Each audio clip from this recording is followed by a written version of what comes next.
Ethan's voice came through the phone's speaker, and the chuckling stopped. Cut the performance, Voss. Cold. Not angry, not defensive, not anxious. The voice of a man who was not asking. The Human Kinetics Research Institute. Simulation Testing Ground 3. You have 1 hour. Get here. If you're late, I won't wait. The line went dead. The silence in the grand conference hall lasted approximately 2 seconds. Then it detonated. Did Mercer just order the CEO of Voss Industries to come to him? Changing the venue. An hour before the meeting. Who does this kid think he is? We are not driving across the city because some teenager has an attitude problem. Mr. Voss, just hold the meeting here. There's no reason to indulge this kind of behavior. On stage, Adrian's expression had gone flat. The temperature behind his eyes had dropped to somewhere around absolute zero. Ethan Mercer had just, in front of every reporter in the Republic, told him where to go and how fast to get there. Like a man summoning a subordinate. Every instinct in Adrian's body screamed to refuse. To stay on this stage, declare victory by default, and let the cameras record the empty space where the inventor should have been standing. But he couldn't.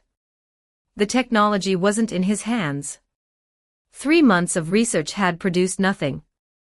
The reactor was a dead end without Mercer's knowledge. And behind Adrian, in the capital's most exclusive residential compound, Edgar Whitfield was watching this broadcast and expecting results. If Adrian refused to go, the verification meeting collapsed. If it collapsed, the plagiarism claim went unresolved. If it went unresolved, Edgar's leverage evaporated. And when Edgar Whitfield's leverage evaporated, the people who'd been useful stopped being protected and started being disposable. Adrian had no illusions about which category he'd fall into. He forced the smile back onto his face. Everyone, please. I'm sure Mr. Mercer has his reasons. He spread his hands in a gesture of magnanimous patience. After all, the principals of this meeting are Voss Industries and if he's chosen a different venue, the least we can do is accommodate him. And I promise you, Voss Industries will provide transportation for every one of you. The crowd murmured approval. The reporters didn't actually care where the meeting happened, as long as it happened. And free rides in Voss Industries' private car fleet. That was a nice perk. Please, give us 15 minutes to arrange the vehicles. Adrian stepped off the stage, walked past his brother, and said 2 words without breaking stride. Get cars. The Voss Industries logistics machine was, by any measure, impressive. Within 15 minutes, over 100 private vehicles were lined up outside the Crown Imperial Hotel. Black sedans, SUVs, luxury vans. The reporters filed out of the grand conference hall, boarded the vehicles, and the motorcade set off for the outskirts of the capital like a funeral procession with better cars. The drive took nearly an hour. The city fell away. The buildings thinned. The roads narrowed. The journalists who'd spent the morning in a 5-star hotel were now watching farmland scroll past their windows, wondering what kind of verification meeting required a location this remote. When the motorcade finally turned down the access road leading to Hargrove's Research Institute, the soldiers at the gate were visibly stressed. They'd been warned. They'd prepared. But over 100 vehicles carrying several hundred journalists descending on a classified research facility was the kind of scenario that didn't come with a standard operating procedure. The reporters filed out of the cars and were met by a detachment of soldiers whose body language communicated one message very clearly: follow the rules or leave. Everyone will proceed to simulation testing ground 3 under escort. You will remain on the designated path. You will not enter any building other than the testing ground. You will be under continuous surveillance by cameras and military personnel. Anyone who deviates from the designated route will be removed from the facility immediately. In serious cases, violators will be referred to the judicial authorities. The reporters nodded. They'd covered stories in research institutes before. They knew the protocols. The military wasn't bluffing, and nobody wanted to test it. The walk from the gate to testing ground 3 took about 10 minutes. The group passed through a corridor of fencing and security checkpoints, the kind of infrastructure that reminded everyone present that this wasn't a hotel ballroom. This was a facility where things happened that the government didn't want people to see. Then the testing ground doors opened and they walked inside. The space was enormous. Industrial. Built for testing things that were too large, too powerful, or too dangerous for standard laboratories. High ceilings. Reinforced walls. A floor marked with impact zones and measurement grids. And in the center of it all, impossible to miss, stood a massive object covered by a black cloth. Whatever was underneath was tall. Roughly the height of a person, but broader. The black fabric draped over it caught the overhead lights and pooled on the ground at its base. Beside it, a young man in work clothes was bent over a console, adjusting something on a display. The reporters stared at the covered shape with a mix of curiosity and derision. Deliberately mysterious. If this is another publicity stunt, I swear. He dragged us an hour across the city for something under a bedsheet. This better be good. At the front of the crowd, Adrian Voss looked at the shape beneath the black cloth. The ominous feeling that had been sitting in his gut since the phone call intensified. He couldn't identify it. Couldn't rationalize it. He just knew, with the instinct of a predator who'd survived by recognizing traps, that the thing under that cloth was not what he'd expected. The leading soldier approached the console. Researcher Mercer, everyone has arrived. Ethan looked up from the display. His eyes swept the crowd. The reporters with their cameras and their contempt. The bureau agents trying to look like journalists.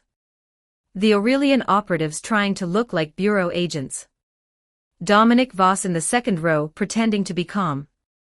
Adrian Voss at the front, standing very still. Ethan found Adrian's face and held it. The look he gave the CEO of Voss Industries was not anger, not triumph, not satisfaction. It was the look of a man watching prey walk into a trap that had been set 3 months ago. The leading soldier approached the console where Ethan was working. Researcher Mercer, everyone has arrived. Ethan looked up from the display. Thanked the soldier. Then his eyes swept the crowd at the entrance. He found Adrian Voss immediately. Front of the group. Standing very still. Eyes already on the shape under the black cloth. Ethan held his gaze. The look he gave the CEO of Voss Industries was not anger, not triumph, not satisfaction. It was the look of a man watching prey walk into a trap that had been set 3 months ago. Please throw power stones. Chapter 37, Chapter 37, Ryan gets front row, the crowd turns hostile. 1,458 words. For advanced chapters /patreon.com/handsomeduckgod. Adrian Voss met Ethan's eyes and felt the ground shift beneath him. It lasted half a second. Then he buried it, straightened his posture, and spoke with the composed authority of a man who'd been running rooms since before this kid could walk. My colleagues from the press and I have arrived, as requested. He gestured at the testing ground around them. This is your chosen venue. Perhaps you could direct us to the actual setting for the verification meeting. Ethan didn't look up from the console. He was still calibrating something, his fingers moving across the display with the focused efficiency of someone who had more important things to do than make conversation. He jerked his chin toward the far side of the testing ground. Adrian's eye twitched. The entire press corps turned to look where Ethan had indicated, and the collective silence that followed was the specific kind that precedes either laughter or violence. A few rows of mismatched stools, clearly dragged from various corners of the facility. A folding table that looked like it had been borrowed from a break room. No backdrop. No podium. No projection screen. No branding. Anyone who knew what they were looking at would call it a verification meeting. Anyone who didn't would assume a group of retirees had gathered in an abandoned warehouse to play cards. At the back of the reporter pack, Ryan Calloway shook his head and bit back a grin. The first press conference had been 2 stools and a workbench in a rented factory. Now, for the biggest media event of the year, with the entire Republic watching, Ethan had provided crooked stools and a folding table in a military testing ground. Consistency, at least, was not something anyone could accuse him of lacking. This is absurd. Every person here is a professional journalist. You expect us to sit on these? Mercer, go rearrange this immediately. Leather seats at minimum. This is a nationally televised event, not a campfire. Be a good sport and fix this. When we write our coverage, we might go a little easier on you. The reporters spoke with the casual entitlement of people who believed their coverage controlled this boy's fate. In their calculation, Ethan was about to be publicly humiliated. He needed them on his side, or at least not actively hostile. Which meant he should be accommodating, grateful, maybe a little pathetic. Ethan didn't lift his head. If you don't like it, leave. Nobody's keeping you here. The brevity of the response, delivered without eye contact, without apology, without the faintest trace of concern for their opinion, hit the reporters like a bucket of cold water. Several of them opened their mouths to argue. Adrian cut them off. The meeting won't take long. Sit down. His tone wasn't friendly. It was the voice of a man who'd spent 100,000 marks on transportation and driven an hour across the city, and was not going to watch the whole thing derailed by an argument about furniture. The reporters shut up and sat down. The seating arrangement sorted itself by the unspoken hierarchy of media influence. Nationally famous anchors and top-tier online personalities claimed the front rows. Provincial reporters took the middle. Municipal journalists and freelancers were pushed to the back. Ryan Calloway, as a recently unemployed reporter from a city television station with no institutional backing and a reputation that rose and fell with Ethan's, ended up in the last row. Corner seat. Worst angle. Furthest from the stage. He didn't complain. He'd sat in worse places. Ethan, who'd been watching the seating arrangement play out while pretending to work on the console, looked up. His eyes scanned the rows until they found Ryan, tucked into the back corner like an afterthought. What are you doing back there? Ryan looked up. Come sit in the front row. The testing ground went quiet. Then Ethan turned to the reporters occupying the premium seats, and his voice dropped several degrees. All of you in the front row. Move to the back. The explosion was immediate. Mercer, this is outrageous. Who do you think you are? We're not moving anywhere. Try and make us. We have every right to sit where we please. A few of them crossed their arms and settled deeper into their stools with the stubborn defiance of people who were accustomed to being the ones who decided where they sat, and who sat beside them. Ethan watched them for a moment. Then, very calmly. This is a classified research facility. I am the acting director for the duration of my residency, by order of Dr. Edmund Hargrove. The soldiers in this room answer to me. He tilted his head slightly. You're welcome to test what happens when you act like squatters on military property. I can tell you in advance that it's considerably less comfortable than moving to the back row. 3 soldiers stepped forward from the perimeter. They didn't speak. They didn't need to. Their presence communicated everything necessary about the chain of command, and where the reporters fell within it. The front row journalists looked at the soldiers. Looked at each other. Looked at the exits. And then, with the reluctant shuffling of people who'd just discovered they were not, in fact, the most powerful people in the room, they gathered their equipment and relocated to the last row. Ryan walked to the front, sat down, and set up his camera with steady hands and a face that betrayed nothing. But inside, he was thinking about the first press conference. 2 stools. 1 camera. A factory that smelled like instant noodles. And the same kid, with the same unshakable certainty, telling the world to watch. Behind him, the displaced reporters fumed. What's so special about him?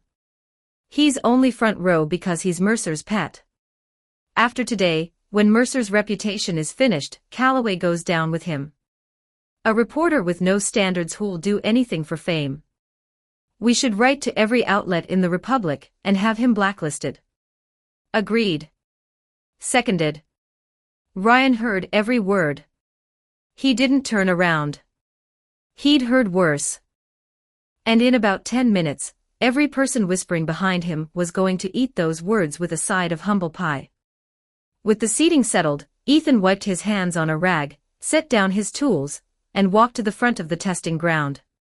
He picked up a microphone from the folding table, tapped it once to check the connection, and addressed the room. Welcome to the verification meeting. I appreciate everyone making the trip. As you all know, the purpose of today's gathering is to resolve a dispute. Specifically, who invented controllable nuclear fusion technology? He turned to Adrian. Voss Industries claims that I plagiarized research their company spent over a decade developing. Is that correct, Mr. Voss? Adrian rose from his seat. His expression was perfectly calibrated. Righteous. The face of a man whose life's work had been stolen, and who was bravely seeking justice. That is correct. He addressed the cameras. Voss Industries devoted more than 10 years to full-scale research and development in the field of nuclear fusion. Countless researchers contributed their expertise, their careers, and in some cases their health to this project. His voice cracked, just slightly. Just enough. We were on the verge of releasing this technology to benefit all of humanity when it was plagiarized. Taken from us by someone who presented our work as his own. He paused. Let his eyes glisten. As the head of Voss Industries, I have a responsibility to those researchers. I cannot allow their sacrifice to go unrecognized. And I cannot allow the theft of their work to go unchallenged. Ethan watched this performance with the open appreciation of a man at the theater. Incredible. If the Oscars had a category for corporate press conferences, you'd sweep it. A few reporters in the back stifled laughs. Most didn't. The crowd was firmly on Adrian's side. The emotional performance had landed exactly as intended. The reporters who'd been dragged across the city, forced to sit on bad stools, and ordered around by a teenager were more than ready to watch him get taken apart. This is despicable. If Voss Industries doesn't get justice today, who will ever invest in scientific research again? A national disgrace. Having this kind of scandal play out in front of international media. I say skip the meeting and refer this directly to the courts. No leniency just because he's a minor. The hostility in the room was a living thing. Every camera pointed at Ethan like the barrel of a gun. Chapter 38, Confrontation, the Battle Armor debuts. 1,411 words. For advanced chapters /patreon.com/handsomeduckgod. Bonus chapter. Ethan looked at the crowd of reporters who'd just finished calling for his imprisonment and felt nothing but amusement. Easily led. Every single one of them. Since Mr. Voss is so confident in his claim, he must have evidence to support it. Adrian didn't hesitate. He'd been waiting for this moment. Of course. An assistant materialized beside him carrying a large presentation case. Adrian opened it with practice ceremony and began extracting materials. Inside this case are selected research documents and development footage spanning over a decade of Voss Industries' work in nuclear fusion. He held up a binder. Official looking. Seals and stamps on every page. This represents only a fraction of our total archive. Unfortunately, the majority of our data involves classified proprietary processes and cannot be disclosed publicly. I hope you'll understand the limitation. He signaled his team, and a technician began projecting documents onto a portable screen while playing video clips. Laboratory footage, dated years ago. Research logs with timestamps. Technical specifications with Voss Industries watermarks. Progress reports signed by teams of researchers. All of it fabricated. Every frame, every page, every signature. 2 months of meticulous forgery by the best document specialists money could buy. But the audience didn't know that. What they saw was a mountain of evidence, professionally presented, internally consistent, and backed by the institutional weight of a billion-mark defense contractor. When the presentation concluded, Adrian allowed himself a moment of private satisfaction. He'd poured resources into this performance that would make a film studio jealous.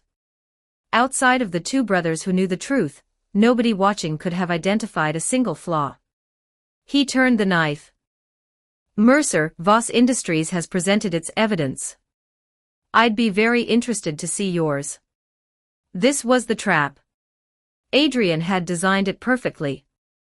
The only evidence Ethan could produce would be a detailed manufacturing record of the reactor. But doing so would require publicly disclosing the technical specifications of controllable nuclear fusion, which the Bureau of Internal Affairs would never allow. Classified technology couldn't be demonstrated at a press conference. If Ethan couldn't produce direct evidence, he'd have no choice but to accept defeat at the verification meeting. And once he did, Adrian would magnanimously offer to recruit him. Bring the kid into Voss Industries. Spin it as corporate generosity. And behind closed doors, extract every piece of knowledge from his skull. Perfect plan. No escape routes. Unfortunately, Ethan said, because the technology behind the reactor is classified, I have no direct evidence to present. The reporters erupted. Still playing games even now. Just admit it. Voss Industries has the receipts. What do you have? Nothing. It takes a real villain to make you appreciate how great a legitimate company is. Adrian's shoulders loosened. The tension that had been building since the phone call evaporated. The kid had admitted he couldn't match the evidence. The meeting was over. All that remained was the recruitment pitch and Mr. Voss. Ethan's voice cut through the noise. You just stated that the fusion reactor was the result of your company's full-scale development. Over a decade. All human and material resources devoted to a single project. Is that correct? Adrian blinked. The question seemed irrelevant. But contradicting his own narrative would create problems, so he nodded. Over the past decade, Voss Industries invested essentially all of our research capacity into this project. The statement served double duty. It explained why Voss Industries hadn't produced other major innovations recently, because all the money went to fusion, not because the company was a hollow shell that stole patents from smaller firms, and it reinforced the scale of the theft. Good, Ethan said. Then that means Voss Industries had no capacity to simultaneously develop a second project at the same level as the reactor. Or higher. A cold finger traced its way down Adrian's spine. He couldn't deny it. The entire narrative was built on the premise that fusion had consumed the company's total resources. Admitting spare capacity would undermine that claim. So he said nothing, which was the same as agreement. Ladies and gentlemen. Ethan turned to face the crowd. Please pay very close attention to what you're about to see. Because this is the second gift to the world from the shameless plagiarist you've been condemning all morning. He walked to the center of the testing ground, gripped the black cloth, and pulled. The fabric slid off in one smooth motion and pooled on the floor. Every mouth in the room fell open. A massive circular rig stood in the center of the testing ground, built like a vertical display frame. And locked into its center, suspended at eye level, arms spread, head raised, was a suit of armor. Red and gold. The colors caught the overhead lights and threw them back in sharp, metallic gleams. The surface was smooth, contoured, sculpted to follow the lines of a human body with a precision that made it look less like a machine, and more like a second skin forged from metal. The chest plate was broad, the limbs articulated, the faceplate angular and expressionless. It looked like nothing anyone in the room had ever seen. It looked like it had been built by a civilization that was decades ahead of theirs. For 3 full seconds, nobody spoke. Then everyone spoke at once. What is that?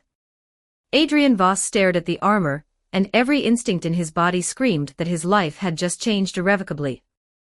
But the rational part of his mind, the part that had built Voss Industries and survived 20 years of corporate warfare, fought back.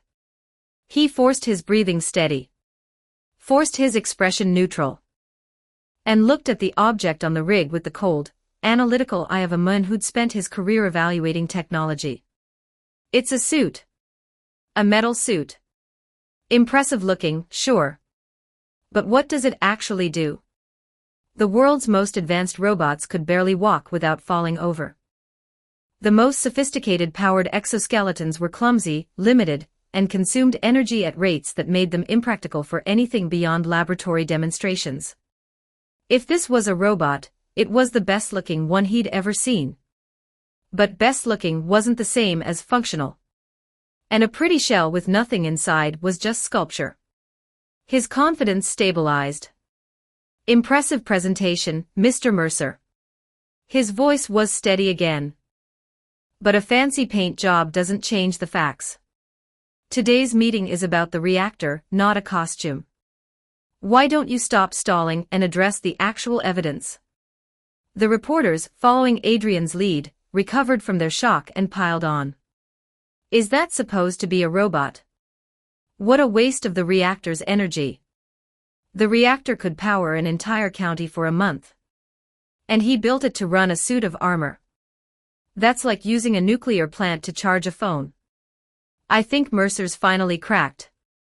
He sees the case is lost, so he's putting on a show instead of answering the question. In front of his television, Dr. Edmund Hargrove frowned. The armor was visually striking. He could see that. But visual impact wasn't the same as scientific substance, and Hargrove hadn't staked his reputation on aesthetics. Marcus, sitting beside him, spoke with the measured precision of a man delivering a verdict he'd been preparing for 3 months. The world's highest power robot is the deep-sea autonomous submersible developed by our own republic's Oceanographic Institute. It can operate at depths of 6,000 meters. Its power requirement is approximately 400 kilowatts. Even including all auxiliary systems, the total draw wouldn't exceed 800 kilowatts. He turned to his father. At that rate, a single fusion reactor could power it for over 70 years. The implication was clear. If Ethan had built the reactor as a power source for this armor, he'd used an epoch-making energy breakthrough to fuel something the world's existing power systems could handle with a fraction of the output. Like using a fire hose to fill a teacup. This isn't the best use for that technology, Marcus continued. Not by a significant margin. Hargrove said nothing. His eyes were on the screen, on the red and gold shape that his 50 million marks and 3 months of trust had produced. Doubt stirred. What are you doing, kid? Your talent should be far beyond this. If this is all you have, then you've lost our bet. Please throw power stones. Chapter 39, Mark 1, The Reactor Returns. 1,763 words. For advanced chapters /patreon.com/handsomeduckgod. Bonus chapter. The mockery rolled over Ethan like water off stone. Your doubts come from ignorance. He said it quietly, without heat. A statement of fact, not an insult. What I'm about to show you is the battle armor I spent 3 months developing. And when I'm done, every person in this room will know whether I'm a genius or a fraud. The reporters opened their mouths to fire back. Ethan was already turning away. General Hale. I'll need your help. At the edge of the testing ground, General Victor Hale heard his name, and felt his stomach drop. He'd known this moment was coming. A month ago, Ethan had contacted him through Hargrove with a request that had made Hale's blood pressure spike, a fighter jet. Stationed at the facility. Fueled and ready for a live test. During peacetime, a provincial military commander didn't have the authority to mobilize a fighter jet for a civilian demonstration. That kind of authorization came from the very top. The only reason Hale had been able to agree was that bureau operatives had shown up at his office with orders bearing the Chancellor's seal. But standing here now, in front of several hundred reporters and a wall of cameras, watching a 17-year-old prepare to do something with a suit of armor and a military aircraft, Hale was having second thoughts.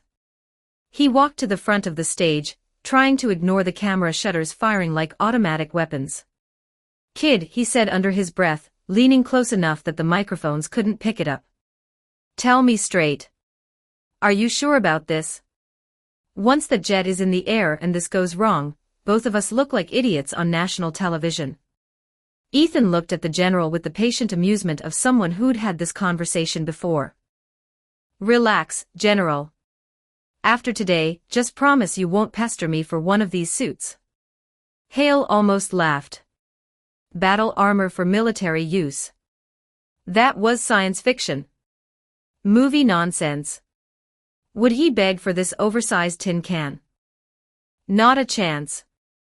With the fighter jet confirmed and in position at the adjacent testing ground, Ethan turned to Ryan. "Ryan, I need a favor." Ryan looked up from his camera. "Name it." "I need you in the jet. Filming from the cockpit. Everything you see up there, record it." Ryan's face went through several expressions in rapid succession, none of them calm. "You want me in a fighter jet? The camera angle matters. Trust me." Ryan swallowed and walked toward the adjacent testing ground on legs that were doing an admirable job of pretending they weren't shaking. Within minutes, the preparations were complete. The testing ground's main display screen connected to Ryan's camera feed. The image showed the fighter jet on the runway, engines warming, heat haze rippling off the tarmac. The jet began its takeoff roll. Adrian, watching from his seat, felt the first genuine tremor of alarm. Why does he need a fighter jet? "Mercer, this theatrical production is very impressive, but it changes nothing." His voice was steady. Practiced. The voice of a man who was not going to let a teenager rattle him. "No matter what show you put on today, it cannot alter the fact that you plagiarized Voss Industries technology. Everyone's time is valuable. Stop stalling." The reporters piled on immediately. "He's right. Just admit it, Mercer. Give up the act and apologize." "I'm sure Mr. Voss will be reasonable." But the next thing they saw killed every word in their throats. On stage, the massive circular rig that held the armor began to rotate. A deep mechanical hum filled the testing ground, vibrating through the floor and up through the soles of everyone's shoes. 3 enormous articulated arms, each one thick as a tree trunk, extended from the rig's frame with hydraulic precision. Ethan walked to the center of the rig and stopped. The moment he stepped into the circle, the armor activated. Every panel on the red and gold suit lit up simultaneously. Seams that had been invisible flared with pale blue light. The chest plate pulsed. The faceplate's eye slits ignited with a glow that was less illumination and more awareness, as if the suit had recognized the person standing in front of it. A mechanical voice echoed through the testing ground, calm and emotionless. "Detected Mark I user, Ethan Mercer. Preparing to equip the Mark I battle armor. Please stand by." The 3 mechanical arms moved. Not clumsily. Not with the jerky, stop-start motion of industrial robotics. They moved with fluid, choreographed precision, reaching toward the armor, detaching components from the display rig, and carrying them toward Ethan's body. The leg assemblies came first. The arms locked them into place around Ethan's calves, thighs, and hips with a series of sharp, satisfying clicks. Then the torso section, the back panel, the shoulder assemblies. Each piece slotted into the previous one with mechanical perfection, as if the suit had been designed to fit exactly one person and refused to accept anyone else. The crowd watched in dead silence. This wasn't a costume being put on. This wasn't a man climbing into a machine. This was a machine claiming its pilot, wrapping itself around him with the purposeful intelligence of technology that was decades beyond anything in this room. Last came the gauntlets, locking around Ethan's forearms with a hiss of pressurized seals. The helmet descended from above, guided by the central arm, and settled over his head with a final, definitive click. The faceplate snapped shut. For one heartbeat, the fully armored figure stood motionless in the center of the rig. Then the three arms reached into a black metal case at the base of the platform. Their movements were different now. More careful. The way you handle something that is both very valuable and very powerful. They lifted a glowing object from the case and brought it toward the armor's chest plate. A pale blue glow entered the room. The reporters surged forward in their seats. Is that? Adrian Voss said only one reactor was lost. So what is that? Did Mercer build another one? That's impossible. Even if you gave him the materials, there's no way. Hold on. Look at the light. Am I crazy, or is it brighter than the one from the press conference?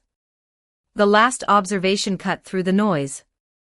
Several reporters who'd watched the original press conference footage frame by frame leaned forward, comparing their memory of the reactor's glow with what they were seeing now. The color was the same. The signature pale blue of nuclear fusion. But the intensity was different. More concentrated. As if someone had taken the original design and improved it. Adrian's face was a mask. Inside, his mind was racing. He built a second reactor. In 3 months. While simultaneously building the armor. That's not possible. My own researchers spent 3 months with unlimited budget and couldn't even understand the first one. The arms seated the reactor into the armor's chest plate. The connection engaged with a deep, resonant thrum that everyone in the testing ground felt in their bones. The armor's glow intensified. Every seam, every joint, every panel blazed with blue-white light for a single, brilliant second before settling into a steady, powerful radiance. Ethan's voice came through the armor's external speakers, amplified and slightly modulated by the helmet systems. The reporter who noticed the difference is correct. The first reactor I built was a simplified version, limited by budget constraints. The materials were commercial grade. Good enough for a proof of concept but far from optimal. This reactor is different.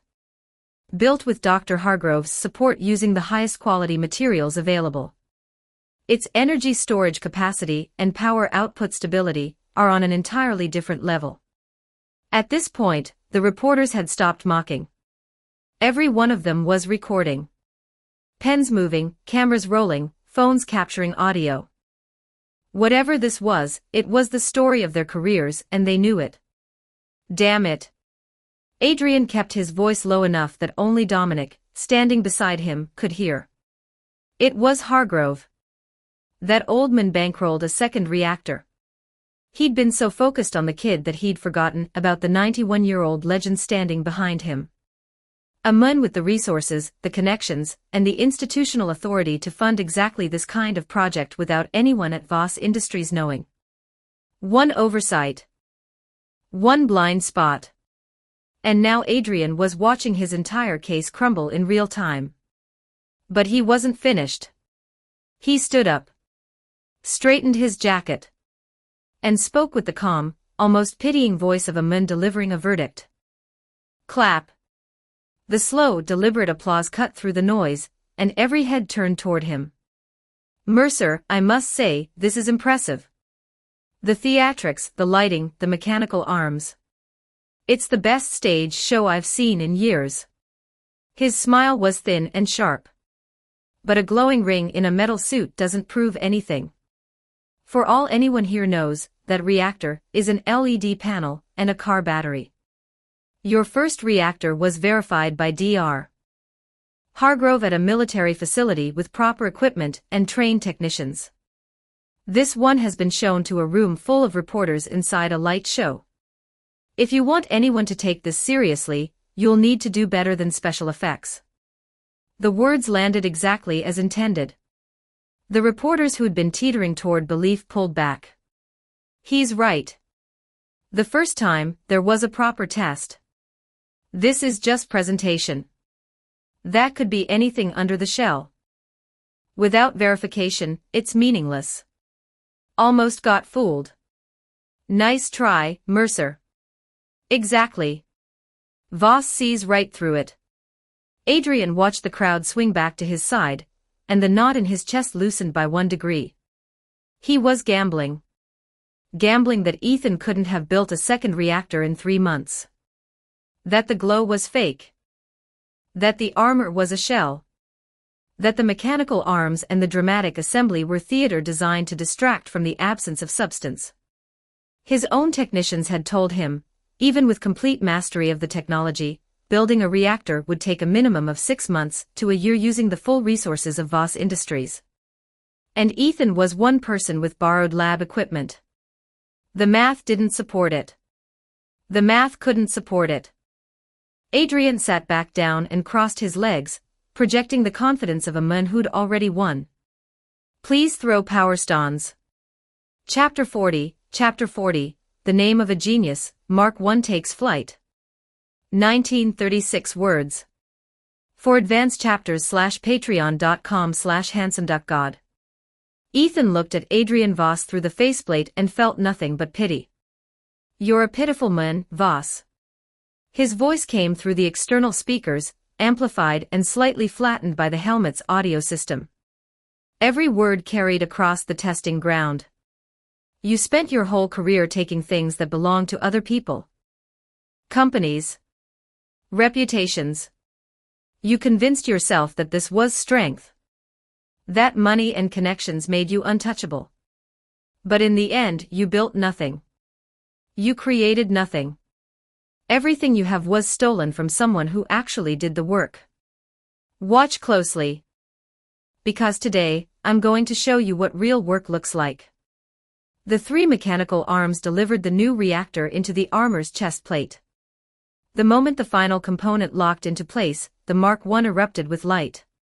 The moment the final component locked into place, the reactor in the chest plate ignited.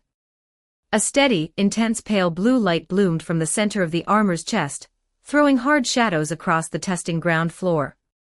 The repulsor ports in both palms flickered to life with a low hum. And behind the faceplate, 2 narrow eye slits lit up white hot, giving the helmet the sudden, unsettling appearance of something that was looking back. The rest of the armor was metal. Just metal.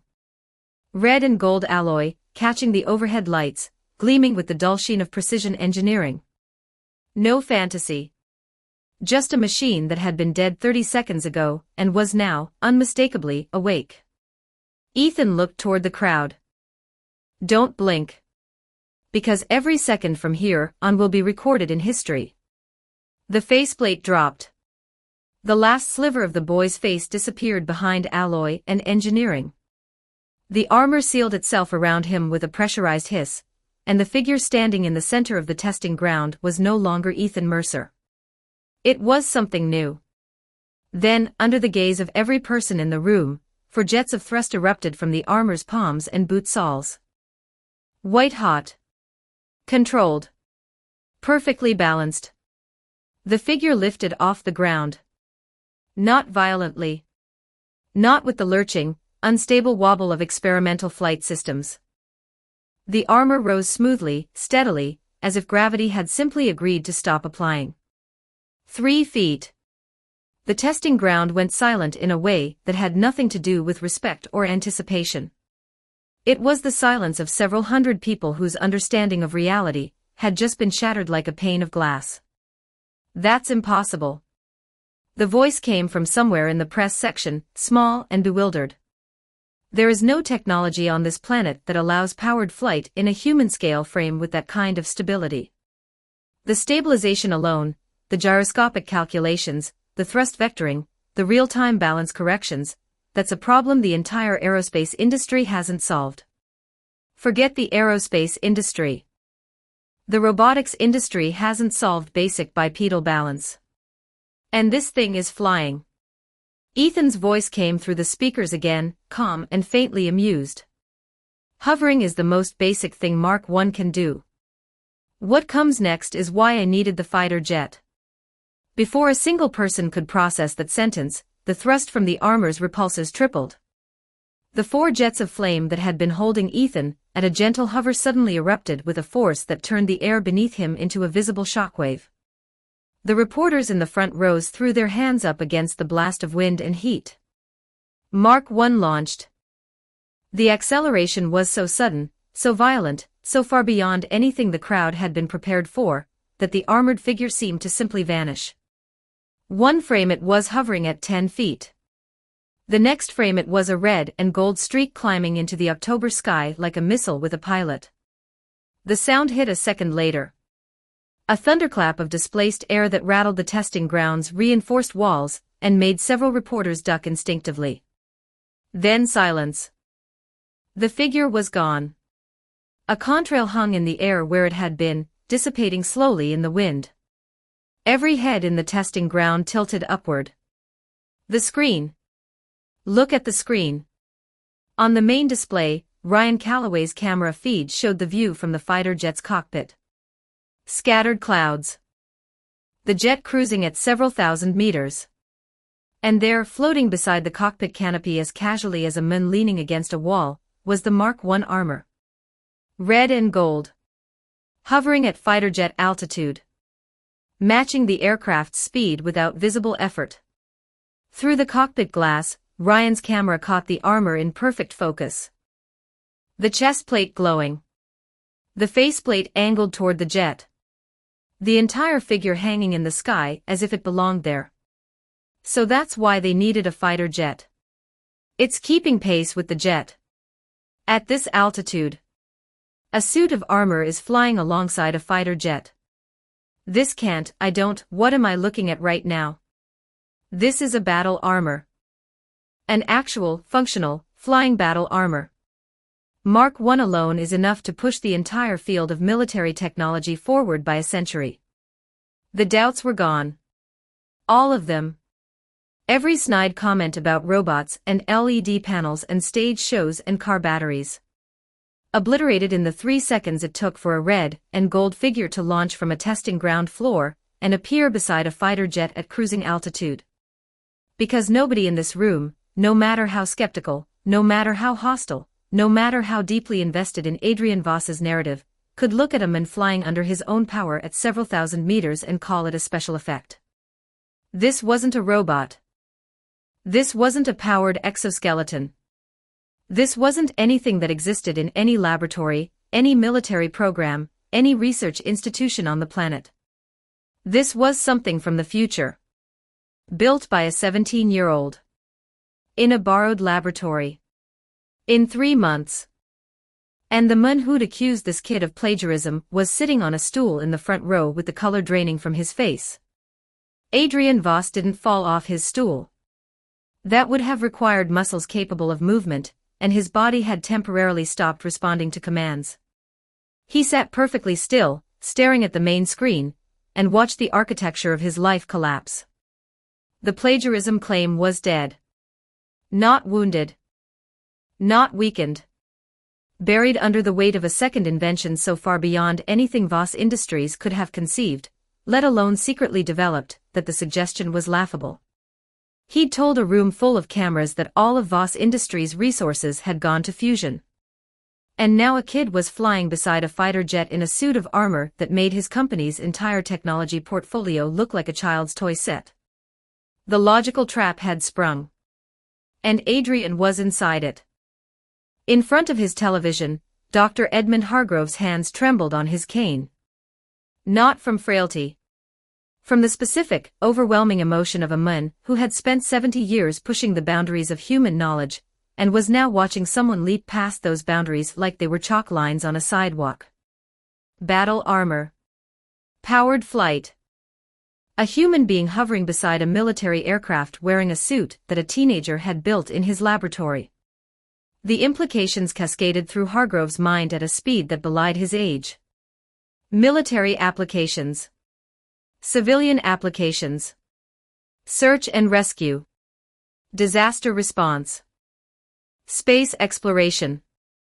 The armor wasn't just a weapon. It was a platform. A new category of technology that opened doors the world hadn't even known existed. And this was just the beginning. The boy was 17. What would he build at 20? At 30? What kind of wheel have I set the Hargrove name upon?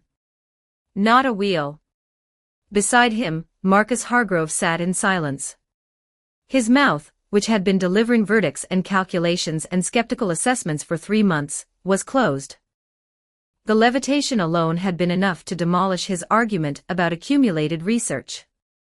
The human body dynamics required for stable-powered flight, at that scale, were a problem that international experts had been working on for decades without solution. And this kid had solved it. In 3 months. As a side project while building the suit itself. When Ethan launched toward the fighter jet, and the contrail hung in the air like a signature, Marcus felt the last wall of his skepticism come down. He wouldn't admit it out loud. But his father's sideways glance told him the old man already knew. "Don't say it," Marcus muttered. Hargrove said nothing. He didn't need to.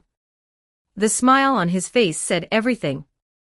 At the Bureau of Internal Affairs, Director Nathan Graves was already on the phone. "Listen carefully. Adrian Voss. I want him under immediate surveillance. He does not leave that testing ground. Second, all identified foreign operatives in the venue are to be tracked the moment the armor lands. I want to know who they contact and what they transmit. Third, the moment Mercer touches down, I want a security detail on him. Nobody gets within 50 feet without clearance." The operative on the other end acknowledged each order with military precision. Graves hung up and leaned back in his chair. The armor changed everything. With this demonstration broadcast live to the entire Republic, the Voss Industries plagiarism claim wasn't just discredited. It was humiliated. And humiliated people made mistakes. Adrian Voss was about to make the biggest mistake of his career, because desperate men always did. And when he did, Graves would be ready. Inside the testing ground, the reporters had shifted from shock to frenzied excitement. "Tell me, if it's just a flight test, why use a fighter jet? A helicopter would have been enough." "Because a helicopter can't keep up, you idiot. Did you see the acceleration? That thing went from hover to fighter jet altitude in 3 seconds. Calloway is the luckiest journalist alive. First the reactor press conference, now this.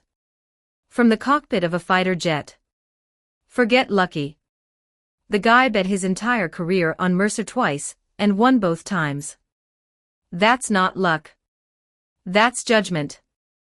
General Hale stood at the edge of the testing ground with his arms crossed, and an expression that was doing extraordinary work to remain neutral.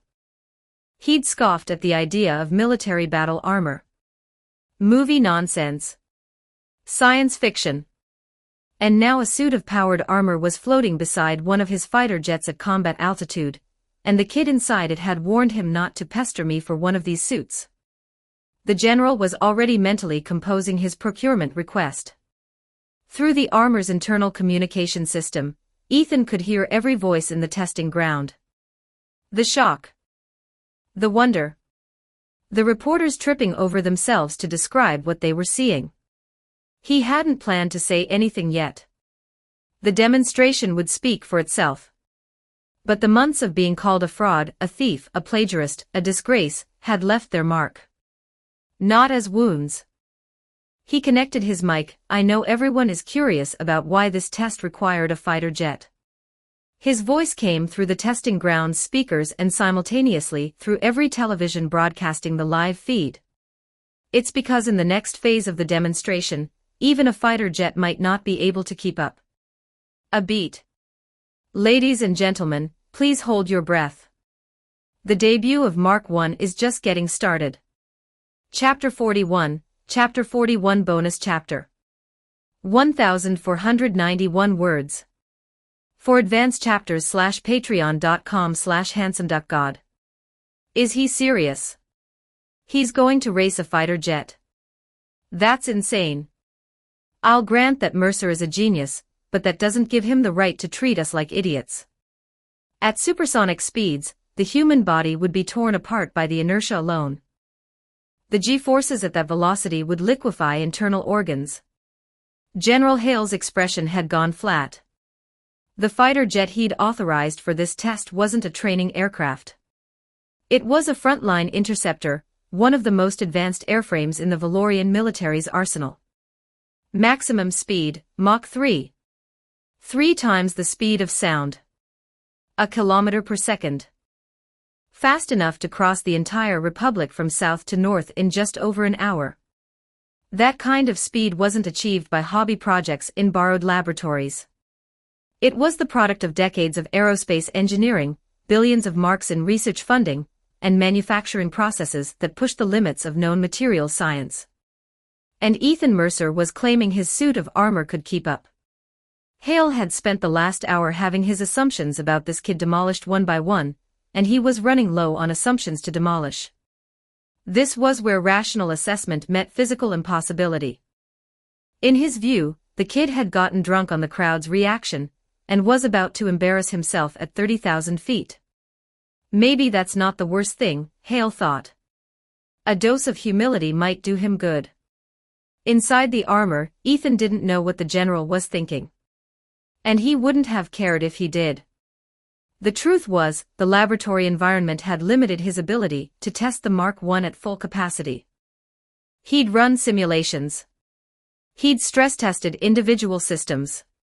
He'd verified the theoretical limits on paper, and through the system's downloaded knowledge. But he'd never actually flown at maximum speed. Not in real conditions. Not in open sky. This was as much a test for him, as it was a demonstration for the crowd. General Hale, please instruct the pilot to stop hovering. Full speed ahead. Hale wanted to argue. Wanted to tell the kid to land before he got himself killed. But the memory of every other time he'd underestimated Ethan Mercer was still fresh enough to give him pause. He picked up the communicator. Pilot 003. Brake hover. Proceed at maximum acceleration. The pilot acknowledged, and the fighter jet's engines roared as it began to build speed. On the testing ground's main screen, the cockpit camera showed the jet pulling away from the hovering armor. For a moment, it looked like the skeptics were right. The jet was accelerating. The armor was standing still. Then Ethan leaned forward. The adjustment was subtle. A slight shift in posture, a redirection of the repulsor output. The flames jetting from his palms and boots changed angle, and the Mark I surged forward. 30 meters per second. 100. The jet was accelerating hard, engines burning, airframe shuddering as it climbed through the speed envelope. And the red and gold figure remained locked on its wing like it was bolted there. 100 meters per second.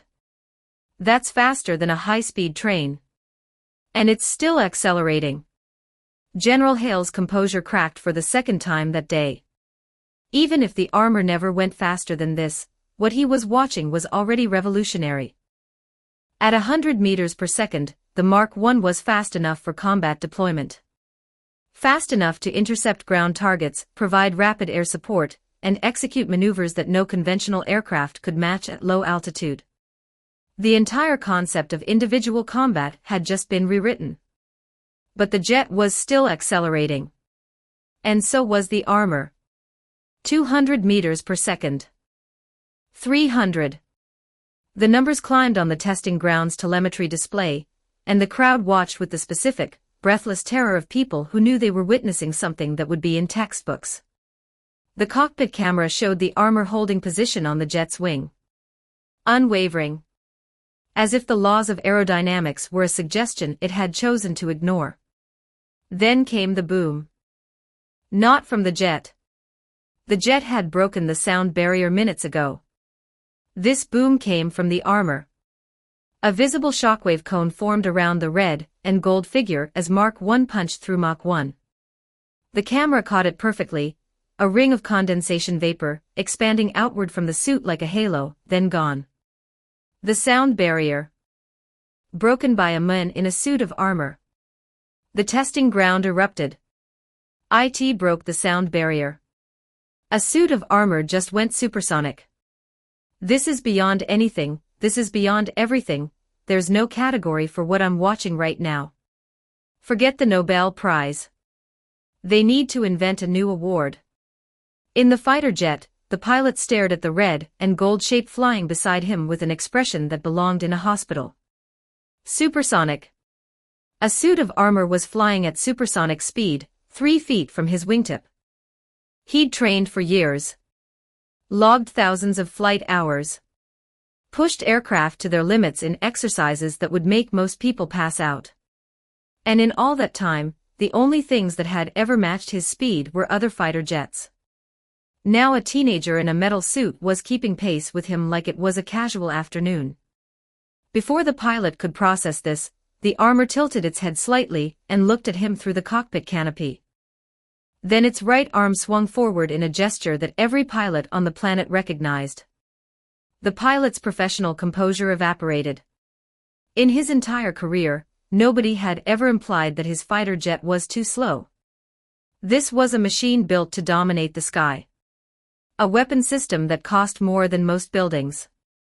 And some kid in a costume was waving him forward like a traffic cop telling a bicycle to move over. Pride took the wheel. The jet surged forward, engines howling, afterburners painting the sky behind it. For a moment, the armor disappeared from the pilot's peripheral vision. He allowed himself a grim smile. Trying to race me? You're 10 years too early, kid. Then Ryan Calloway, filming from the rear seat, swung the camera to the other side of the cockpit. The armor was there. It had simply switched sides. Matching speed. Holding position. The faceplate angled toward the cockpit with what the pilot could only interpret as amusement. That's not, how is that? How can decades of aerospace engineering be outpaced by a high school student? Mach 2. The pilot pushed the throttle forward with the desperate energy of a man whose entire professional identity was being challenged in real time. The jet screamed through the air at twice the speed of sound, fast enough to make the sky itself feel like it was trying to push back. The armor stayed on the wing. It didn't struggle. It didn't shake. It didn't show any sign that Mach 2 was even close to its limit.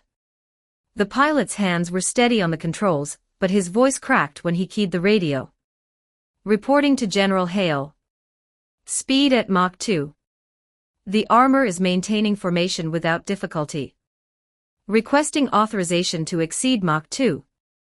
Inside the testing ground, General Hale stood at the communications station, staring at the telemetry data with the expression of a man who'd just been told the sky was green, and was looking up to check. A suit of armor. Built by a kid. In 3 months. He'd started this morning thinking battle armor was science fiction. He'd moved to grudging respect when it hovered. He'd moved to shock when it flew. And now, watching it match a frontline interceptor at twice the speed of sound, he'd arrived at a place he didn't have a word for. What the hell has this kid built? He keyed the communicator. Pilot 003, you are cleared to exceed Mach 2. Push to maximum. I want to know where the limit is. The pilot acknowledged. His hand moved to a red button that, in peacetime, he'd used fewer times than he could count on one hand. The fighter jet's limit mode. The theoretical ceiling. The absolute maximum the airframe could sustain before structural integrity became a concern. He flipped the safety cover, pressed the button, and pushed the control stick forward. The jet's engine screamed into a register that sounded less like machinery and more like something alive and furious. On the testing ground screen, the telemetry numbers began climbing again. Every person watching the live broadcast across the Republic of Valoria held their breath. They needed to know.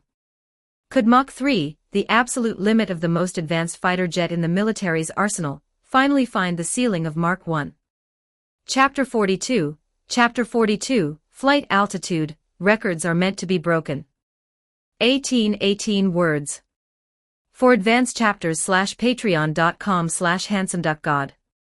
The pilot's voice came through the communicator, and it was shaking. Reporting, General. The fighter jet has reached maximum speed. On the testing ground screen, the telemetry confirmed it.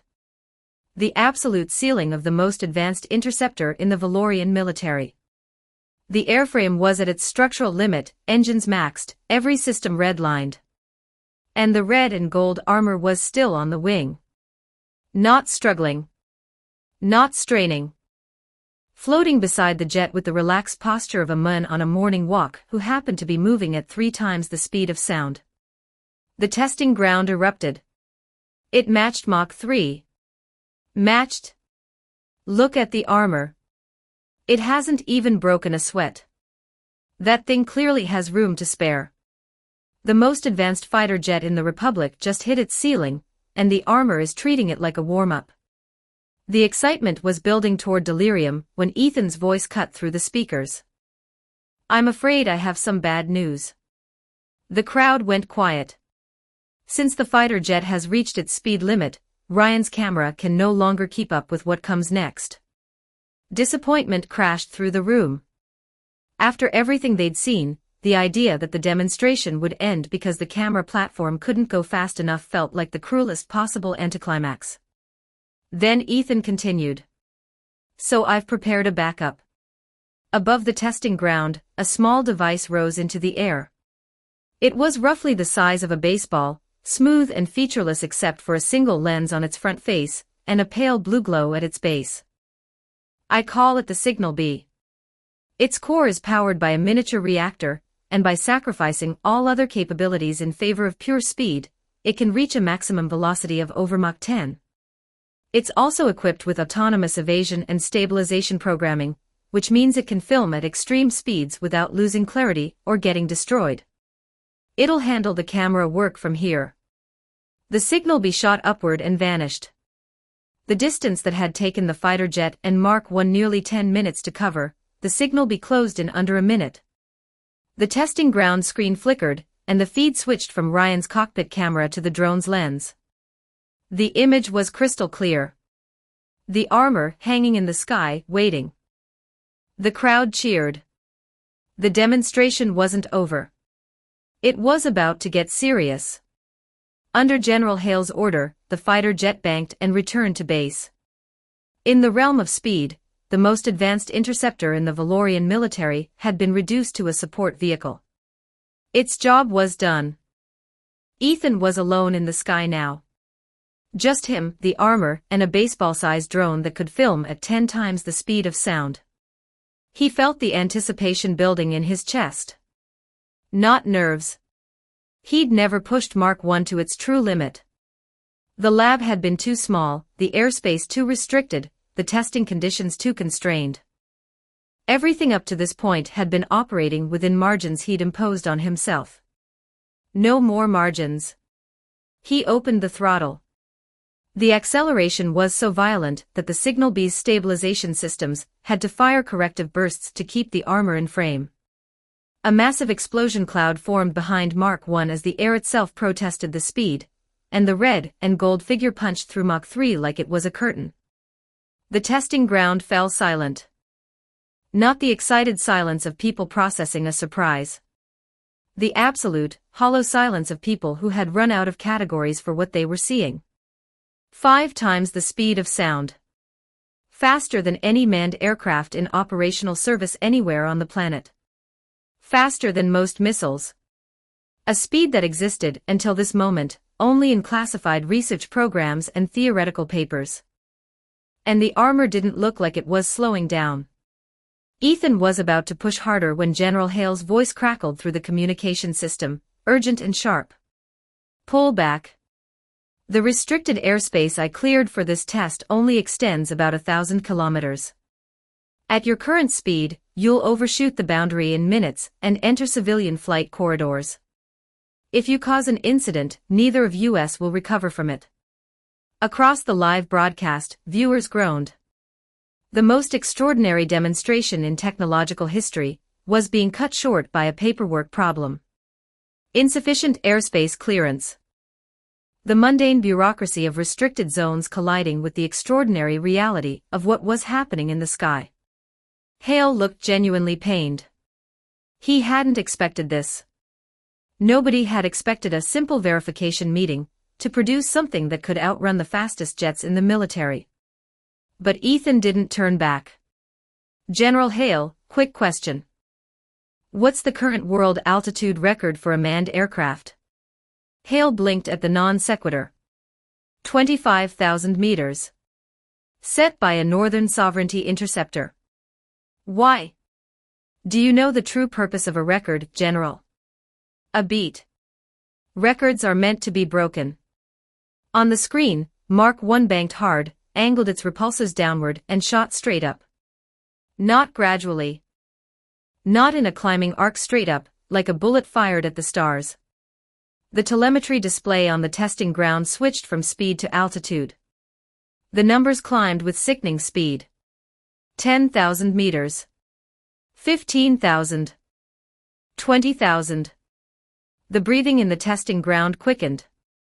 Every person in the room knew what the number 25,000 meant. It was the line. The highest any human being had ever flown in a powered aircraft. The record that had stood for decades, set by a military superpower with unlimited resources, and the best aerospace engineers on the planet. 22,000. 23,000. 24,000. 25,000. The armor crossed the line without slowing. He broke it. The altitude record. That's impossible. At 25,000 meters, the temperature drops to nearly minus 60 Celsius. Machines fail at those temperatures. And the oxygen. There's virtually no breathable air at that altitude. How is the suit's life support handling this? If a weapon were deployed at this altitude during wartime, there would be no defense against it.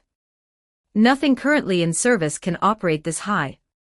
28,000 meters. 30,000. Mark 1 hung in the sky at 30,000 meters, 5,000 meters above the previous world record, in an atmosphere so thin and cold that no manned aircraft had ever operated there. The signal be hovered nearby, its stabilized camera capturing an image that would be reproduced on the front page of every newspaper in the world by morning, a red and gold figure, arms at its sides, suspended against a sky so dark it was nearly black, with the curve of the planet visible at the edges of the frame. In front of his television, Dr. Edmund Hargrove couldn't breathe. His face had gone red. His chest was tight. The air seemed to have gotten stuck somewhere between his lungs and his throat. Marcus was at his side in an instant, one hand on his father's back, patting firmly, all traces of their earlier argument forgotten. "Dad, breathe. In through the nose." The old man gasped, coughed, and finally exhaled with a sound that was half relief, and half something else entirely. Then he stood up. His 91-year-old legs held. His voice, when it came, carried the force of a man who had spent his life building the foundation that this boy was now launching from. A heaven-sent genius. His eyes were bright and wet. "I have spent 70 years in physics. I thought I understood the boundaries of what one person could achieve. I thought I knew where the ceiling was. I was wrong." He looked at the screen, at the red and gold figure hanging 30,000 meters above the earth, and for the first time in decades, Edmund Hargrove felt what he could only describe as awe. With these two technologies alone, the Republic of Valoria can stand toe-to-toe with any power on the planet. Including the Aurelian Republic. Marcus said nothing. For once, he had no counterargument. No mathematical objection. No appeal to accumulated research or the impossibility of youthful breakthroughs. He'd been wrong. Completely, spectacularly, humblingly wrong. And the proof was floating 30,000 meters overhead, caught on camera by a drone the kid had also built, powered by a reactor the kid had also built, wearing armor the kid had also built. 3 inventions. 3 months. One 17-year-old. Marcus looked at his father's face, and saw the tears the old man was trying not to shed. "Don't say it," Marcus muttered. Hargrove smiled through the wetness. "I told you so." 30,000 meters up, Ethan Mercer looked down at the world. The curve of the planet stretched beneath him. Clouds far below, thin and white against the dark blue of the lower atmosphere. The land was a patchwork of browns and greens, too distant to make out details. The sky above was nearly black, and the first stars were visible even though it was afternoon. A few months ago, he'd been sitting in a classroom at Ashford Prep, getting his homework stolen and his shoes slashed, enduring 2 years of silence because he had no power, no money, and no one who cared. Now he was standing at the edge of space, wearing technology from another universe, with the entire Republic watching. It felt like a dream. But it wasn't. The cold was real, the suit's thermal regulation held it at a comfortable 70 degrees inside. The altitude was real, the HUD displayed 30,247 meters. The view was real. And so was the voice crackling through the communication link from far below. Mercer. General Hale's tone was somewhere between exasperation and awe. At 30,000 meters, there's nothing up there but vacuum and starlight. Satisfied? Ethan grinned inside the helmet. No accidents up here, General. Not even a stray bird. Very funny. Are you coming down, or do I need to file flight clearance with the space program? One more thing first. He angled the armor downward, pointed his body at the earth like an arrow aimed at the ground, and opened the repulsors to full. The signal bee's camera caught the moment Mark 1 went from hover to terminal velocity. The sonic boom at 30,000 meters was silent on the ground, but the shockwave was visible on the drone's feed as a rippling distortion in the thin atmosphere. No holding back this time. Mark 1 dove toward the Earth, accelerating through the upper atmosphere with nothing in front of it but sky and nothing behind it but a contrail that stretched from the edge of space to the clouds below. The debut of Mark 1 was entering its final act. Please throw power stones. Chapter 43, Conspiracy, and Anxious Warning. 1,494 words. For advanced chapters /patreon.com/handsomeduckgod. 30,000 meters above the surface of the planet, in an atmosphere so thin it barely qualified as air, a streak of light tore across the sky. The friction alone was enough to set the trace atmosphere on fire. A faint aurora trailed behind the armored figure, glowing brighter as the speed increased, turning the red and gold shape into a comet that painted the edge of space with its passage. Inside the helmet, the HUD displayed the number in clean white digits against the dark visor. Ethan watched it stabilize and exhaled slowly. 6 times the speed of sound. In the world he carried memories of, jets that touched this speed were experimental, unmanned, and built by nations with aerospace budgets larger than most countries' GDPs. In this world, the numbers were similar. Only a handful of purpose-built drones, stripped of everything except speed, had ever reached this threshold. And none of them had carried a human being. This was the ceiling. Not of the armor's capability, but of what the current reactor configuration could sustain without compromising the suit's other systems. Flight, life support, thermal regulation, sensor arrays, communication, and the HUD all drew power simultaneously. At Mach 6, the balance was stable. Pushing beyond it would mean sacrificing something, and Ethan wasn't ready to make that trade. Not yet, anyway. As for the armor's combat systems, those were conspicuously absent. Valoria's weapons regulations were strict, and Ethan hadn't been authorized to install offensive capability for the demonstration. Mark 1 was flying without teeth, which was fine for a test flight, but something he intended to address very soon. For today, speed and altitude would be enough. Those 2 capabilities alone would get the attention of every military and government official in the Republic. The weapons could come later, through the proper channels, with the proper authorization. He angled the armor downward and began his descent. Across the ocean, in the presidential office of the Aurelian Republic, the atmosphere was volcanic. President Harrison Wolfe stood behind his desk, both palms flat on the surface, staring at a wall-mounted display that showed the live broadcast feed. The image was clear, a red and gold figure, hanging at 30,000 meters, filmed by a drone that could outrun fighter jets. Defense Secretary Andrew Callister stood 3 feet away, maintaining the specific posture of a man who knew he was about to get yelled at, and had decided to absorb it rather than dodge.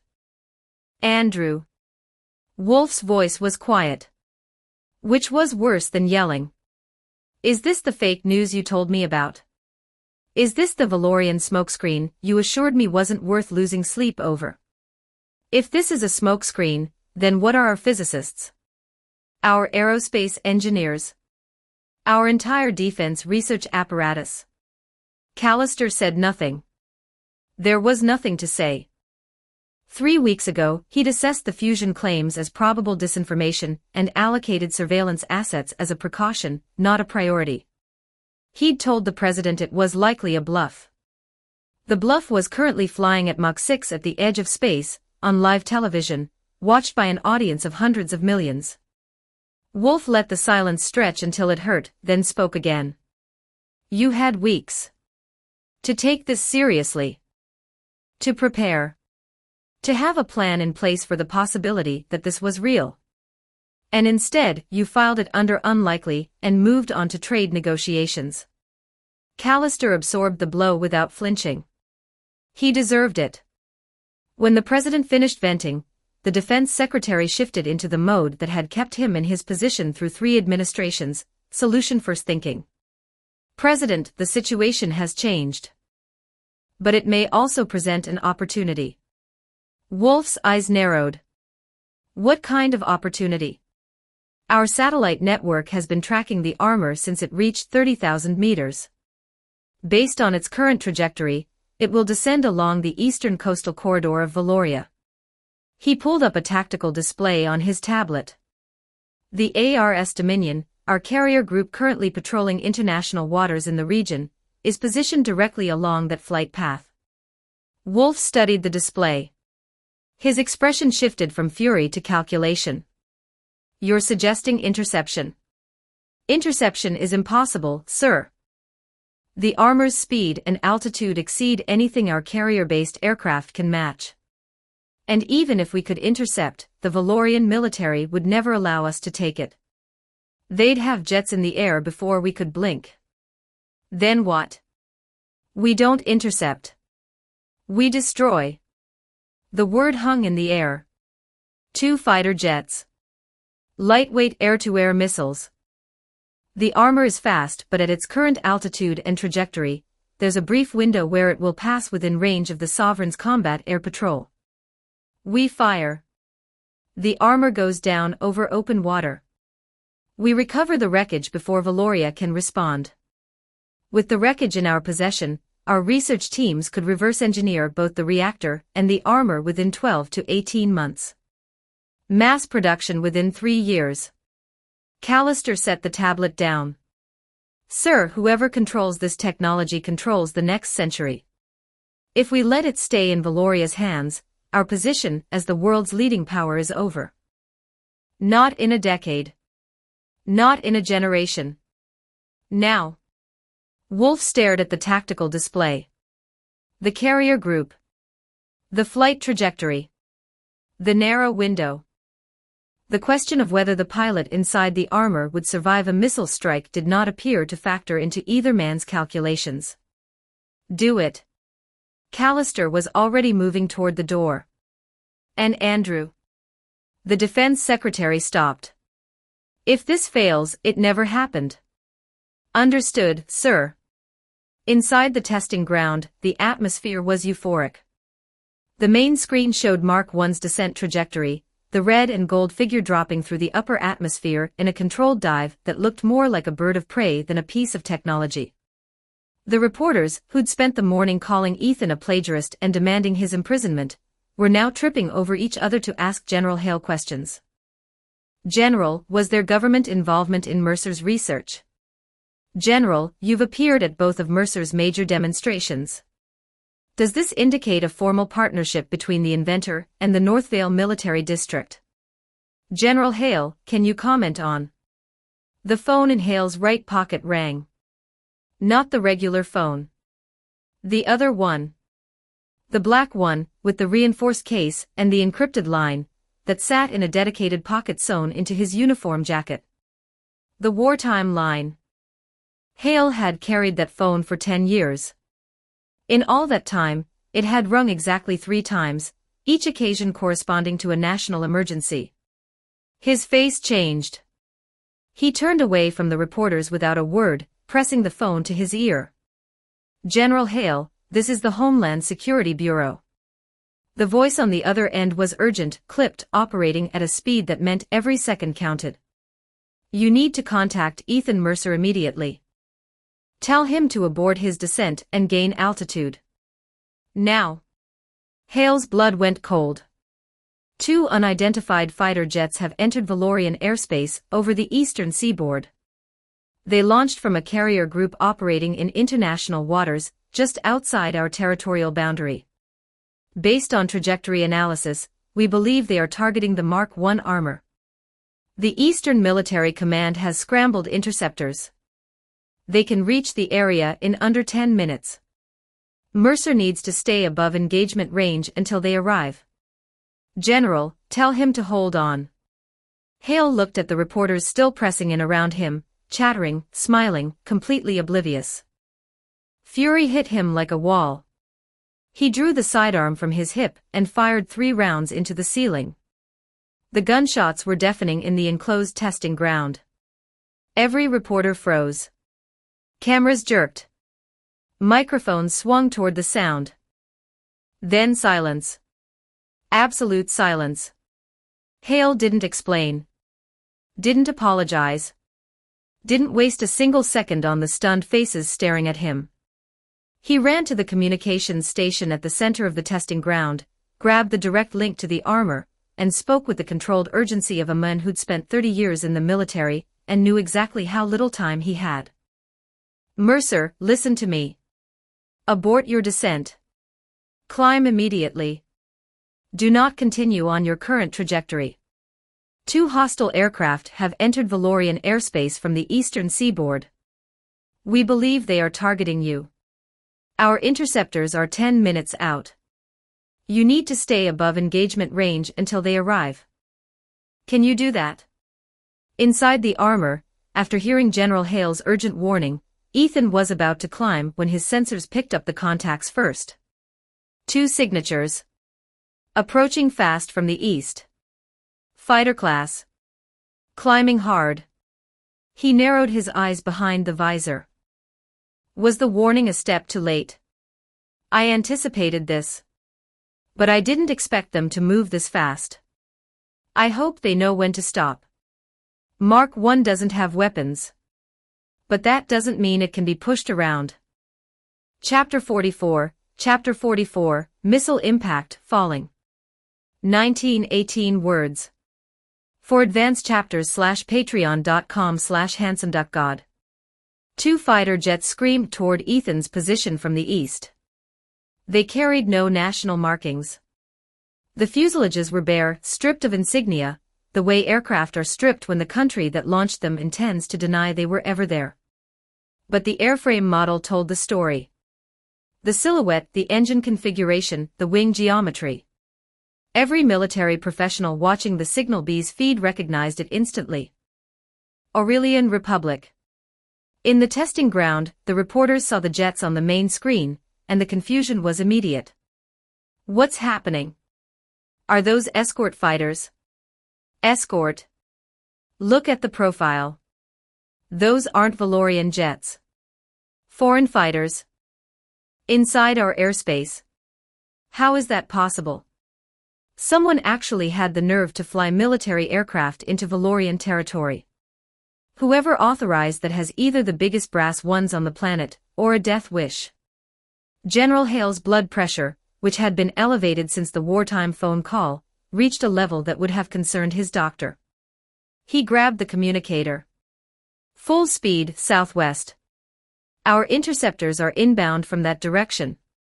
The urgency in his voice, combined with the pistol shots from minutes earlier, connected the dots for every person in the testing ground. This wasn't a drill. This wasn't a misunderstanding. Foreign military aircraft were inside Valorian airspace, closing on a 17-year-old civilian, and the highest-ranking officer in the room was screaming into a radio. In his seat, Adrian Voss watched the screen with a light in his eyes that had nothing to do with patriotism. Foreign powers were making their move. If Ethan Mercer died in this encounter, the events of today would have no living proof. The armor would be wreckage. The reactor would be debris. And a man accused of plagiarism would become a dead man who couldn't defend himself. Adrian's reputation was already destroyed. His evidence was exposed as fabrication. His company was about to be investigated. But dead men can't testify. And without testimony, the law required evidence. Evidence that, with the right lawyers and enough patience, could be contested, delayed, and eventually buried. A wild, desperate hope flickered behind Adrian's carefully neutral expression. In front of his television, Dr. Hargrove was shaking. Not from age. From rage so intense it had bypassed his cardiovascular system and gone straight to his bones. Contact the Aurelian Republic Embassy immediately. File a formal protest. This is banditry. State-sponsored piracy in our own skies. Marcus was already at his side, one hand on the old man's shoulder, trying to keep him in the chair. It's no use, Dad. Do you think the Aurelian Republic would abandon a prize like this over diplomatic protests? His voice was grim but steady. The voice of a man who understood how nations actually behaved when the stakes were this high. The law of the jungle has always been the only real rule between nations. Protests don't stop missiles. Right now, the only thing that matters is whether Valoria's interceptors get there in time. That's the only chance Ethan has. Ethan had received Hale's signal and was burning southwest at maximum speed. The two Aurelian fighters, knowing they couldn't match Mark I in a straight race, chose aggression over pursuit. The moment Ethan changed direction, they opened fire. Their orders from across the ocean had been specific: destroy the armor while keeping it as intact as possible. Which meant guns first, missiles second. Machine gun rounds were less destructive to the overall structure. If they could bring it down with bullets, the wreckage would be in better condition for salvage. Rows of 20mm rounds tore through the upper atmosphere, converging on the red and gold figure from two angles. In the testing ground, people closed their eyes. Hale's throat closed. Can the armor withstand 20mm rounds at this altitude? The bullets reached Mark I. And bounced. On the Signal B's feed, visible to every camera in the testing ground and every television screen in the Republic, the machine gun rounds struck the armor's surface and ricocheted off with bright sparks, deflecting into the thin atmosphere like pebbles thrown at a tank. The alloy that Ethan had spent 3 months fabricating from titanium gold composites and ceramic polymer layers wasn't ordinary metal. It was engineered for exactly this kind of abuse. At the speeds Mark I operated at, the shell had to withstand aerodynamic forces that would shred conventional materials. Bullets were a secondary concern. The crowd in the testing ground erupted in relief. The bullets bounced off. It's bulletproof. The armor is bulletproof. But Hale's expression didn't change. Machine guns were the opening act. What came next was the real threat. At high altitude, air-to-air missiles were lethal in a way that bullets weren't. They didn't need to penetrate the armor. They needed to detonate near it. The blast wave, the heat, the concussive force, all of it would hit the suit and the person inside it simultaneously. And even if the armor survived the explosion, the human body inside was fragile. The shock alone could rupture organs, shatter bones, turn a living person into something that wasn't. The Aurelian pilots reached the same conclusion. Machine guns weren't working. Valorian interceptors could arrive any second. They were out of time. One of them pressed the red button. A lightweight air-to-air missile detached from the wing pylon, its rocket motor igniting instantly, and streaked toward Mark I on a tail of white fire. Nearly twice the armor's maximum speed. At that velocity, evasion was impossible. The missile's guidance system had locked onto the reactor's heat signature, and at this range, with this closing speed, there was no angle, no maneuver, no burst of acceleration that could break the lock. The warhead filled Ethan's visor. 1 second. The missile struck the back of the Mark I armor and detonated. The explosion lit the sky like a second sun. A sphere of fire, heat, and pressure expanded outward from the point of impact, swallowing the red and gold figure in a cloud of flame and debris. The shockwave rippled through the upper atmosphere, visible on the signal bee's camera, as a distortion ring that expanded for hundreds of meters before dissipating. When the fire cleared, the armor was falling. Not flying. Not gliding. Not descending under power. The repulsors were dark. The eye slits were dark. The reactor's glow was gone. Mark I tumbled through the sky like a dead thing, spinning end over end, losing altitude at a rate that turned the signal bee's altimeter into a countdown. 30,000 meters. 25,000. 20,000. Faster and faster. Terminal velocity for an object of that mass at that altitude was catastrophic. The armor hit a small, unnamed island in the eastern sea. The impact threw a column of dirt, rock, and vegetation 50 meters into the air. The signal bee, hovering above, captured the crater, a gouge in the earth the size of a swimming pool, with the red and gold shape lying motionless at its center. No movement. At the Holloway house, Frank Holloway collapsed. Not physically. He stayed in his chair. But something inside him gave way, and the sound that came out of his throat was not a word. It was the sound a man makes when the thing he loves most in the world is taken from him, and there is nothing he can do.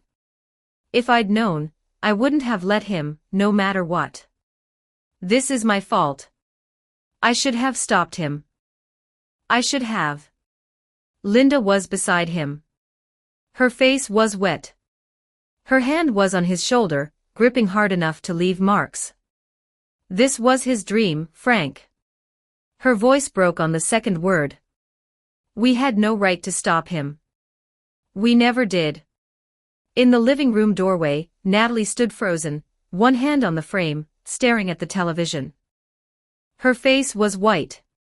Her mouth was open but no sound came out. For the first time in months, she wasn't angry. She wasn't resentful. She wasn't calculating the cost of Ethan's existence on her family's finances. She was terrified. In his apartment, Edmund Hargrove slumped in his chair like a man whose spine had been removed. A direct missile hit. A fall from 30,000 meters. The mathematics of impact force at that velocity left no room for hope. The human body, however well protected, could not survive the combination of explosive concussion and terminal velocity impact. The boy was dead. The pillar of the Republic's scientific future. The most talented physicist Hargrove had encountered in 70 years. The 17-year-old who had sat in a car and taught him things he didn't know. Murdered by a nation that valued technology over human life. Marcus stood beside his father, and for once in his life, he had no analysis to offer. No calculations. No skeptical counterpoint.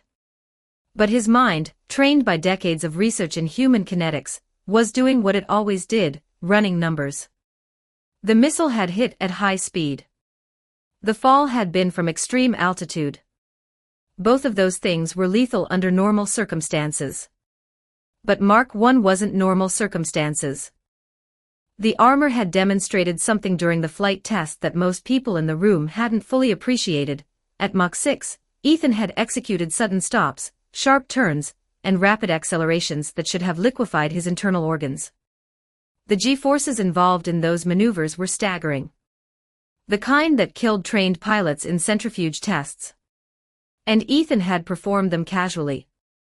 Which meant the armor's internal shock absorption system was operating at a level that Marcus, as a specialist in human kinetics, had never seen or even theorized. It was dissipating forces within the suit's interior that should have been unsurvivable. If that system had been active when the missile hit. If the armor's structural integrity had held through the initial blast. If the internal dampening had absorbed enough of the impact force during the fall.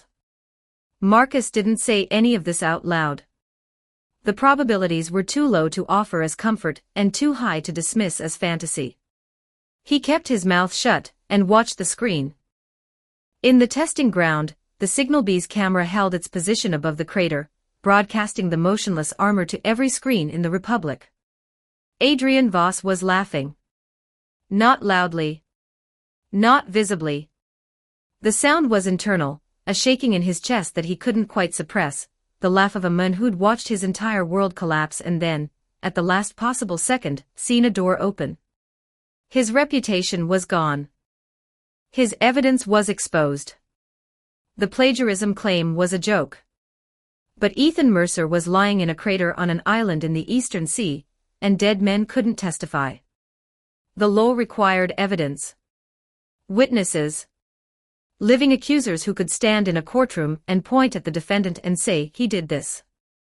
Without Ethan, the case against Voss Industries was circumstantial. The fabricated documents could be contested. The transfer permit could be explained away. The accusations could be framed as a smear campaign by political rivals. It wouldn't be easy. It would take years. It would cost millions in legal fees. But it was possible. And possible was more than Adrian had dared hope for 5 minutes ago. He sat on his stool in the testing ground, surrounded by weeping reporters and shell-shocked military personnel, and allowed himself, very quietly, to breathe. Chapter 45, Perfect Defense, Clash with the Fighter Jets. 2020 for words. For advanced chapters /patreon.com/handsomeduckgod. Control, this is Fox Hunter 1. Target is down. Impact coordinates, 27 degrees 17 minutes north, 118 degrees 58 minutes east. Requesting ground recovery team to the crash site immediately. Fox Hunter 1, Fox Hunter 2, good work. Valorian interceptors are inbound. Return to the Dominion now. The two Aurelian pilots banked hard and pointed their noses toward the open ocean, engines at full burn. The mission was complete. The target was wreckage.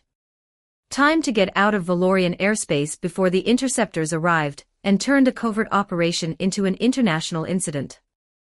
Behind them, on a nameless island in the Eastern Sea, the crater smoked. In the testing ground, several hundred pairs of eyes stared at the Signal B's feed. The drone had descended to a low hover above the crash site, its stabilized camera showing the rubble in sharp detail. Shattered rock. Uprooted vegetation. A gouge in the earth where something very heavy had hit very hard. And at the center of it, half buried under debris, the motionless red and gold shape of Mark I. Hey, did anyone else see that? I swear the armor's finger just moved. The reporter who said it was immediately drowned out. Are you out of your mind? This isn't a movie. Nobody survives a fall from 30,000 meters. This is reality, not a novel. The human body turns to paste at that kind of impact velocity. How did someone with eyesight that bad even get a press credential? Boom. The pile of rocks on top of Mark I exploded outward. A shockwave of dust and debris engulfed the Signal B, and for 3 seconds the screen went gray. The crowd in the testing ground surged to their feet, shoving, craning, trying to see through the static. Then the dust cleared. Mark I stood in the center of the crater. The reactor in the chest plate was glowing. The eye slits were lit.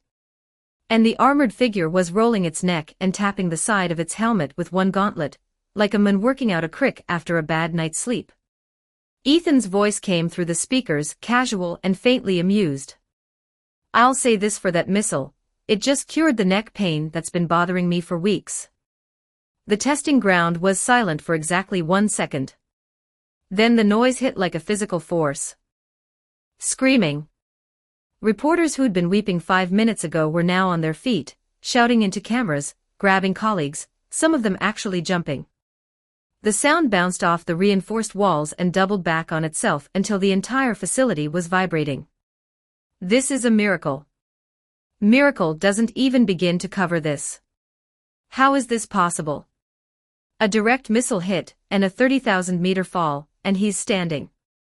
General Hale's voice cracked through the communication link, raw with emotion he wasn't bothering to hide. Are you hurt? Completely fine, General. The defense systems on Mark I are a lot more robust than they look. Inside the armor, Ethan ran a quick damage assessment through the HUD, and the results painted a picture that was a long way from pretty.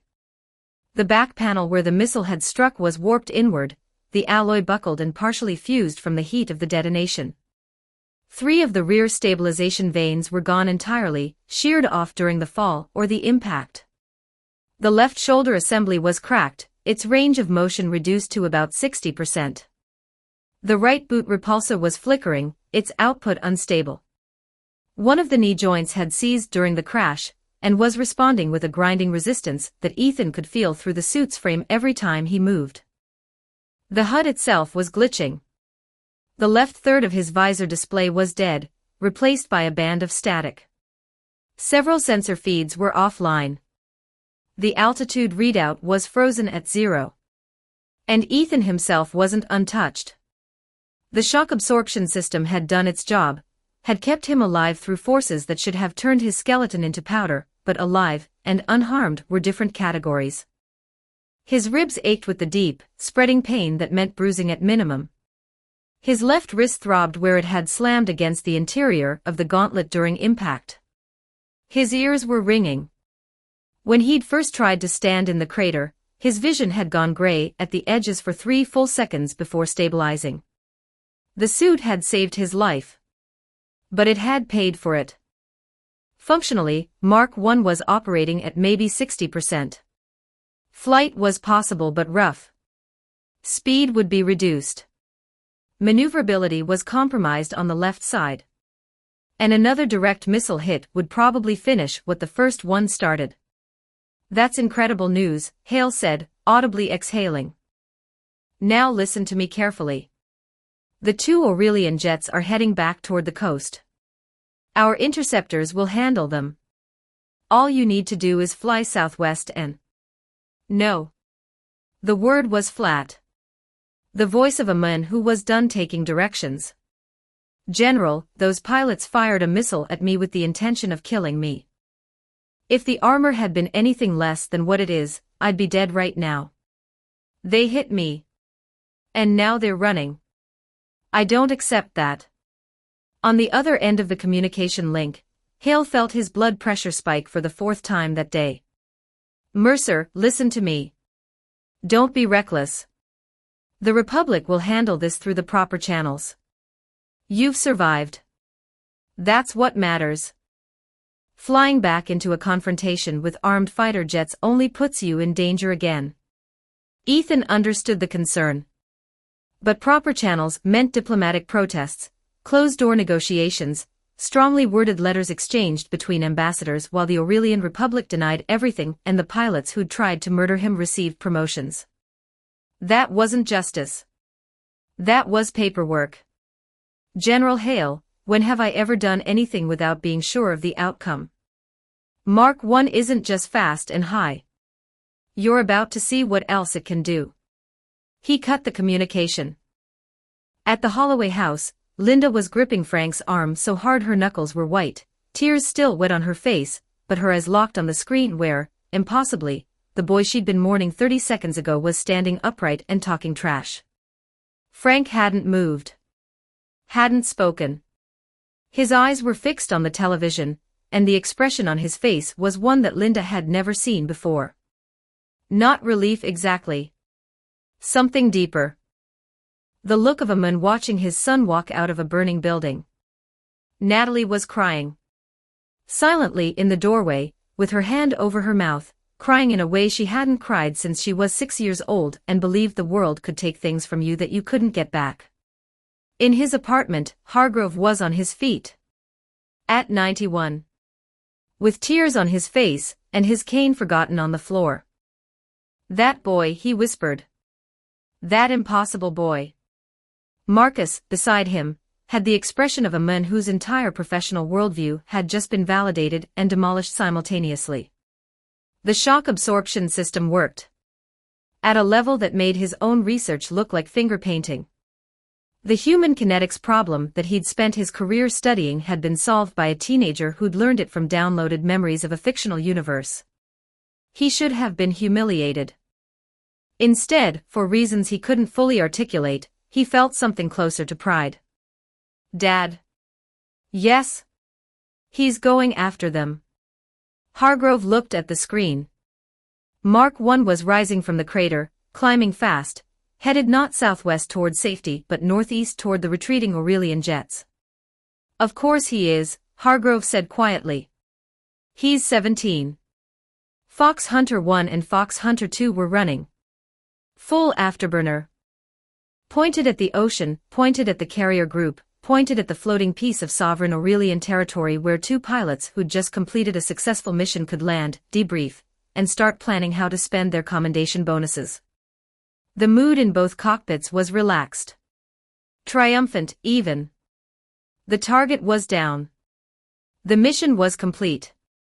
In 48 hours, they'd be home, and the story of how they'd taken down the most advanced piece of military technology on the planet would follow them for the rest of their careers.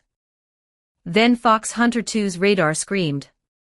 An unknown contact, approaching from the west at a speed the radar system flagged as a sensor error because no manned vehicle in its database could move that fast.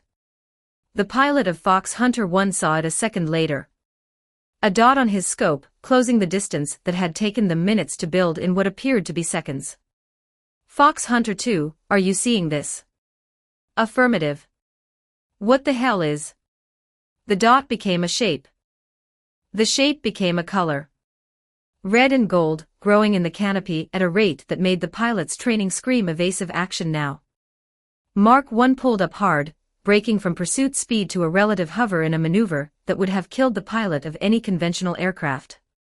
For a single frozen second, the armor hung in the air directly behind Fox Hunter 2, close enough that the jet wash should have torn it apart. Then Ethan raised his right palm. The repulsor fired. A beam of concentrated energy lanced from the armor's palm, white-hot at the core and bleeding into blue at the edges. It struck the fighter jet's left engine housing with pinpoint accuracy. The engine didn't just fail. It detonated. The turbine blades, spinning at tens of thousands of RPM, shattered inside their housing and tore through the fuselage like shrapnel from the inside. The fuel line ruptured. Fire bloomed across the wing root. The jet had 2 seconds of confused, crippled flight, one engine gone, the airframe yawing violently as the remaining engines thrust-pulled it into a spin it couldn't recover from. Then the fuel tanks caught, and Fox Hunter 2 became a fireball. In the testing ground, the signal be captured the moment in crystal clarity. The footage would be replayed on every news network in the world for the next 72 hours, a red and gold figure, one palm raised, a beam of light connecting it to a military fighter jet that erupted into flame a heartbeat later. Fox Hunter 1's pilot watched his wingman's jet disintegrate 300 meters to his left. 5 seconds. That was the entire engagement. From the armor appearing on radar to the fireball. 5 seconds. The promotions. The commendations. The fantasies of career advancement. All of it vaporized along with Fox Hunter 2. There was only one thought left in the pilot's mind, and it was very simple: survive. He slammed the throttle forward. Maximum speed. Every ounce of power the engines could produce. Heading for the carrier group, heading for the combat air patrol that was supposed to be covering their return, heading for anything that wasn't the red and gold shape that had just shot down a fighter jet with a beam of light from its palm. Behind him, Ethan watched the surviving jet flee. For a moment, a flicker crossed his mind. The pilot of Fox Hunter 2 was dead. A human being, following orders, doing a job, gone in 5 seconds because Ethan had aimed his palms and fired. A few months ago, he'd been a high school student getting his homework stolen. The guilt was real. Brief, but real. Then he remembered the missile. The heat-seeking lock. The warhead filling his visor. The intention behind it: kill the boy, take the armor, deny everything.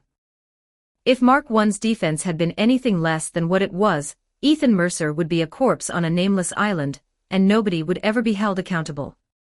He let the guilt go. Then he looked at the fleeing Fox Hunter 1, and his right palm began to glow again. "You've seen the repulsors. Now let me show you what else this armor can do." Chapter 46, Crushing Aerial Combat, Aftermath. 1668 words. For advanced chapters patreon.com/handsomeduckgod. Inside the Mark I's right gauntlet, energy poured into the palm assembly at a rate that made the internal temperature sensors flash warning amber. The arc pulse cannon. In the Earth Prime memories Ethan carried, this was Iron Man's signature weapon. A directed energy system that drew power directly from the chest reactor and channeled it through the palm's focusing array into a concentrated beam capable of punching through military-grade armor at range. The output was adjustable. A low-power burst could disable electronics. A mid-range shot could cut through vehicle plating. And at full charge, the energy density was enough to core through a reinforced bunker. As the charge built, Ethan felt the heat spreading through the gauntlet's internal structure. His right hand was uncomfortably warm, then hot, then genuinely painful through the suit's insulation layer. And on his chest, the reactor's glow dimmed noticeably. The cannon was drinking energy at a rate that made Ethan's engineering mind run the math in real time. At full output, a sustained firing pattern would drain the reactor within minutes. This was a weapon designed for decisive strikes, not prolonged engagements. But one strike was all he needed. Mark I raised its right arm. Fox Hunter 1 was a shrinking dot against the gray ocean, engines at full burn, running for the carrier group and the illusion of safety it represented. Ethan aimed. The cannon fired. A beam of light erupted from the palm, thick as a man's leg, white at the core and bleeding into blue at the edges. It crossed the distance between the armor and the fleeing jet in less time than it took to blink, ignoring the intervening air as if it weren't there. The pilot of Fox Hunter 1 saw a flash of blinding white fill his canopy. He had time for exactly one thought, and then the beam struck the fuselage directly behind the cockpit. The jet came apart. Not gradually. Not in stages. The energy transfer was so catastrophic that the airframe disintegrated from the point of impact outward, like a glass bottle hit by a sledgehammer. Fuel, metal, and fire expanded outward in a sphere of destruction that looked, from the signal bee's camera, like a firework detonating against the gray sky. Fox Hunter 1 ceased to exist. Mark I didn't pause. Didn't hover to survey the wreckage. Didn't look back. Ethan turned southwest and burned for Valorian airspace at maximum speed, the damaged armor shaking around him, his bruised ribs screaming with every course correction, the half-dead HUD flickering as it struggled to maintain his navigation feed. Behind him, 2 columns of smoke marked the sky where 2 Aurelian Republic fighter jets had been. The testing ground was silent. Not the impressed silence of a crowd processing a surprise. Not the stunned silence of people watching something they didn't understand.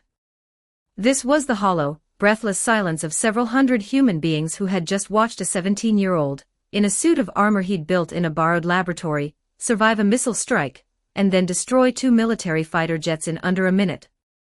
Nobody moved. Then a reporter in the third row turned to the person beside him and said, very quietly, "Slap me. I need to know I'm awake." Smack. You didn't have to swing that hard. The laughter that followed was the kind that comes from relief, from terror, from the specific human need to make noise when the world has become too strange to process in silence. Even movies wouldn't film it like this. This day is going to be in the history books. I can already see Mercer standing on a podium accepting the Nobel Prize. Both of them. Physics and engineering. As the crowd erupted, General Hale stood at the communications station with his arms crossed, and his mind racing through calculations that had nothing to do with physics. The commotion this kid has caused is beyond anything I can contain. 2 foreign fighter jets destroyed over our waters. An act of war on live television.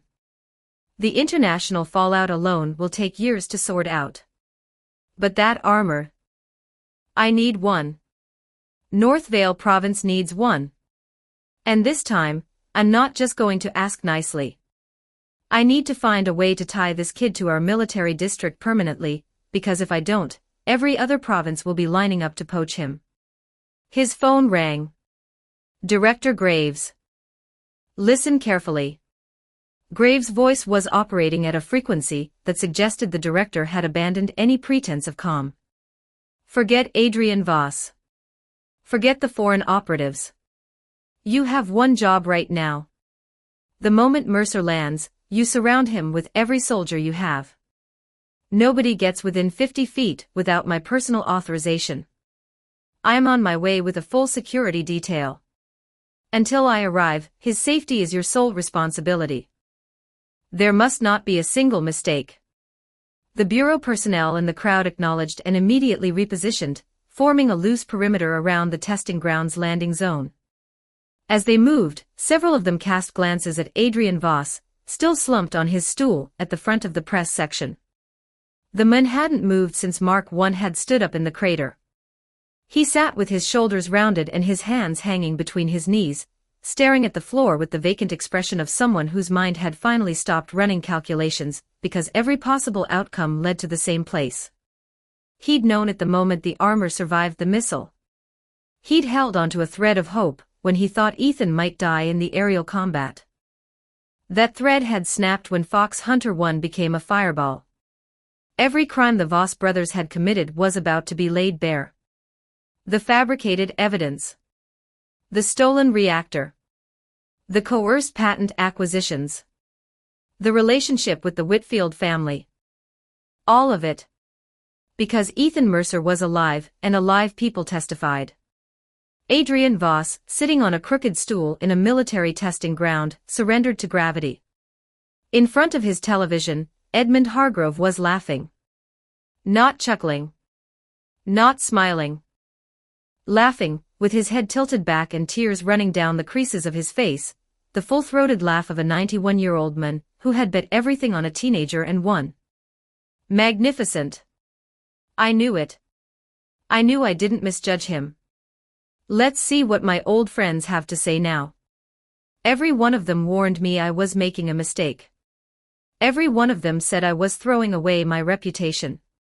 He slapped his knee. The boy used the reactor technology as a bet. He wagered the most valuable piece of intellectual property on the planet because he knew, with absolute certainty, that what he was building would make it look small. And he was right. The laughter continued, interspersed with coughing and the occasional need to wipe his eyes. He'd felt stifled for 3 months. Every old colleague, every former student, every friend from decades of service had advised him to reconsider. The money was one thing.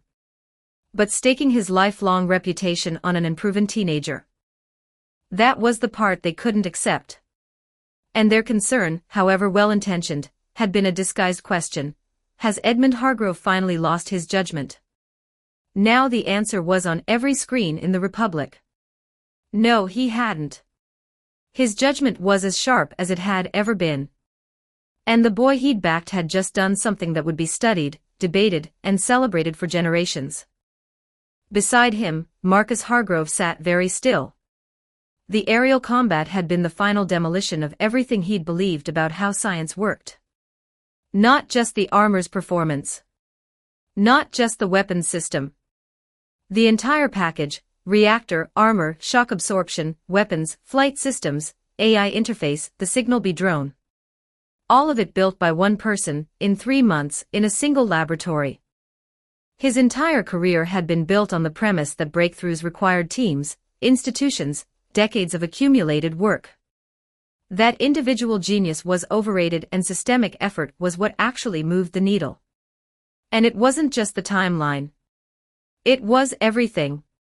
Marcus knew Ethan's background. Raised by an uncle on a soldier's income. Monthly expenses that wouldn't cover a decent meal at a university faculty club. No research conditions. No institutional backing. No team of specialists feeding him data and building prototypes. 20 years, for an ordinary researcher, wasn't enough time to lay a solid foundation. And Ethan had reached heights that no amount of time, money, or institutional support had achieved anywhere on the planet. Every assumption Marcus had built his career on was lying in a crater on a nameless island, alongside the wreckage of 2 fighter jets. He took a breath. Dad. I've decided to return to Valoria. Permanently. Hargrove looked at his son. Said nothing. I'll start at your research institute. On my own merits. I don't want your name opening doors for me. The old man's expression didn't change. But the brightness in his eyes, already intense from the laughter, deepened into something warmer. If that's your decision, then go. But I meant what I said, my name doesn't carry you. If you can't earn your place, go back to the Northern Sovereignty and stop embarrassing me. I won't need your name, Dad. Not after what I saw today. The 2 men sat in their chairs, father and son, watching the screen, where the signal tracked a damaged red and gold figure flying southwest through a darkening sky.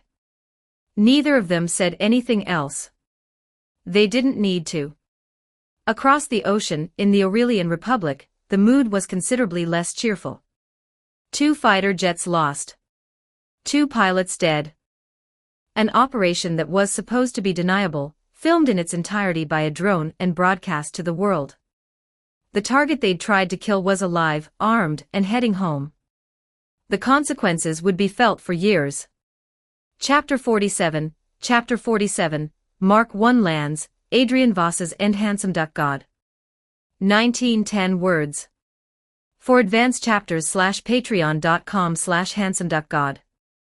In the presidential office of the Aurelian Republic, the sound of shattering glass echoed off the walls. President Harrison Wolfe had hurled his water glass at the floor with enough force to send fragments skidding across the hardwood in every direction. The aides standing along the walls flinched but didn't move. Nobody made eye contact. Each of those fighter jets cost $20 million in defense budget allocations. Wolfe's voice had passed through fury and come out the other side into something colder and more dangerous. Add pilot training, deployment costs and operational support, and we've lost $50 million on this operation alone. Defense Secretary Callister stood with his hands clasped behind his back, head lowered, absorbing the tirade the way a man absorbs a beating he knows he's earned. $50 million. We could have taken that money and bought the technology. We could have offered that kid more than his entire country's research budget and walked away clean.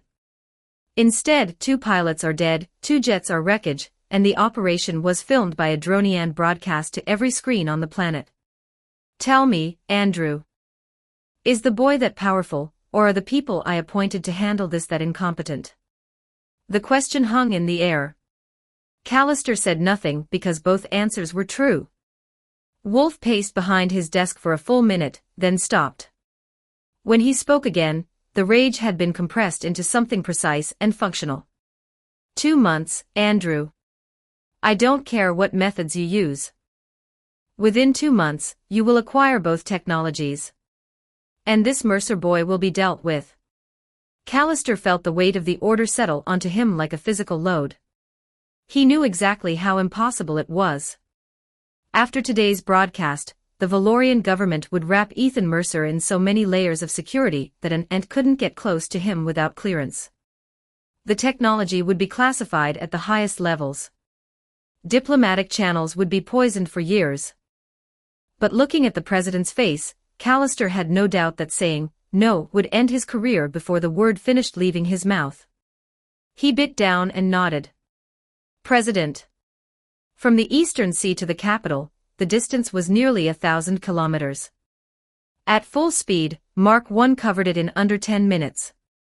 The armor descended over the testing ground like a falling star that had changed its mind, decelerating from hypersonic velocity to a controlled hover in a sequence of thrust adjustments that painted the sky with contrails.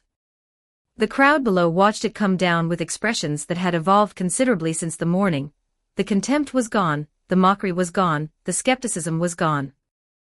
What remained was awe, and the specific humility of people who understood they had just witnessed something that would define their generation. Mark 1 touched down in the center of the deployment ring.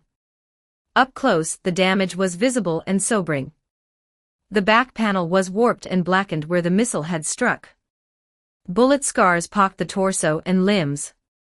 3 rear stabilization vanes were missing entirely, leaving ragged stumps where precision engineering had been. The left shoulder assembly was visibly cracked. Scorch marks covered the legs from the crash impact. This was not the gleaming, pristine suit that had stood on the display rig that morning. This was a machine that had been to war. The crowd stared at the damage in silence, and the understanding settled over them like a weight. Everything they'd watched on the screen had been real. The bullets. The missile. The crater. All of it. Written in metal, visible in every dent and burn mark on the armor's surface. The 3 mechanical arms activated. User of Mark I detected, Ethan Mercer. Preparing to disassemble the battle armor. The arms moved with the same fluid precision as the suiting up sequence, working in reverse. Gauntlets first, then helmet, then shoulder assemblies, torso, legs. Each piece was lifted away and returned to the deployment rig, revealing the person underneath layer by layer. Ethan Mercer stepped out of the last piece of armor and stood in the center of the testing ground in his work clothes, blinking in the afternoon light. He was favoring his left wrist, holding it close to his body. A bruise was already darkening along the side of his jaw where his face had struck the inside of the helmet during impact.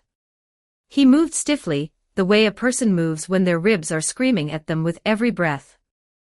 And when he blinked in the afternoon light, there was a faint, unfocused quality to his eyes, like a man whose ears were still ringing from an explosion that had happened 30 minutes ago. But he was standing. Breathing. And that, given what the crowd had just witnessed, was miracle enough. The testing ground erupted for the final time. A wall of reporters surged toward him. Before they'd taken 3 steps, several figures burst from the crowd. The lead agent drew a sidearm and fired a single round into the air. Bureau of Internal Affairs. Official operation. Unauthorized personnel, stand back. The reporters froze. The agent held up credentials and showed them to General Hale, who'd already dropped his hand to his own sidearm out of reflex. One look at the bureau insignia, and Hale relaxed. His nerves were wound tighter than piano wire. After everything that had happened today, if anyone so much as sneezed in Ethan's direction, Hale was prepared to shoot first and file paperwork later. The bureau agents formed a tight perimeter around Ethan, facing outward, scanning the crowd with the professional alertness of people who'd been trained to assume that every face in a room might be hostile. Ethan, freshly extracted from the most advanced piece of military technology on the planet, looked at the ring of armed agents surrounding him with genuine confusion. "Hey, what's going on here?" The lead agent looked Ethan up and down with undisguised curiosity. This was the kid who'd built a fusion reactor, a suit of powered armor, and a Mach 10 drone, and then used them to destroy 2 fighter jets on live television. He looked average height. Unremarkable build. Work clothes that needed washing. The kind of face you'd walk past on the street without a second glance. The agent couldn't help feeling slightly disappointed. Directive from the top. "We're here to ensure your personal safety." Ethan caught the way the man's eyes were scanning him, up and down, like he'd expected someone taller or more impressive looking. "This guy is judging me." "Well, thanks," Ethan said, with the particular tone of someone who was choosing not to be offended. Meanwhile, the lead agent confirmed Ethan was secured, and that the foreign operatives in the crowd weren't making any moves. Then he straightened his jacket, crossed the testing ground, and climbed onto the stage. Adrian Voss was still sitting where he'd been sitting for the past hour. He hadn't moved. Hadn't tried to leave. Hadn't reached for a phone or spoken to his brother. He looked up at the bureau agent and laughed. A short, miserable sound. "Adrian Voss. You are suspected of malicious competition, market manipulation, trafficking in classified national assets, and misappropriation of patented technology. You will come with us to cooperate with the investigation." The reporters in the crowd caught every word, and the murmur that followed was electric. "I always thought there was something off about him. All that righteous indignation was an act. The Bureau doesn't personally intervene for minor crimes. Whatever he's done, it's serious. We nearly helped him bury a genius. We nearly became accomplices to this. If Mercer had been railroaded by those fabricated charges, every single one of us would have been complicit. While the crowd processed the arrest, a black sedan pulled up outside the testing ground's main entrance. Director Nathan Graves stepped out. The foreign operatives who'd been embedded in the press section recognized him immediately. Several of them physically shrank. Graves' reputation in the international intelligence community was specific and well-earned. Anyone who ended up in his custody tended to stay there for a very long time. But Graves wasn't interested in foreign agents today. He walked straight to Ethan, eyes scanning the kid with an intensity that made the Bureau perimeter agents look casual by comparison. "You're sure you're not injured?" Ethan started to say, "I'm fine," and then thought better of it. His ribs throbbed with every breath. His wrist was swelling. The ringing in his ears had faded to a low hum, but hadn't stopped. "Nothing serious. Bruised ribs, maybe. My wrist took a hit. The armor's shock absorption system did its job, otherwise I wouldn't be standing here." Graves looked at the bruise on the kid's jaw, the way he was cradling his wrist, the slight hitch in his breathing, and clearly decided that "nothing serious" was a 17-year-old's definition rather than a medical one. Graves' expression suggested he didn't entirely believe this, but was willing to table the argument for now. He turned to the lead agent. "Once the situation here is wrapped up, take him to the nearest military hospital. Full physical examination. Everything. I want blood work, imaging, neurological screening. The works." "Yes, Director." Ethan opened his mouth to protest, then closed it. Arguing with the head of the Bureau of Internal Affairs about a medical exam seemed like a poor use of his time. With Ethan secured, Graves walked to the edge of the stage where Adrian Voss was being prepared for transport. The CEO of Voss Industries looked up at the director with the hollow, exhausted defiance of a man who'd lost everything but his ability to speak. "Didn't expect this, did you?" Graves said. His voice was conversational. Almost pleasant. "After all these years of playing cat and mouse, you finally lost." Adrian's jaw tightened. "If it weren't for that freak of nature, I'd never have been caught." "That's what they all say." Graves' tone didn't change. "But it has nothing to do with Ethan Mercer. As long as anyone dares to damage the interests of this republic, I will hold on until they stop breathing." Adrian shook his head. The gesture of a man past caring. "Winners write the history. I've got nothing left to say." Then his eyes sharpened. One last flicker of the intelligence that had built an empire. "But you, Graves. You only ever go after the ones you can reach. The real power behind all of this, you won't touch. You don't have the nerve." The implication was clear. Edgar Whitfield. The Whitfield dynasty. The political family whose protection had made everything Adrian did possible. Graves looked at him for a long moment. Then he smiled. "I know exactly who you're talking about. And I promise you, before long, you might find yourself sharing a cell." Adrian's expression flickered. For the first time since his arrest, something other than resignation crossed his face. Graves didn't waste any more words. He nodded to his agents, and they led Adrian Voss off the stage, through the testing ground, and into a waiting vehicle. The door closed. The vehicle pulled away. And Adrian Voss, CEO of Voss Industries, architect of a plagiarism scheme that had nearly destroyed a teenager's life, disappeared from public view for the last time. Chapter 48, The Cabinet Clash, Ethan's Terms. 1921 words. For advanced chapters /patreon.com/handsomeduckgod. Inside the most heavily guarded meeting room in the capital, the same faces gathered around the same table for the second time because of the same person. 3 months ago, they'd convened because a teenager had demonstrated controllable nuclear fusion. Today, they were here because that teenager had demonstrated something considerably more dramatic. Chancellor Roland Thayer waited until the last seat was filled, then cleared his throat. I think we can all agree that the young man named Ethan Mercer has exceeded every possible expectation. He looked around the table. Let's hear it. What is our position on Mercer and the Mark I battle armor? Silence. Not the contemplative silence of people organizing their thoughts. The political silence of people who knew exactly what they wanted to say, but were waiting to see which way the wind blew before saying it. Every person at this table had received the news within minutes of it happening. Director Graves had personally arrested Adrian Voss. The CEO of Voss Industries led away in front of cameras on charges that would make front-page news for weeks. And every person at this table understood the implications. Graves was a direct subordinate of Chancellor Thayer. Voss Industries had deep ties to the Whitfield political dynasty. By arresting Adrian, Graves hadn't just closed a fraud case. He'd fired the opening shot in a conflict between the two most powerful factions in the Republic's government.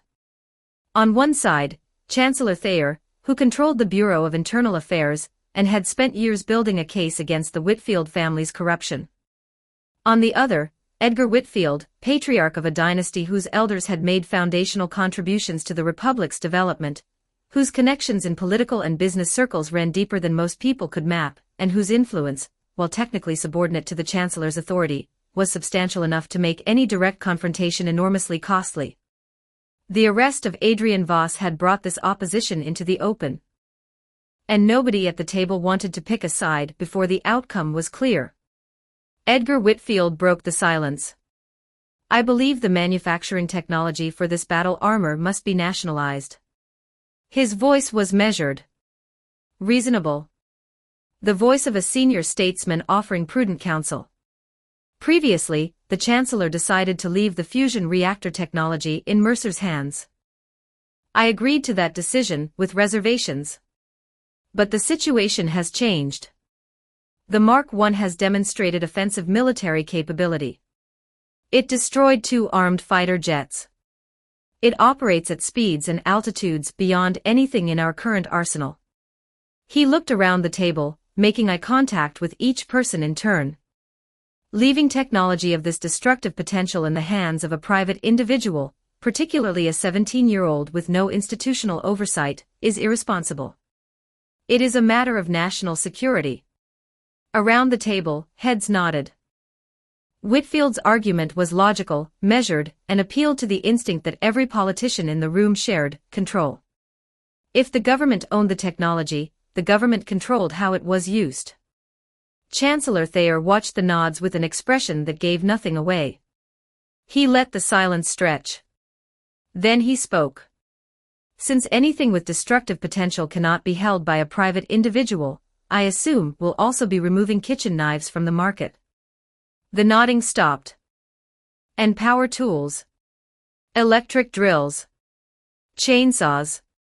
All extremely dangerous in the wrong hands.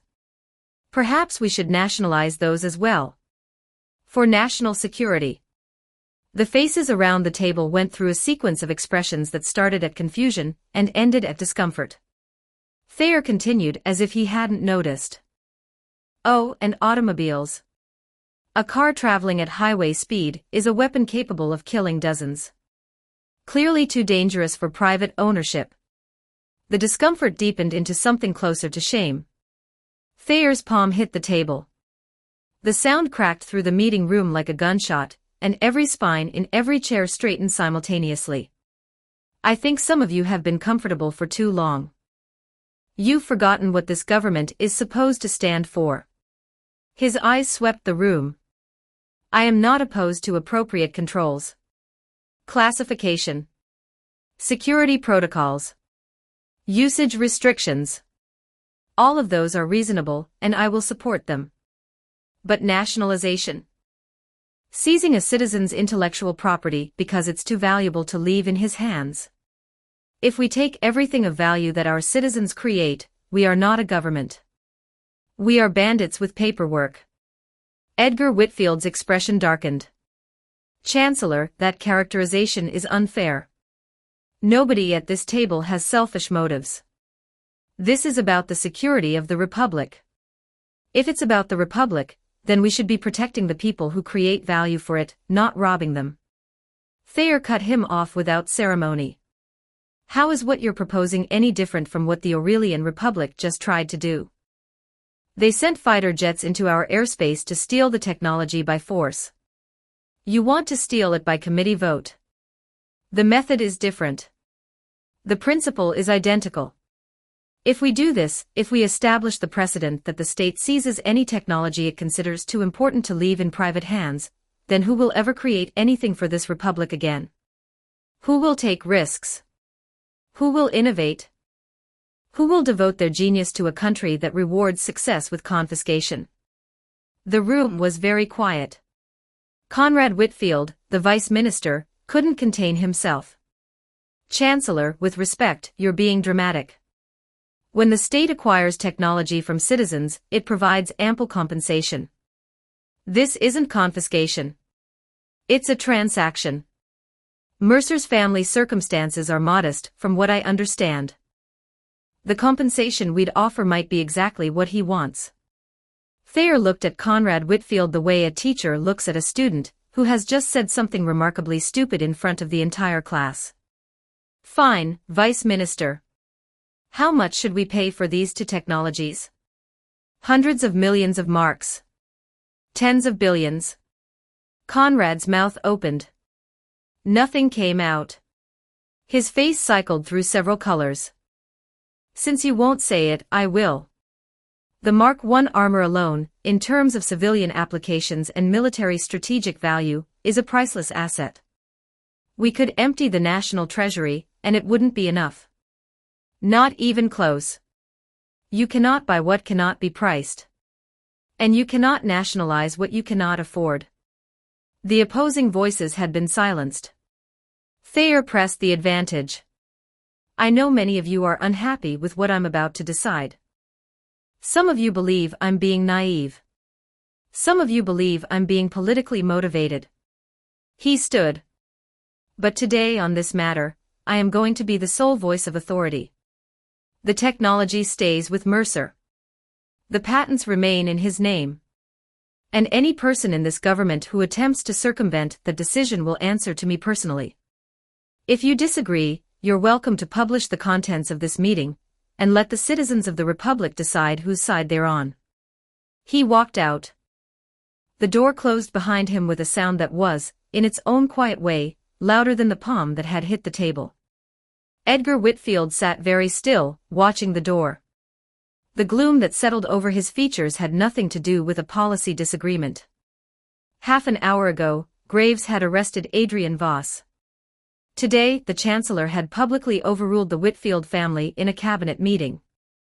These were not isolated events. They were a sequence. A pattern. And Edgar Whitfield, who had navigated the Republic's political landscape for 40 years, recognized the pattern for what it was.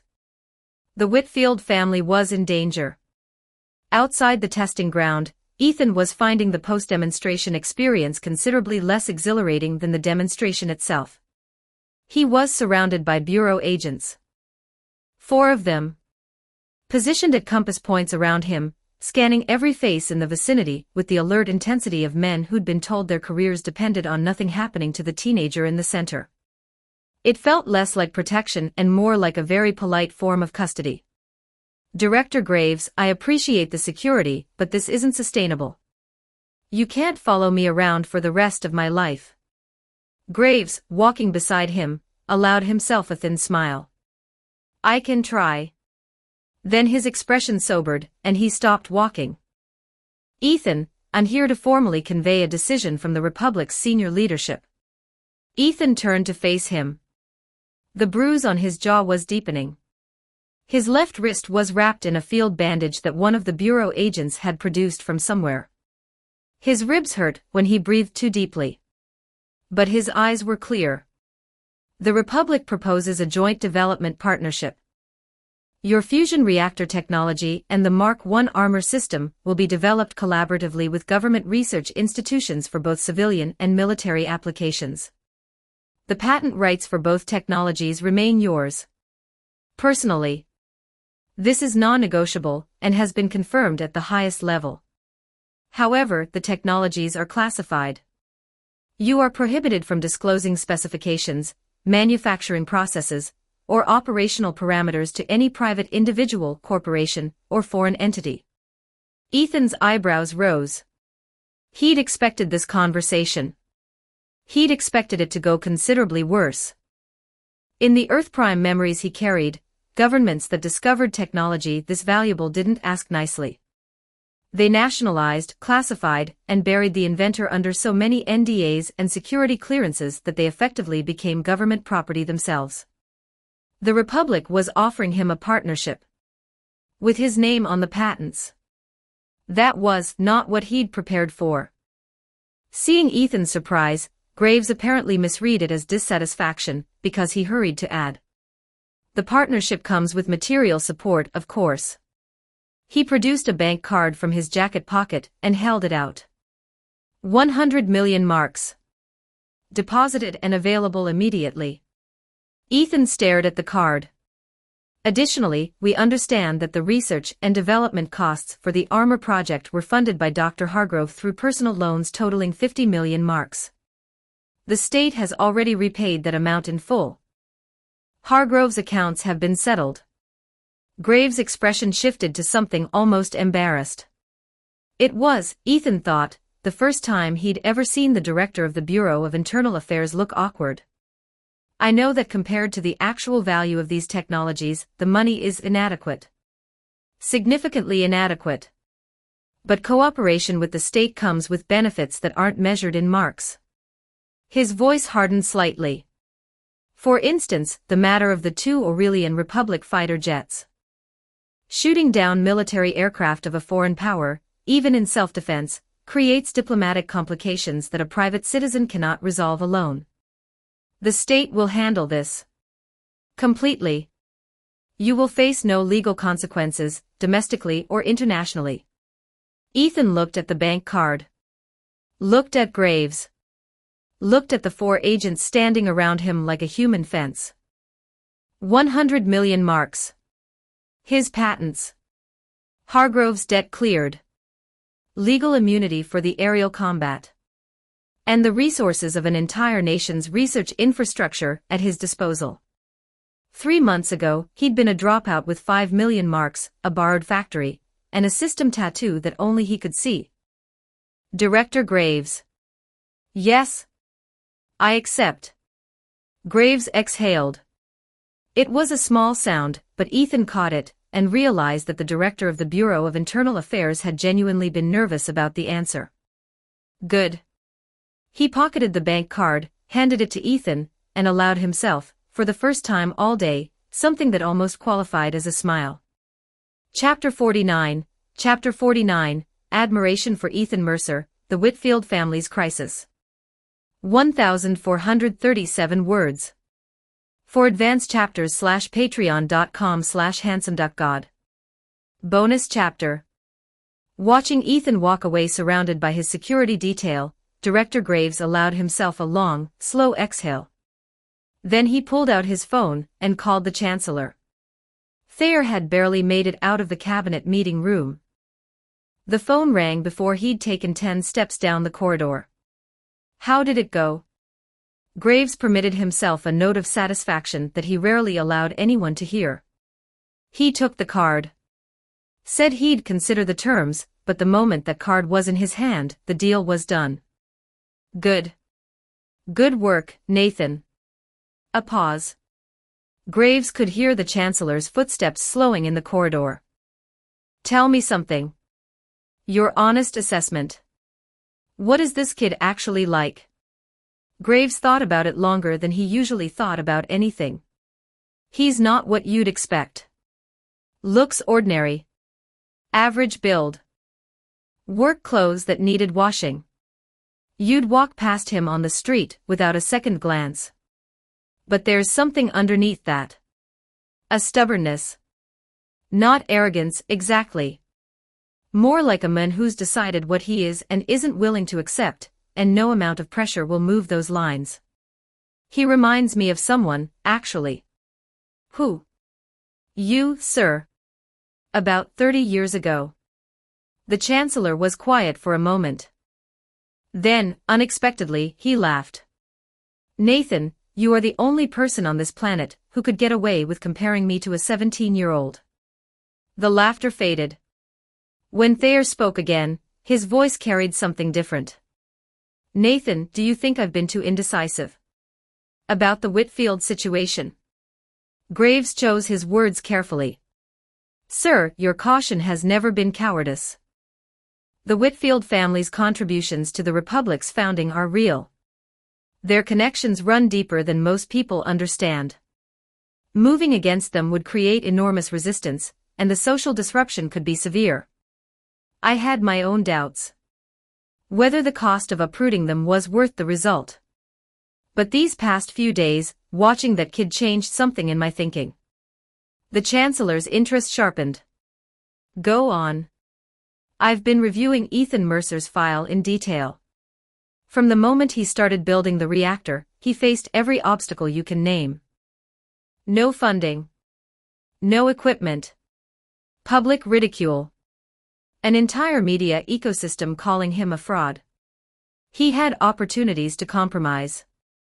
When Adrian Voss offered him 7 million marks, he could have taken it. When the plagiarism accusation hit, he could have negotiated. He could have traded his knowledge for comfort, for safety, for an easy life. He refused every time. Not because he didn't understand the consequences. Because he decided that yielding wasn't an option. Graves' voice dropped. And the result? He emerged from 3 months of isolation with technology that changed the balance of power on this planet. And the Republic got to remove a cancerous corporation in the process. A teenager had the courage to refuse compromise against forces that should have crushed him. If he can do that, then you and I have no excuse for timidity. The line was quiet for several seconds. When the Chancellor spoke, the hesitation was gone. What replaced it was the tone that Graves had heard exactly 3 times in his career, the sound of Roland Thayer making a decision he would not reverse. Begin organizing evidence on the Whitfield family. Everything you have. Every transaction, every connection, every crime. Once we've handled the diplomatic fallout from the Aurelian Republic's attack, we move. Graves felt something loosen in his chest that had been tight for years. Sir, the Bureau hasn't been idle. We've been compiling evidence for a long time. Financial records, communication intercepts, property transfers, connections to Voss Industries. The file is substantial. Then it's time to use it. Understood, sir. The Whitfield family compound occupied an entire block of the capital's most exclusive residential district. Behind the walls and the security gates, the estate had the quiet, manicured perfection of old money that had been old money for generations. Inside the study, deep in the compound's interior, the lights burned well past midnight. Edgar Whitfield sat behind a desk that had belonged to his grandfather, the man whose contributions to the Republic's founding had earned the family their position. His hands were clasped on the desk surface. His face was set in the particular expression of a man who was not worried about a problem, but was very worried about the speed at which it was approaching. Across from him, Conrad Whitfield yawned. Brother, I don't see why you're losing sleep over this. Thayer has been butting heads with you for years. This is nothing new. And the Voss situation? That's Adrian's fault. He was sloppy. He couldn't handle a teenager and got caught. That's his problem, not ours. Edgar looked at his younger brother, and for a moment, the composure that had carried him through 40 years of political maneuvering cracked. You are a fool. The word hit the room like the Chancellor's palm had hit the cabinet table. I am burdened with a fool for a brother.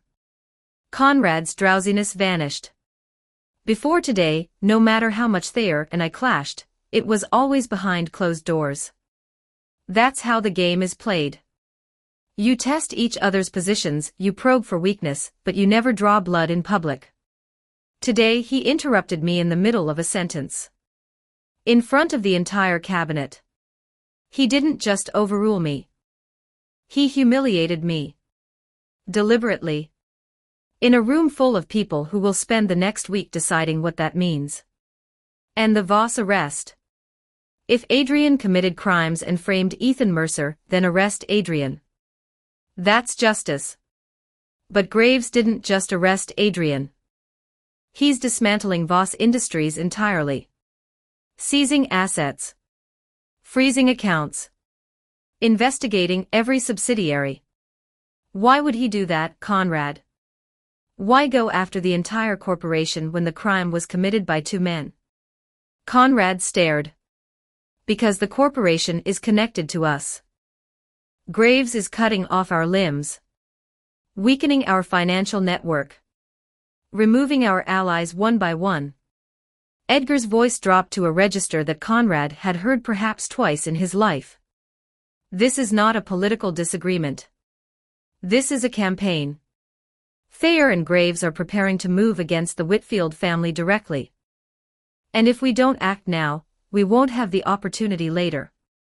Conrad's face had gone the color of old paper. What do we do? Edgar ignored the question. His mind was already 3 steps ahead, running calculations that had nothing to do with politics and everything to do with survival. Ethan Mercer has an uncle. A man named Frank Holloway. He's a school principal in Ashford City. Recently fired for the 3rd time. I need you to arrange something. Use your ministry connections. Have Holloway reassigned to a position in Greystone Province. The Western Territories. Make it look like a routine administrative transfer. Conrad blinked. Brother, the family is facing a crisis and you're thinking about a school principal. Edgar's expression made it clear that further questions would not be tolerated. Do as I say. I have my own plans. Conrad left the study with the unsettled expression of a man who understood that something important was happening, and did not understand what it was. When the door closed, Edgar Whitfield opened the safe in the corner of the study. The safe was large. Expensive. The kind built to hold state secrets, priceless documents, or stacks of currency. It contained a single item, a phone. An old phone, the kind without a touch screen. The kind designed to be untraceable. The kind that existed for one purpose and one purpose only. Edgar picked it up and opened the contacts. There was one number saved. No name attached. He stared at it. If he dialed this number, the Whitfield family would cross a line from which there was no return. Not a legal line. Not a political line. A line of a different kind entirely, one that separated men who played within the system from men who had decided the system could no longer protect them. Edgar thought about Thayer's face in the cabinet meeting. The absolute certainty. The palm hitting the table. The door closing. He thought about Graves, methodically dismantling Voss Industries like a man pulling threads from a sweater.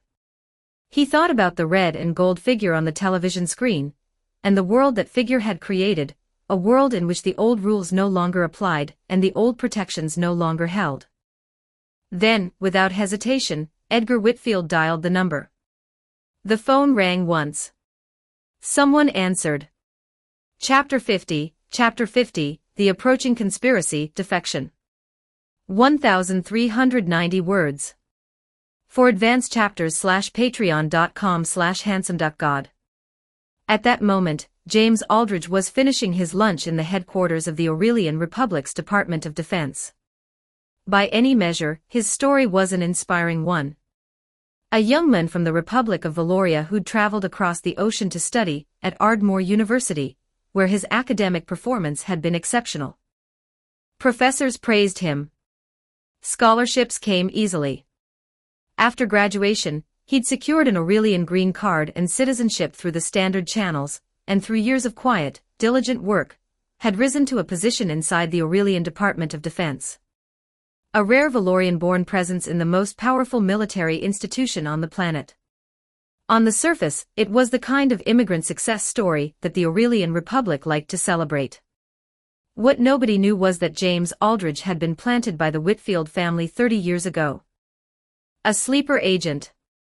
Cultivated since youth, educated abroad on Whitfield money, positioned inside a foreign government with a single purpose: if the family's operations in Valoria were ever exposed, if their hidden dealings ever came to light and left them with no safe ground at home, there would be someone on the inside of the most powerful nation on earth who could open a door. The phone in his left pocket had not rung in years. When it vibrated against his hip, James felt his expression change before he could control it. That phone was the only link to the main family in Valoria. It had been silent so long he'd almost convinced himself it would stay that way forever. For it to ring now meant something catastrophic had happened. He abandoned his lunch, found a deserted corridor, and answered. Jamie. Edgar Whitfield's voice was quieter than James remembered. It's been a long time.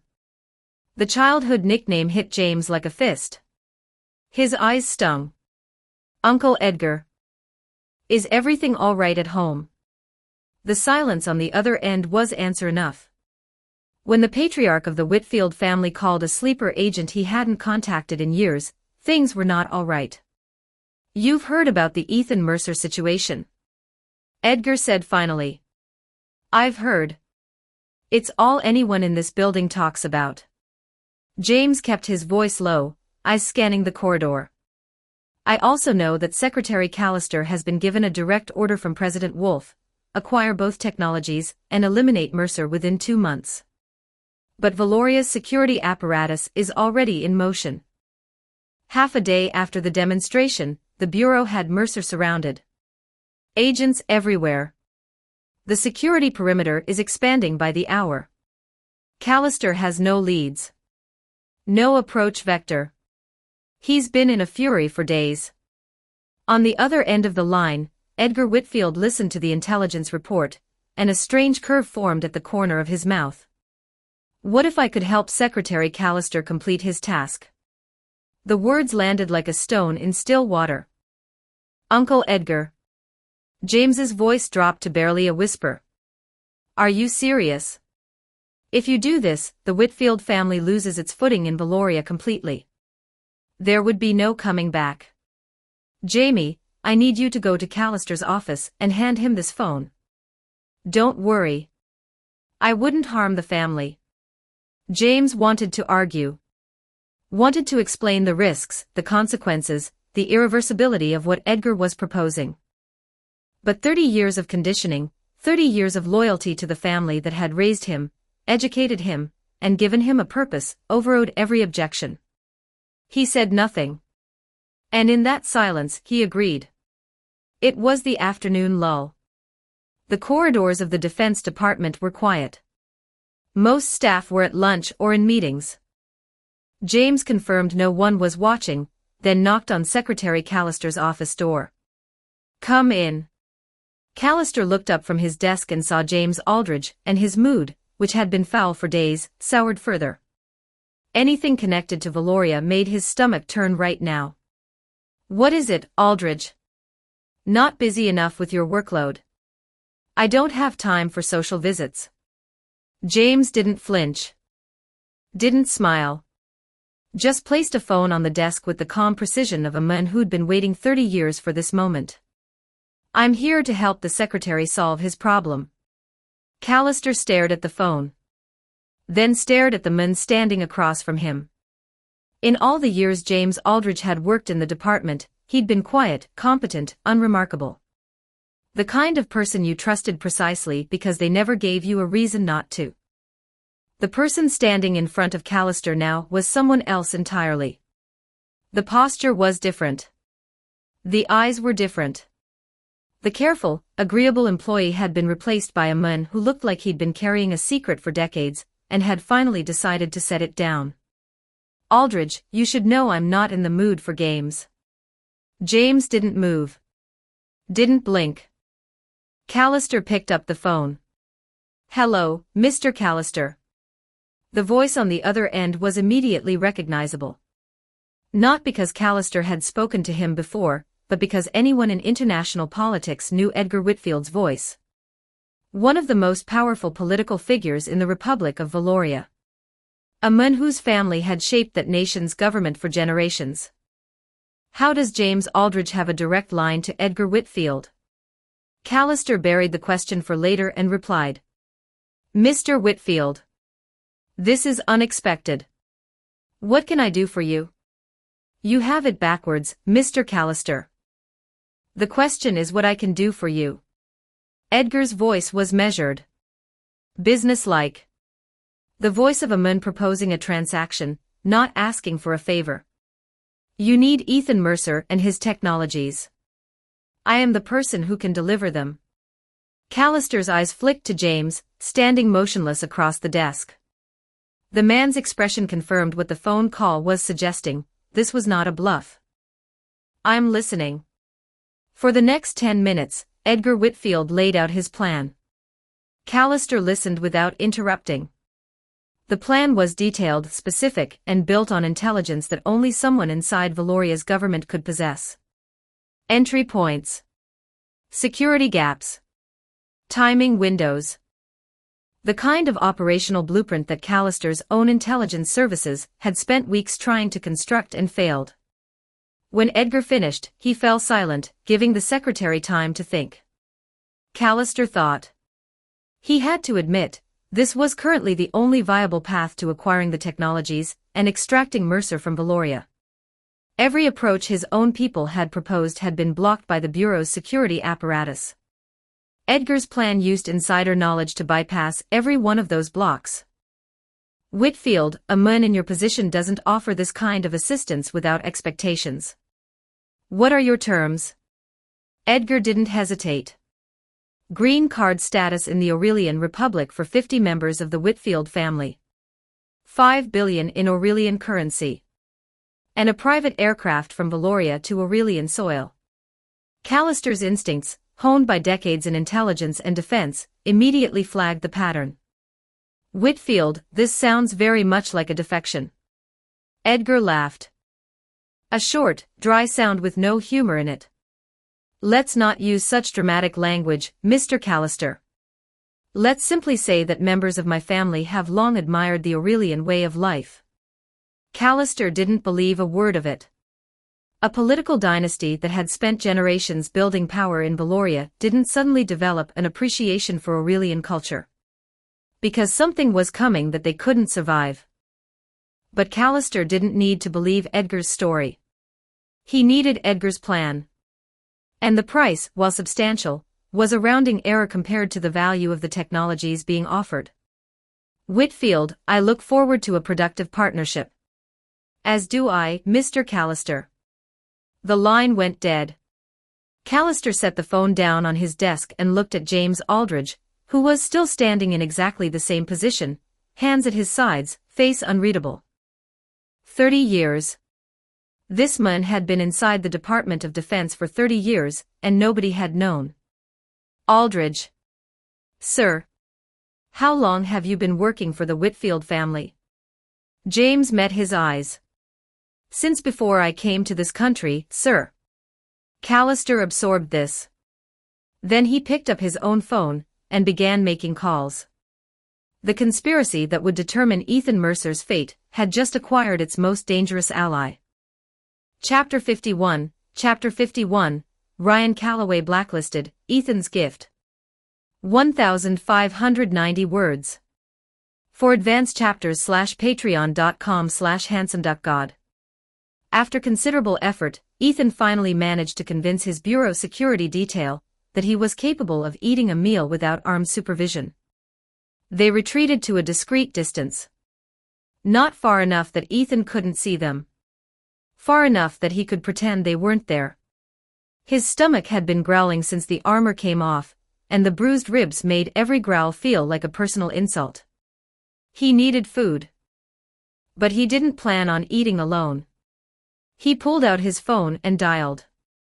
Ryan Calloway arrived in 18 minutes, out of breath and slightly wild-eyed. Mercer, how did you find the time to? Ethan cut him off with a look. What's with the formality? Since when am I Mr.? And why are you out of breath? I ran 6 blocks. I thought it might be urgent. It is urgent. I'm starving. Ryan stared at him. You just survived a missile strike, destroyed 2 fighter jets, broke the world altitude record, and got escorted home by the Bureau of Internal Affairs. And you called me because you're hungry. Are you coming or not? It was past midnight. Most restaurants in the capital had closed hours ago. The two of them walked for nearly 20 minutes before finding a small shop with its lights still on, the kind of place that survived on the desperation of people who needed food at 2 in the morning, and weren't going to be picky about the ambience. They sat down. The server handed them menus. Ethan didn't hesitate. Premium crawfish. The good kind. Don't try to pass off the frozen ones as fresh, I'll know. Braised pig's trotter. 2 orders of roasted pigeon. He was reaching for the second page when Ryan snatched the menu away. We can't eat all that. There's 2 of us, not 12. Ethan gave him the specific look of a person who was about to say something that would cause an argument. You're treating, right? Don't be stingy. Ryan's eyes went wide. I never said I was treating. You just became the most famous reporter in the Republic. Every outlet in the country wants your footage. And you can't cover a late-night meal for the guy who made you famous. You just got handed 100 million marks by the government. And you're making me pay for crawfish. The 100 million comes with responsibilities. I've got research costs, development costs, operational costs. The next project alone will eat half of it. So you're telling me that you, the wealthiest teenager in the Republic of Valoria, are short on the few hundred marks for a meal. That's exactly what I'm telling you. Ryan was momentarily speechless. Then, despite himself, he shouted to the server.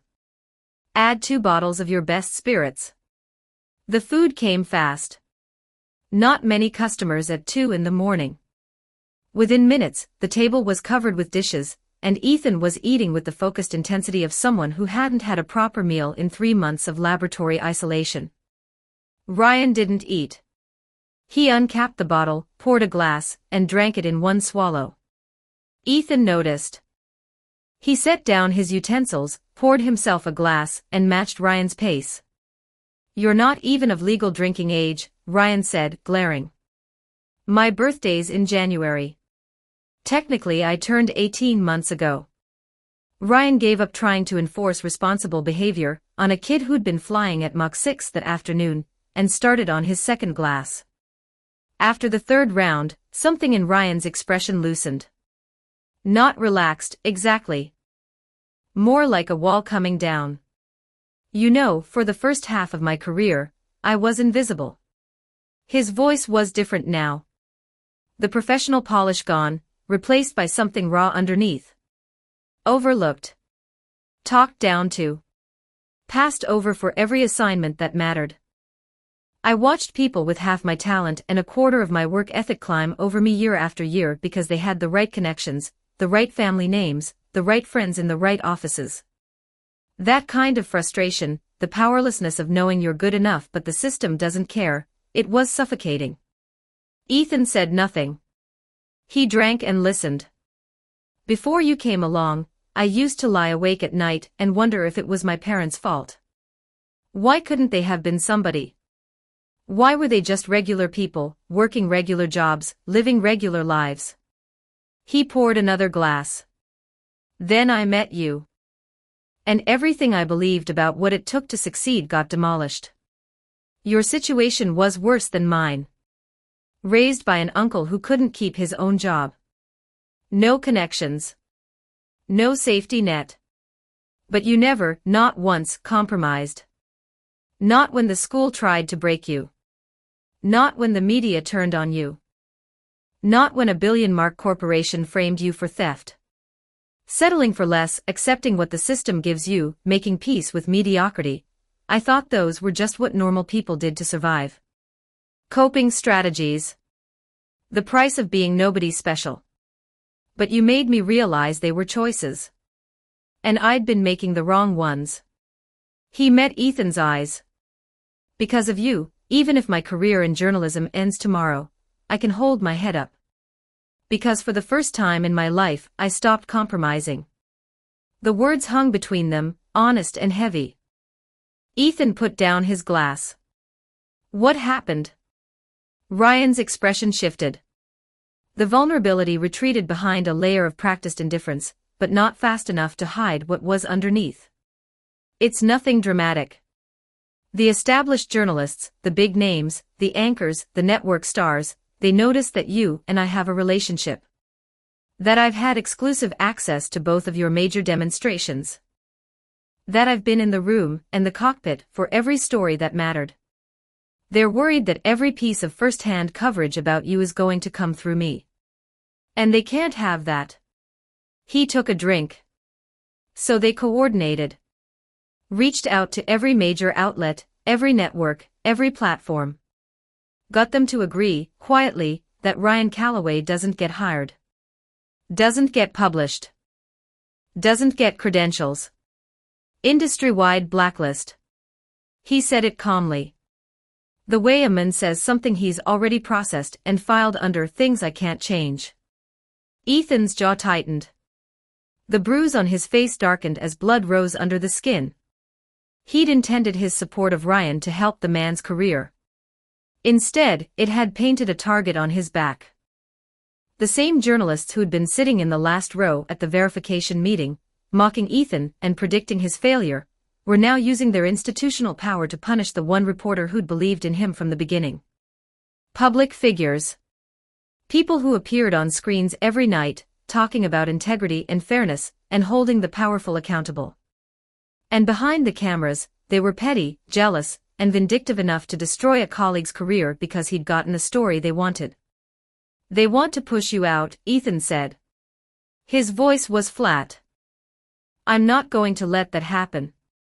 Ryan took it as the anger of a teenager who didn't understand how the media industry worked. He appreciated the sentiment, but the kid was a physicist, not a political operator. Against an industry-wide blacklist organized by people who controlled the platforms, the networks, and the credential systems, good intentions didn't count for much. Then Ethan reached into his pocket and pulled out a USB drive. Take a look at what's on this. Ryan's curiosity overrode his skepticism. He pulled out a laptop, connected the drive, and opened the files. His eyes went wide. This is the original footage from the Signal B. Everything. Full resolution. Every angle. The speed test, the altitude record, the missile impact, the aerial combat. All of it. Ryan's hands were shaking slightly as he scrolled through the file directory. This footage was, without exaggeration, the most valuable piece of media in the Republic. Networks would empty their budgets to license even 30 seconds of it. There's another file on there, Ethan said. A video I recorded during the development process. Behind the scenes. 3 months of work condensed. The only copy. Ryan looked up from the screen. For me? For you. Ethan, do you understand what this is worth? I understand exactly what it's worth. That's why I'm giving it to you and not to anyone else. Ethan's voice was steady. I poured everything I had into Mark 1. 3 months of my life. Every waking hour. It's the closest thing I have to a child. I wouldn't trust that story to anyone else. I wouldn't feel right about it. Ryan looked at the USB drive in his hand. Then at the kid sitting across from him, eating crawfish at 2 a.m, bruised and bandaged and apparently unconcerned about the fact that he'd just handed over footage worth more than most media companies. His eyes, which had stayed dry through the blacklist conversation, and the career retrospective, and the third bottle of spirits, went red. Absolutely not, Ethan said. You are not crying. You're almost 30 years old. Ryan wiped his eyes with the back of his hand, and immediately pointed at Ethan. If I don't drink you under this table tonight, I'll change my last name. Ethan grinned. Deal. They stayed until the sun came up. Chapter 52, Marcus Hargrove's Apology, An Unexpected Encounter. 1,715 words. For advanced chapters /patreon.com/handsomeduckgod. By the time Ethan poured Ryan into a taxi, the sky was turning gray at the edges.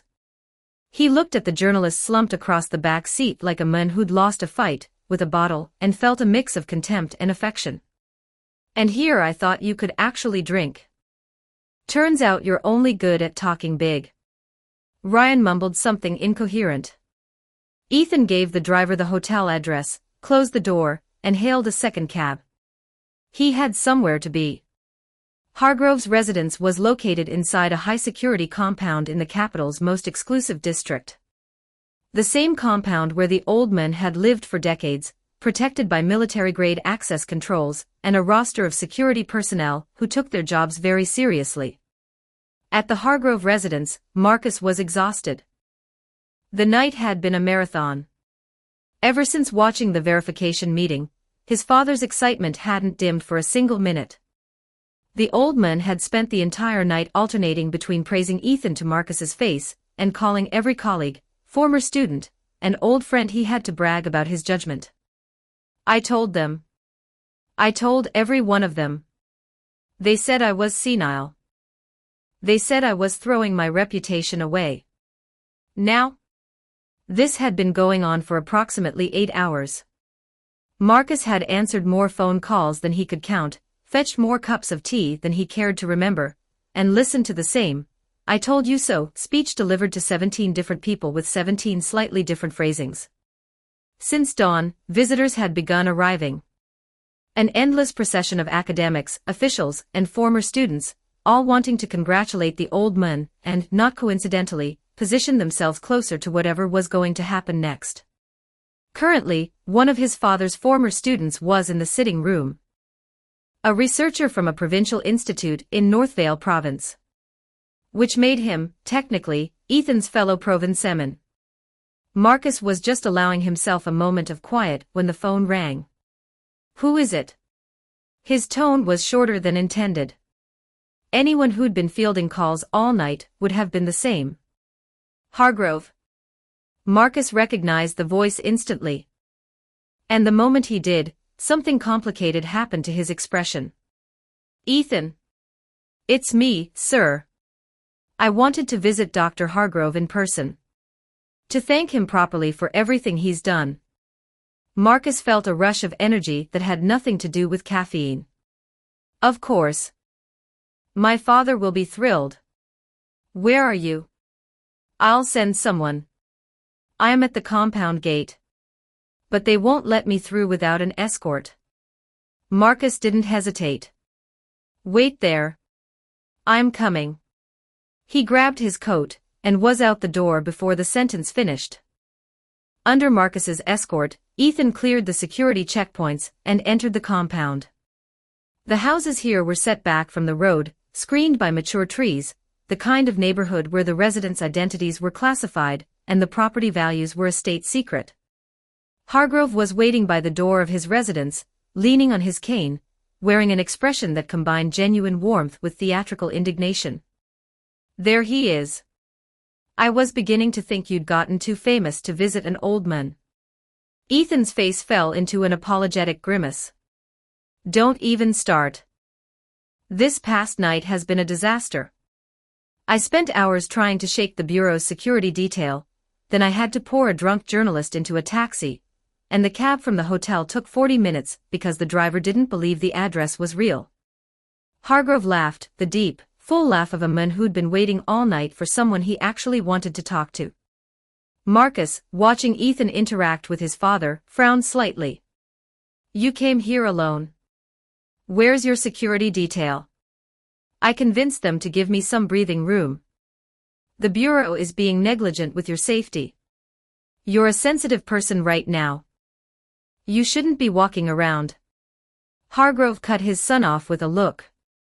Stop fussing. The boy might look like he's alone, but trust me, at the first sign of trouble, bureau agents would materialize out of thin air. They're out there. You just can't see them. Then, as if a thought had just occurred to him, the old man's expression turned mischievous. Wasn't someone completely unimpressed by Ethan just yesterday? Telling me about accumulated research and how science doesn't work this way. How is it that same person is now worried about the boy's safety? Marcus's ears reddened. Ethan was about to step in and defuse the situation when Marcus spoke first. Ethan, I owe you an apology. The words came out direct and undecorated. No preamble, no excuse-making. Marcus Hargrove, in front of his father and a room that included at least one other visitor, bowed. Not a nod. Deep enough that it meant something. I was wrong. Completely, fundamentally wrong. About you, about what's possible, about the assumptions I built my entire career on. I'm grateful to you.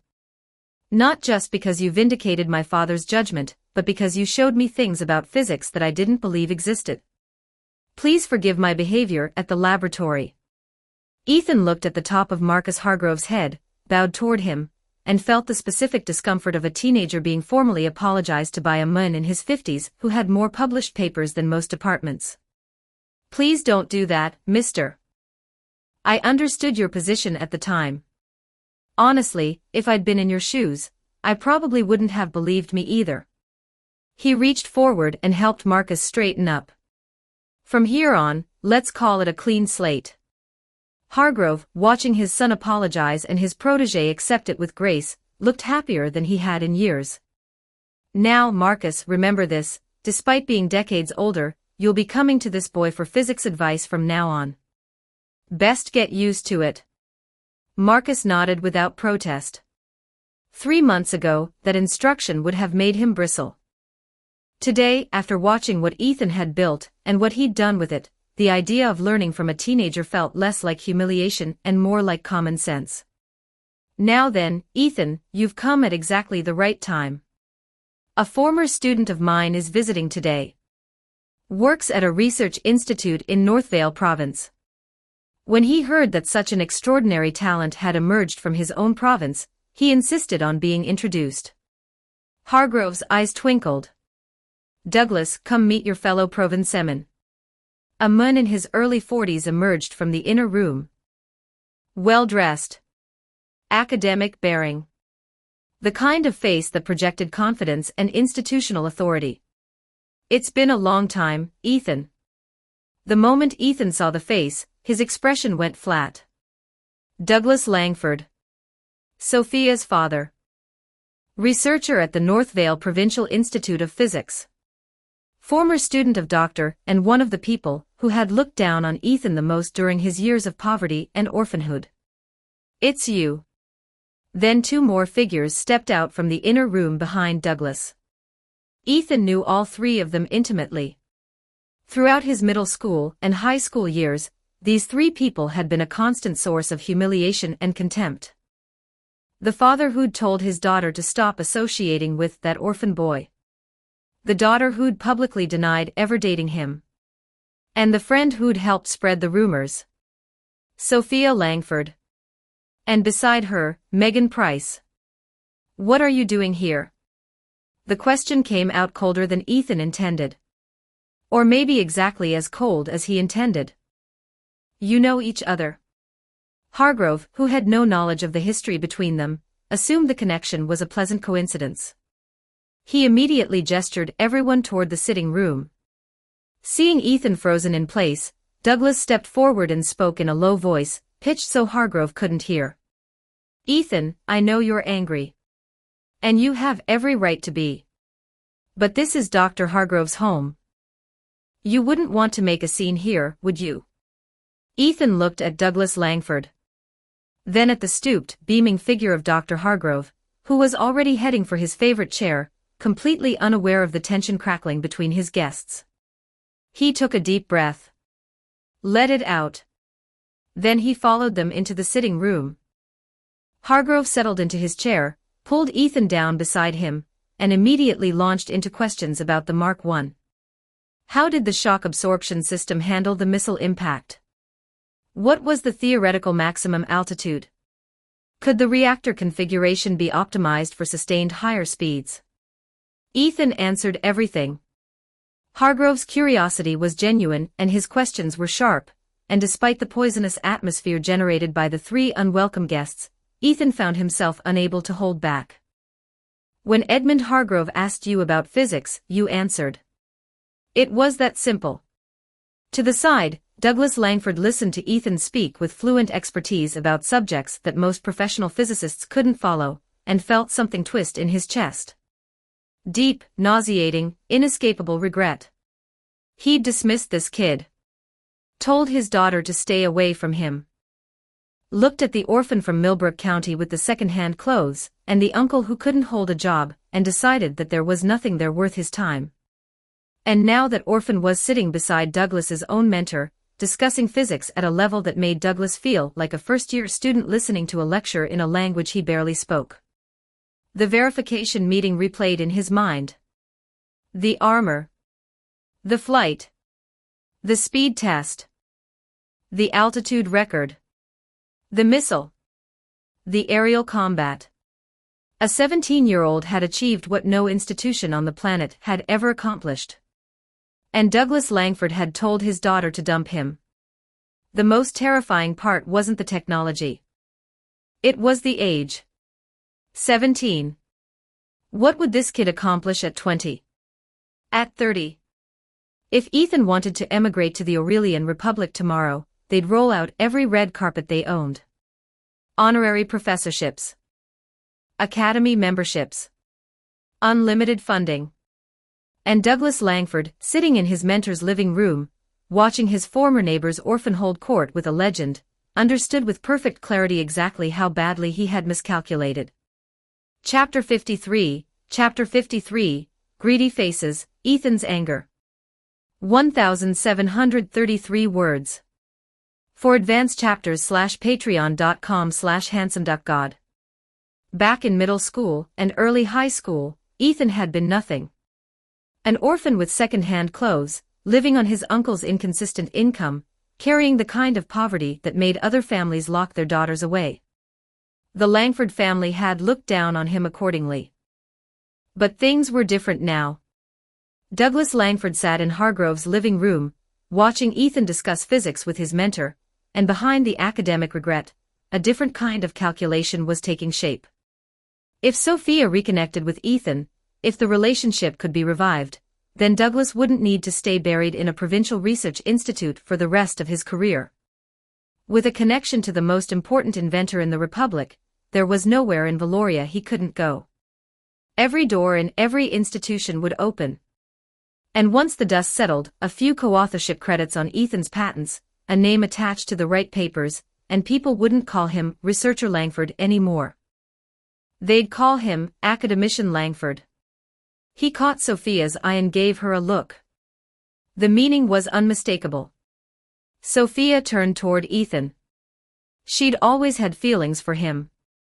That was true. Back in middle school, when they'd first started seeing each other, the feelings had been real.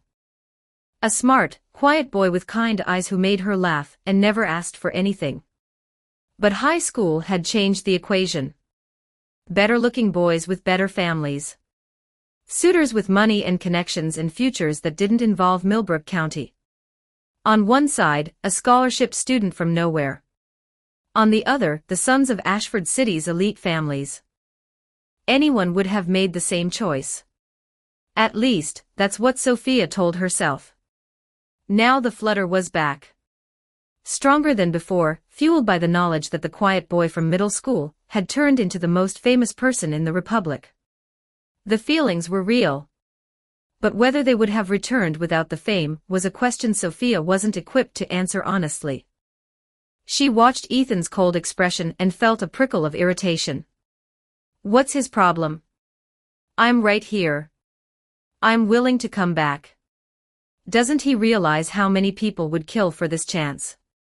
Since childhood, no one had ever given Sophia Langford the cold shoulder. She was beautiful. She was smart. She was the daughter of an academic family. People came to her. That was the natural order. She'd intended to wait. Let him stew. Let him realize what he was losing and come to her with the appropriate level of gratitude. But her father's eyes were boring into the side of her head, and his impatience was clear. She swallowed her pride and spoke. Ethan, stop being difficult. Her voice was softer than usual. Conciliatory. The voice of someone offering a peace treaty. I know things ended badly between us. That was my fault. Let's put it behind us and go back to the way things were. Across the room, Hargrove's eyebrows shot up. It seems there's history here I didn't know about. He looked between Ethan and Sophia with the delighted curiosity of a man who'd just discovered a subplot in his own living room. Fate really is a funny thing. It turns out we're already connected. He turned to Douglas with a grin. You lucky fellow. Raising a daughter who managed to catch this boy's eye. If I had a granddaughter, I'd be having a very direct conversation with Ethan myself. Marcus, watching from the side, felt compelled to intervene.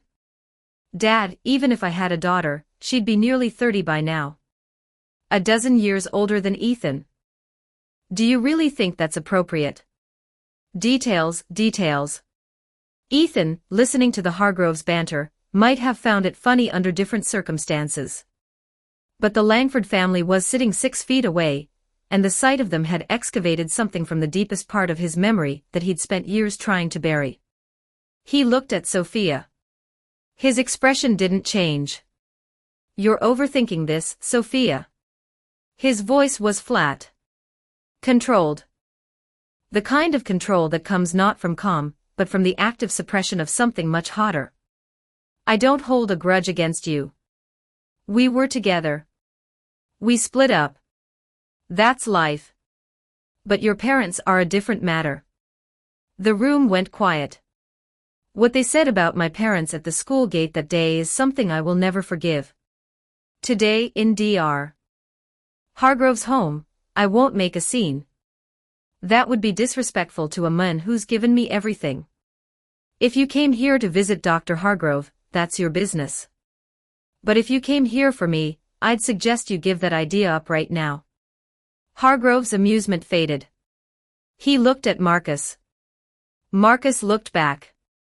Something was wrong with this picture, and both of them could feel it. Sophia's eyes went red. This wasn't how it was supposed to go. She'd lowered herself. She'd spoken softly. She'd offered to put the past behind them. He was supposed to be grateful. He was supposed to come to her. That was how it had always worked with boys. She offered, they accepted, and the natural order was maintained. Why isn't he doing what he's supposed to do? Douglas Langford's expression darkened. In his view, despite the kid's achievements, he was still a teenager. A 17-year-old should have been moved by the gesture of his former girlfriend traveling to the capital with her entire family to make amends. That should have been enough. The fact that it wasn't felt like a personal insult. Douglas could keep his composure. His wife could not. Catherine Langford had been watching this exchange with escalating fury. Her daughter was in tears. Her beautiful, perfect daughter, whom they'd raised like a porcelain treasure, whom they'd never struck or scolded, whom boys had lined up to court since she was 14. And this kid was making her cry. Ethan Mercer, don't be so ungrateful. The words came out sharp enough to cut glass. Our Sophia is as beautiful as they come. In high school, she had more suitors than she could count. It's your blessing that she's willing to look at you. I'm telling you, don't push your luck. Ethan looked at the woman standing in front of him, finger raised, face flushed, and for a moment he wasn't in Hargrove's living room anymore.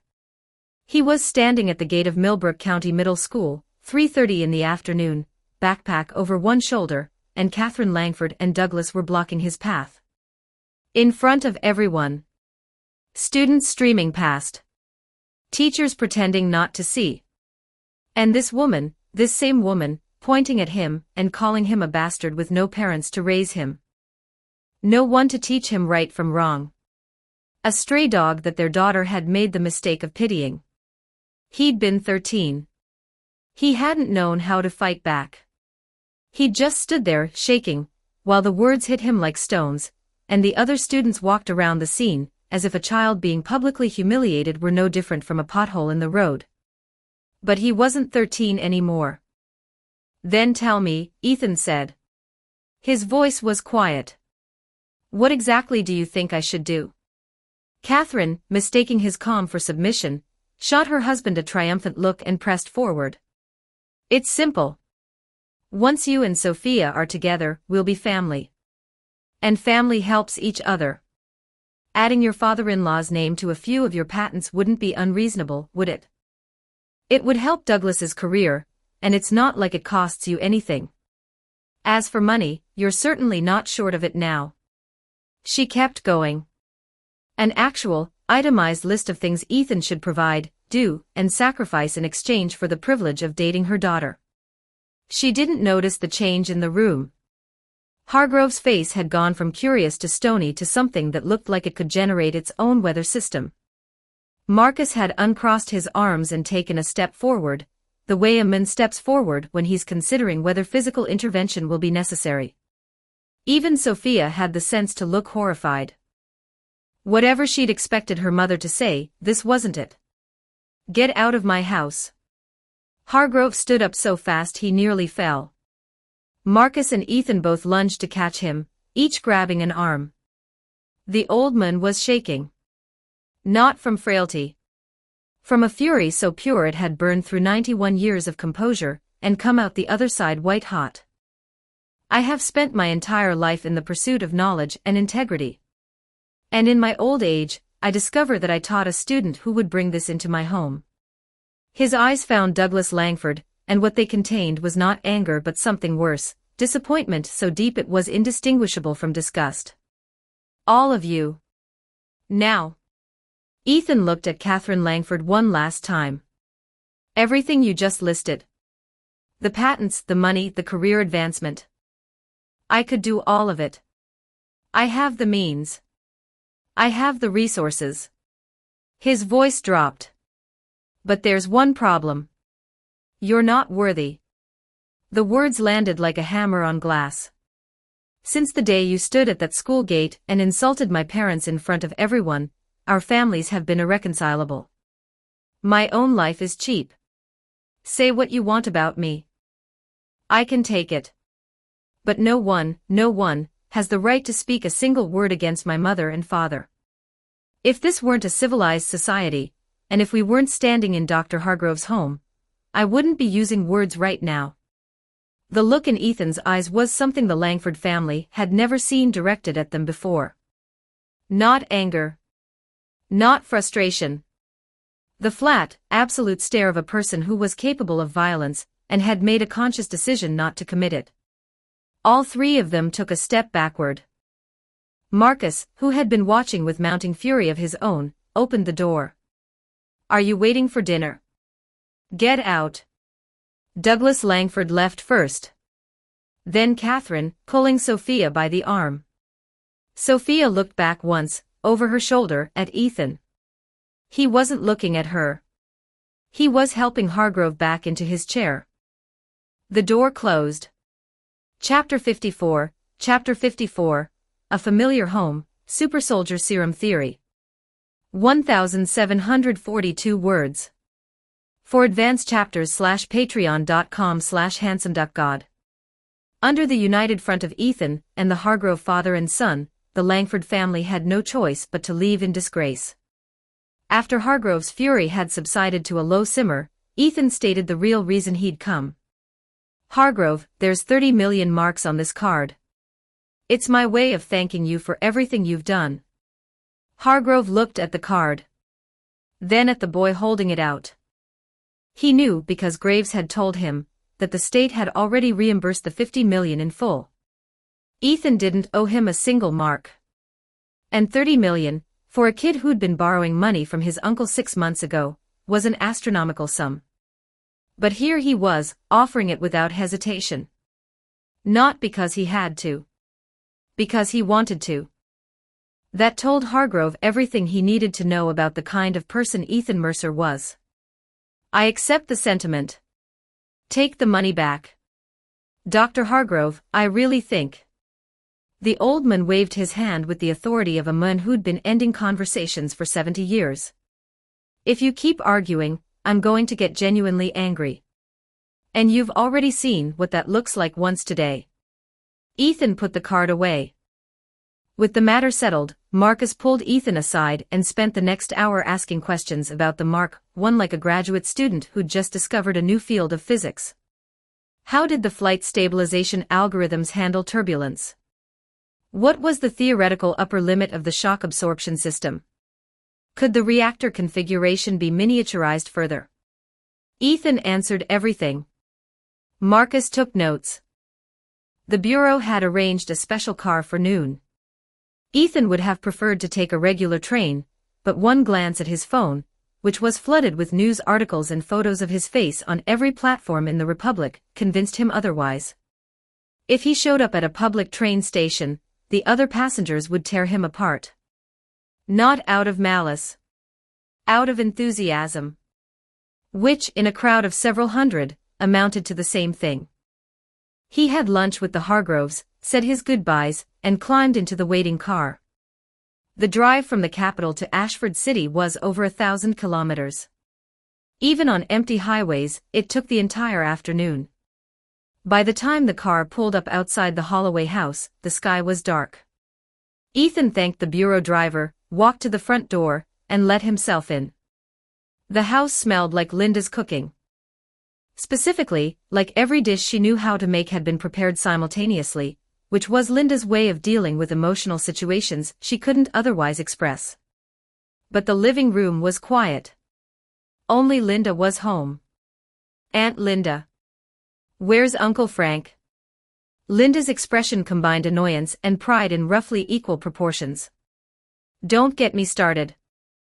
Those people at the Education Bureau move fast when they want to. The second your verification meeting ended, they reinstated your uncle. Like magic. One phone call and suddenly he's employable again. Reinstated. That's it. Linda caught the tone and shot him a look. Of course that's not it. He's been sent on a month-long professional development program. When he gets back, he's being reassigned as the principal of Third Middle School. Third Middle School. A step up from his previous posting. A real school with a real budget and a student body that didn't include the children of the families who'd been tormenting Frank for years. Ethan felt a genuine smile cross his face. Here, Auntie. He held out a bank card. Don't tell me I only know how to spend money anymore. Linda didn't look at the card. Don't rush to give me things. First, go buy back that house of yours. You've been freeloading off us for months. Eating our food. Sleeping in our guest room. The least you can do is get your own roof back. Aunt Linda. And calculate the interest on that loan you took from the house sale. If you're 1 mark short, you're sleeping on the sidewalk tonight. Ethan leaned close and whispered a number in her ear. Linda went very still. Then she snatched the card from his hand and said, with the specific stubbornness of a woman who refused to be impressed. That's all. After everything you went through, I thought you'd have made more. Ethan shook his head, grinning, and went to his room. The next morning, he set about reclaiming his parents' house. It was the only thing they'd left him. A small house in a quiet neighborhood. Not valuable by any market standard. Priceless by every standard that mattered. The 3-month sale agreement had long expired, and the new owner had already moved in. But the buyer hadn't had the money for renovations, so the interior was largely unchanged.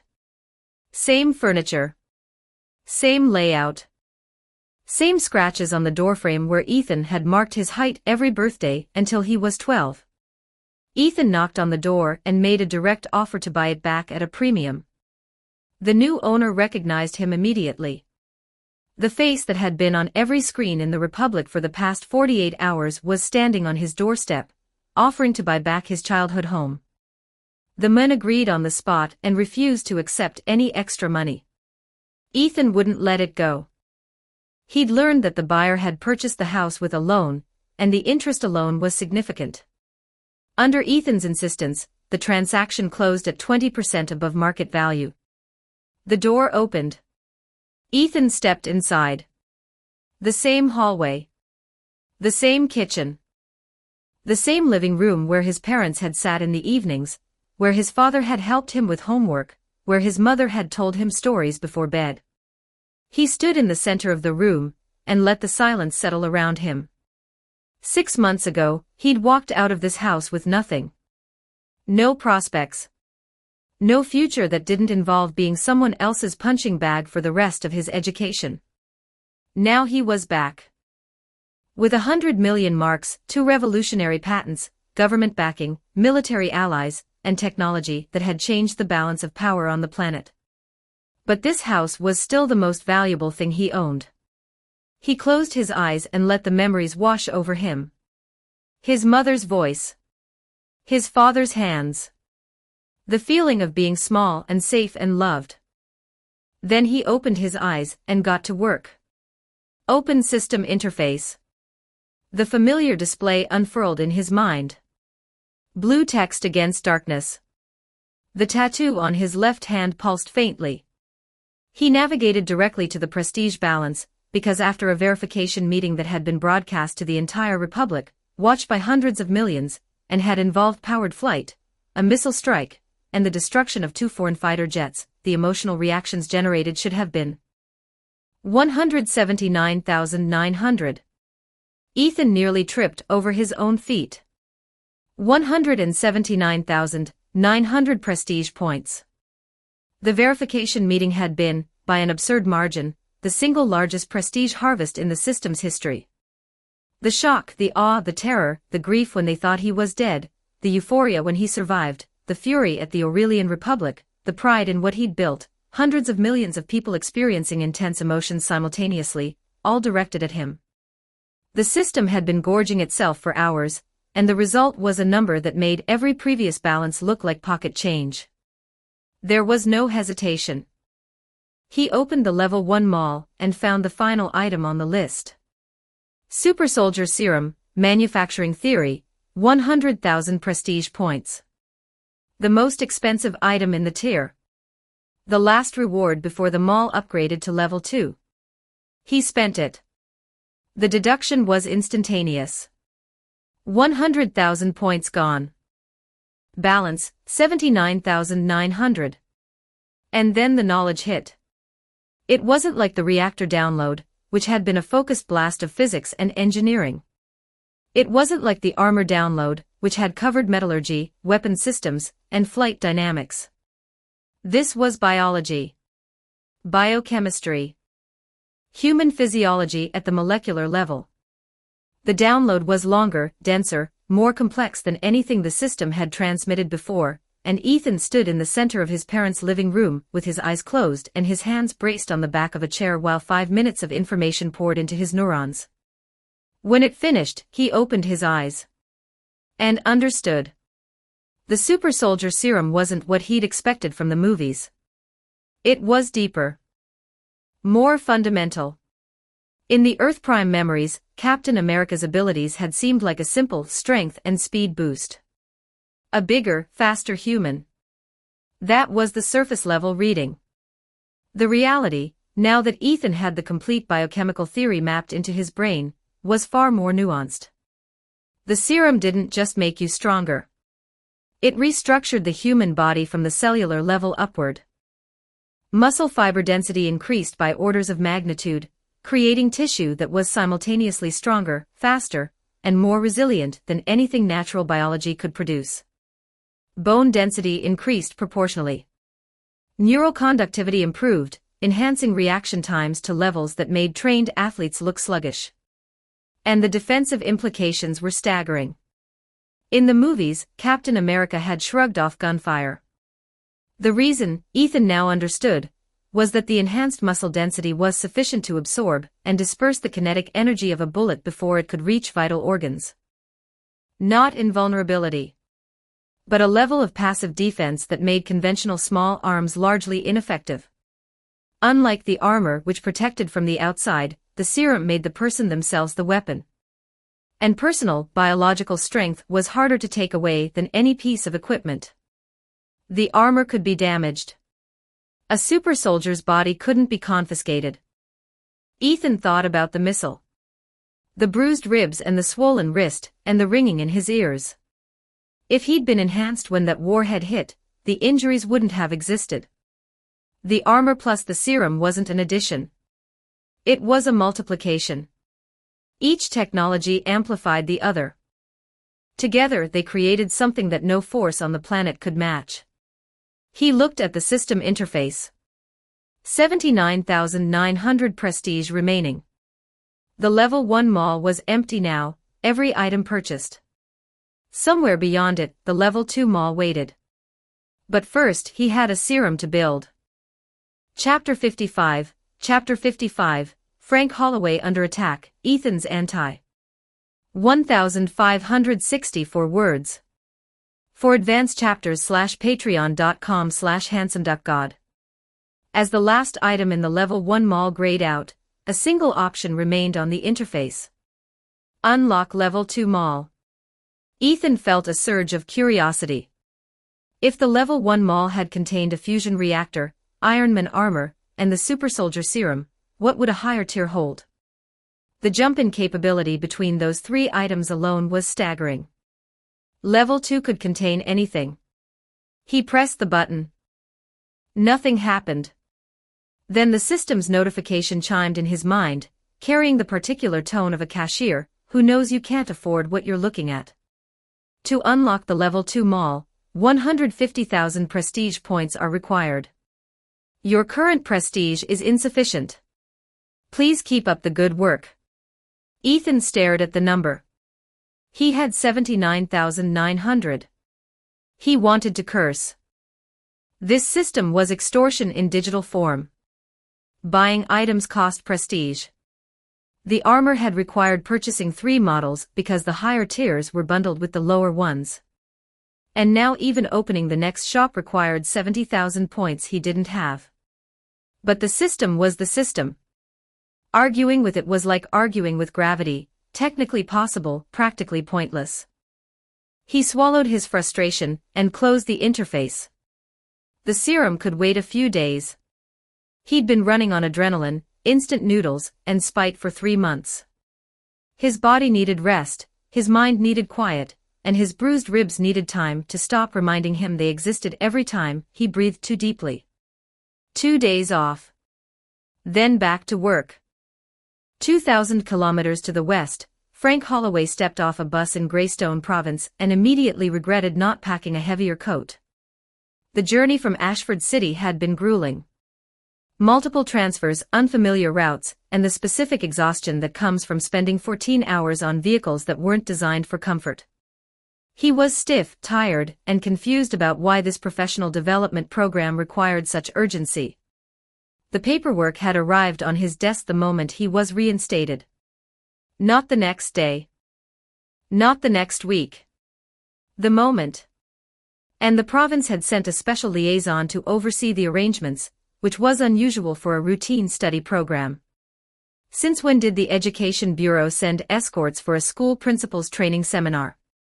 But the promise attached to the assignment had been clear: complete the program, return as principal of 3rd Middle School. That was worth the discomfort. It was evening. Greystone Province in late autumn was nothing like Ashford City. The wind came off the western plateau with a cutting edge that found every gap in Frank's jacket and settled against his skin like cold water. The temperature had dropped 20 degrees since he'd left home. The station was empty. Frank frowned.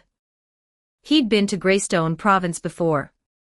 As a major tourism destination, the transit stations usually had foot traffic even in the off-season. Vendors, guides, taxi drivers competing for fares. Tonight, there was nobody. The silence felt wrong.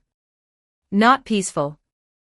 In the dim light beyond the station's entrance, several figures materialized. Frank felt a spike of relief. He could ask for directions to the training facility, get his bearings, maybe find a place to. The figures drew handguns. 30 years of military reflexes fired before Frank's conscious mind had finished processing what it was seeing. He dropped his bag, shifted his weight, and moved. But the men were trained. Professional. And Frank was 50 years old with a bus ride's worth of stiffness in his joints. 2 shots. Both hit center mass. The impact staggered him backward, and he looked down expecting blood. Instead, he saw 2 syringe-like projectiles embedded in his chest, their payloads already deploying. Tranquilizer rounds. His legs went first. Then his arms. A wave of drowsiness crashed through his brain like a tide, pulling him under.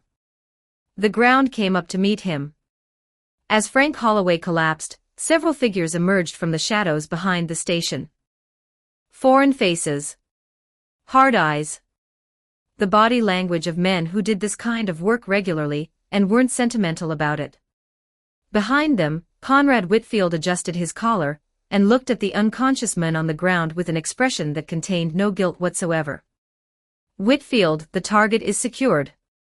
The lead operative spoke with an accent that placed him somewhere in the Aurelian Republic's intelligence community. The next phase depends on your family's influence. Leave that to me.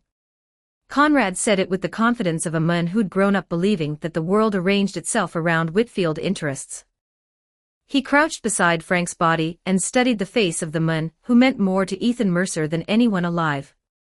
Whether my family makes it to the Aurelian Republic depends entirely on how much weight you carry in that boy's heart. He straightened up. Take him. And make sure he stays sedated until we're ready. The operatives moved with practiced efficiency. Within 3 minutes, Frank Holloway had been loaded into a waiting vehicle, and the station was empty again. The wind continued to blow off the plateau, cold and indifferent. 3 days had passed since the verification meeting. In those 3 days, Ethan had done absolutely nothing of consequence, and it was glorious. He ate Linda's cooking. He scrolled through his phone. He sat in his parents' living room and stared at the ceiling. He didn't build anything, calibrate anything, or fire any palm-mounted energy weapons at foreign military aircraft. It was the most restful 72 hours he'd experienced since the system had activated. On the social media front, things were considerably less restful. The account Ethan had created before the verification meeting had exploded. His follower count, which had been negligible a week ago, had blown past 30 million by this morning.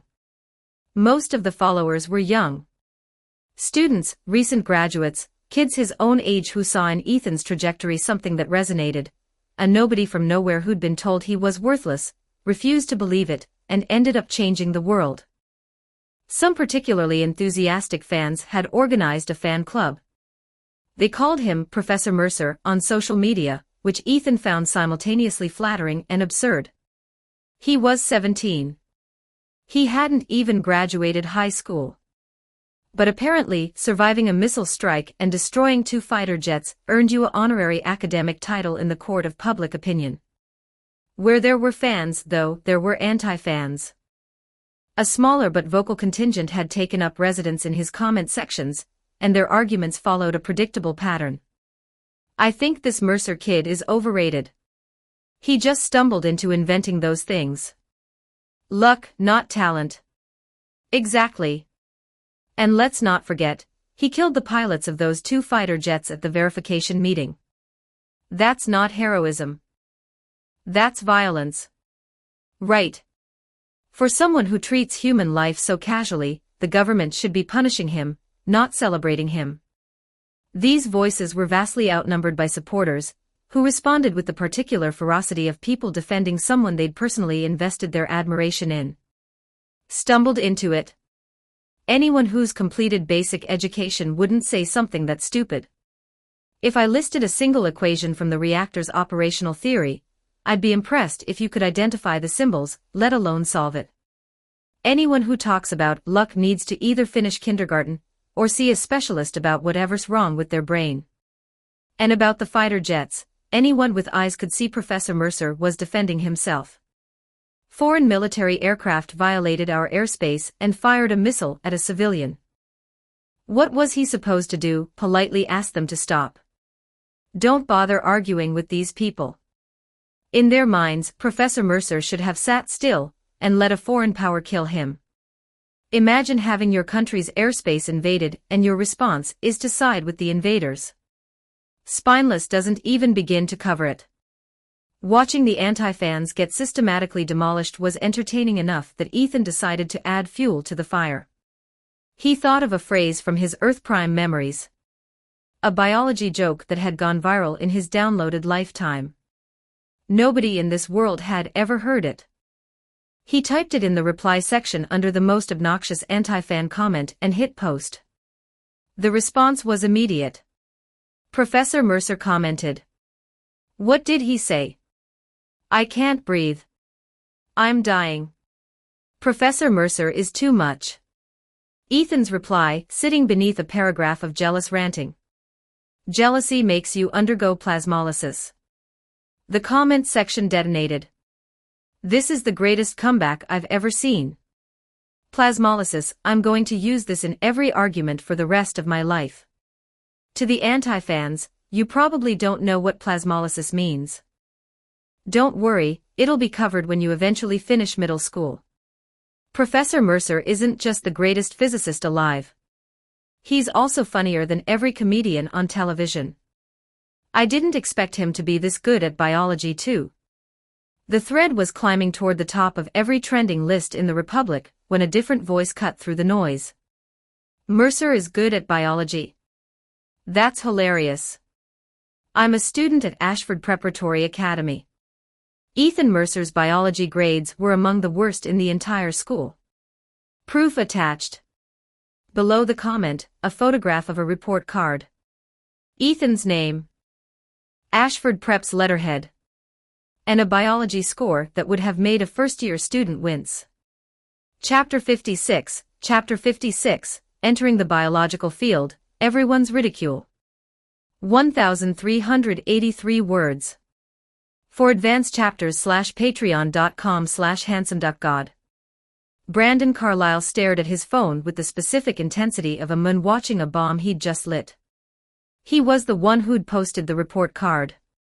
Class monitor of Class 3 at Ashford Prep. The son of one of Ashford City's top 5 business families. The boy who'd spent months positioning himself as Sophia Langford's most likely suitor. And the boy who'd been watching that position crumble ever since the verification meeting. Before Ethan Mercer's demonstration, Sophia had been warming to him. Not enthusiastically, but with the measured tolerance of a beautiful girl who understood that Brandon's family connections and financial resources made him a practical choice. In the social ecosystem of Ashford Prep, they were the golden couple that everyone expected to happen. Then Ethan flew a suit of armor at Mach 6 and destroyed 2 fighter jets on live television, and overnight, the practical choice became the invisible one. Sophia's attitude toward Brandon had shifted from lukewarm acceptance to cold disinterest. The way she looked at him now carried something worse than hostility. It carried the particular disdain of a woman who'd recalibrated her standards and found the person in front of her no longer met the threshold. According to Megan Price, Sophia's family had traveled to the capital specifically for Ethan. Thousands of kilometers. The whole family. For the boy Sophia had dumped 2 years ago. Brandon couldn't endure it. I was raised for this. The connections, the money, the family name. Everything I have was supposed to guarantee me a place at the top. And that orphan from Millbrook County, who had nothing, is the one everyone wants. Why should a kid who couldn't even pass biology be allowed to have what should be mine? The report card had been easy to find. A classmate in the admin office owed him a favor. 1 photo, 1 anonymous account, 1 comment in a trending thread. And now the internet was doing exactly what Brandon had hoped it would do. Ethan frowned at his phone. The report card was real. Biology, 39 points. First year of high school. What the image didn't show, and what nobody on the internet knew, was the context. That particular exam, a group of kids sitting near him had grabbed his paper as a joke halfway through. He'd spent the remaining time trying to get it back instead of answering questions. The 39 reflected an incomplete test, not incomplete knowledge. But context didn't travel on social media. Screenshots did. The anti-fans seized on it like dogs on a bone. 39 points in biology. I could score higher writing with my feet. This is the genius you people worship. Hilarious. He probably just memorized the word plasmolysis and thought he was a biologist. Ethan's supporters fired back immediately. So what if Professor Mercer didn't ace biology?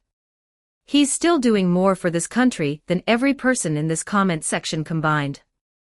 You don't need to know everything. Specializing in one field and changing the world with it is more than enough. Professor Mercer might not know biology, but he can win a Nobel Prize. You know biology, but will anyone give you one?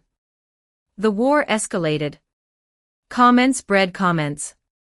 Quote tweets bred quote tweets.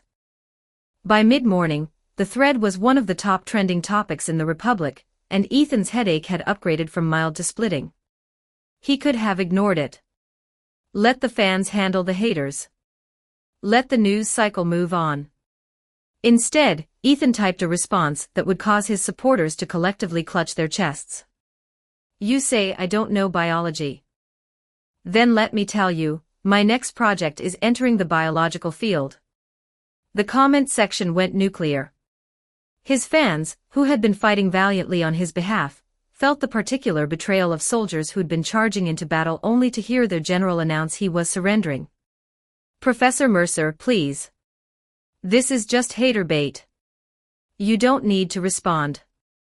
Please, just stick to physics. Don't let them provoke you into something reckless. He's still young. Someone needs to teach him when to stop talking. Unfollowed. Impulsive people burn bright and burn out. This won't end well. The neutral observers, who'd been admiring Ethan from a comfortable distance, began backing away.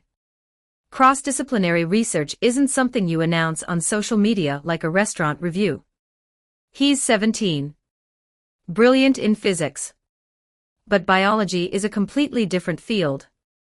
This is hubris. The anti-fans were ecstatic. Entering the biological field. Does he think he's omnipotent? I almost choked on my lunch. This is the funniest thing I've read all year. The great biologist Mercer. Tell us, what miracle drug are you going to invent? Ethan, watching the mockery roll in, felt the corner of his mouth twitch upward.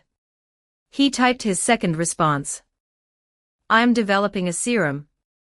Its function is to enhance various aspects of the human body's physical capabilities.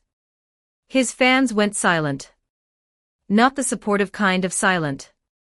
The stunned, despairing kind. If Ethan had been standing in front of them, every single one would have grabbed him by the shoulders and screamed, "We were about to fight to the death for you. Why are you handing them ammunition?" The anti-fans nearly broke their phones from laughing. Enhance the human body. Has Mercer switched careers to selling health supplements? Let this comment be my sworn oath. If Mercer accomplishes anything in biology, I will eat my own words. Literally. On camera. Don't make promises you can't keep. You're basically signing up for a buffet. Ethan Mercer, genius physicist, future Nobel laureate and now protein shake salesman. Ethan read the comments. All of them. The mockery. The disappointment. The gleeful predictions of failure. Then he closed the app and smiled. He'd been here before. The factory press conference where only one reporter showed up. The verification meeting where everyone called him a plagiarist. The armor demonstration where every expert in the room said it couldn't work. Every single time, the people who mocked him loudest were the ones who looked the most foolish afterward. He wondered what expressions they'd make when the super soldier serum worked. He ended his vacation early, pulled out the secure phone the bureau had given him, and dialed. Director Graves was fishing. This was technically a vacation, though calling it that was generous. He was sitting beside a river with Chancellor Thayer, both of them holding rods they hadn't looked at in 20 minutes, because the conversation had turned to the Whitfield case within the first 3 casts, and hadn't turned back. Is the evidence package complete? Fully assembled, sir. We've had actionable material for months. The delay has always been about the Whitfield family's influence, not the strength of the case. Thayer nodded. We can't be hasty. The Whitfields are connected to too many enterprises, too many institutions. If we move without proper preparation, the economic disruption alone could cause panic in a dozen sectors. Everything needs to be arranged in advance. Transition plans for the affected companies. Communication strategies for the public. Successor appointments for the government positions they control. Minimize the impact, then strike. Graves felt the familiar warmth of working for a man who understood that power was a tool, not a toy. This was why he followed Roland Thayer. Perhaps the Chancellor wasn't the best husband or father, the job consumed too much for that, but for the Republic of Valoria, he was exactly the leader the country needed. They were about to continue when Thayer's chief of staff approached with a tablet. Sir, you may want to see this. Thayer took the tablet. Read the screen. His expression shifted into something that Graves, who'd spent decades reading faces, couldn't quite categorize. It was somewhere between curiosity, amusement, and the particular alertness of a strategist who's just been handed unexpected information. He turned the tablet toward Graves. On the screen was Ethan Mercer's social media post, already trending at #1 across the Republic. I'm developing a serum. Its function is to enhance various aspects of the human body's physical capabilities. The 2 most powerful men in the Republic of Valoria looked at each other over their untouched fishing rods. Neither of them laughed. Chapter 57, A Lion's Mouth, Research begins. 1,380 words. For advanced chapters /patreon.com/handsomeduckgod. Seeing the flash of surprise cross the Chancellor's face, Graves leaned forward. In all his years of service, very few things surprised Roland Thayer. Sir, what is it? Thayer shook his head with a faint smile, and handed over the tablet. That boy is going to give me gray hair. Take a look. Graves took the tablet. The first thing he saw was the name, Ethan Mercer, in a trending headline. Then he read the post. His fishing rod nearly hit the water. This kid really says whatever comes to mind. Entering the biological field. If an ordinary person had posted it, nobody would have cared. But with Ethan's current profile, a casual remark could move markets and dominate news cycles for days. Graves' expression soured. Thayer, watching from the side, just smiled.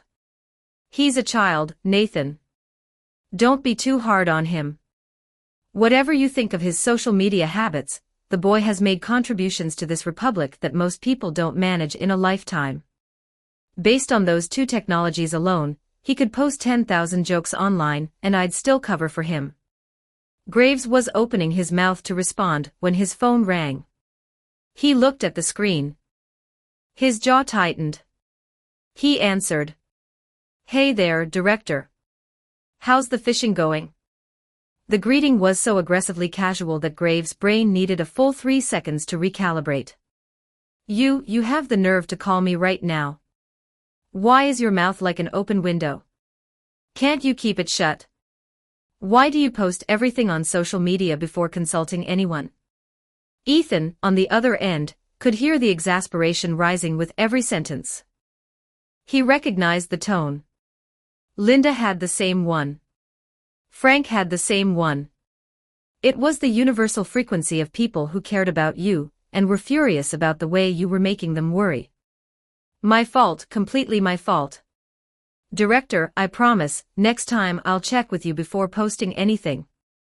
The apology was delivered with the specific sincerity of someone who had no intention of keeping the promise, but understood that the situation required the words. Graves' anger subsided by approximately 1 degree. What do you want? Now that the conversation had reached the point, Ethan's tone shifted from apologetic to business.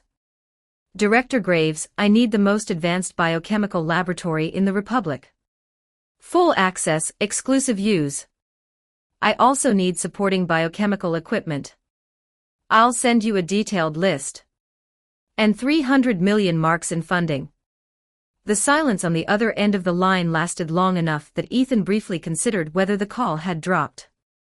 Then Graves' voice came through, each word bitten off separately. Else. That's about it for now. I'll let you know if I think of anything later. To hell with you. Are you shaking me down? Do you think I'm running a charity? And what do you need a biochemical laboratory for? Instead of continuing your armor research, what kind of trouble are you cooking up now? Beside him, the Chancellor raised an eyebrow. The boy was serious. The social media announcement hadn't been a joke or a provocation. Ethan Mercer was genuinely requesting government resources to enter the biological field. Ethan, hearing the incredulity in Graves' voice, understood the problem. Nobody believed him. The pattern was so familiar it was almost comforting. He also understood that talk alone wouldn't convince the director. The resources he was requesting were substantial, and even with his status, securing them required justification. Time to make an offer. One finished set of battle armor. Graves went quiet. Built to a higher specification than Mark I. Improved defense. Better power endurance. And I'll include some additional capabilities that the first suit didn't have. He paused. A complete, operational battle armor delivered to the Republic's military. In exchange for the lab, the equipment, and the funding. On the riverbank, Thayer was already nodding. Graves saw the Chancellor's signal, and despite every instinct telling him this was going to end in frustration, agreed. After hanging up, he turned to Thayer with the expression of a man who'd just been robbed, and wasn't sure how it had happened. Sir, why agree to this? Lending him a biochemical facility and equipment for what is almost certainly a dead-end project. And 300 million marks for one suit of armor. Thayer set his fishing rod in its holder and spoke with the patient calm of a man who'd been thinking 3 moves ahead since before the phone rang. 300 million for one suit of armor is expensive, Nathan. That's true in isolation. But this transaction makes the Republic of Valoria the first nation on Earth to incorporate powered battle armor into its military order of battle. In the competition between major powers, being one step behind means being every step behind. We can't afford to let another nation field this technology before we do. He paused. As for the money, the equipment, and the laboratory, consider it an education. If the boy hits a wall in biology, the failure will teach him restraint. He'll learn his limits, temper his confidence, and come back stronger. And if he doesn't fail? Thayer looked at the water. If he doesn't fail, then 300 million marks was the best investment this government has ever made. His fishing float dipped beneath the surface. Nathan, keep a close eye on that boy. With talent like his, it won't be a decade before he becomes the most important person in this republic. Ethan set down the phone and stared at it. That had been too easy. He'd walked into the negotiation expecting a fight. His internal bottom line had been 3 complete suits of armor plus 5 finished reactors. The Republic was his own country, and he wasn't going to be stingy, but 300 million marks in funding, exclusive lab access, and a full equipment package was a lot to ask for one armor suit. Yet Graves had agreed without haggling. No counteroffers. No committee reviews. No, let me get back to you. Just. If this guy ever went into business, he'd be bankrupt in a week. If Director Graves had heard Ethan's internal assessment of his negotiating skills, the fishing rod would have been repurposed as a blunt instrument. The Bureau's efficiency was, as always, terrifying. Within 3 hours of the phone call, a car pulled up outside Ethan's house. He packed a single bag, said goodbye to Linda, who handed him 3 containers of food, and a stern warning about eating properly, and climbed in. The drive was long and strange. At a certain point, the escort vehicle stopped, and a bureau agent politely but firmly blindfolded Ethan. The blindfold stayed on for what felt like 2 hours.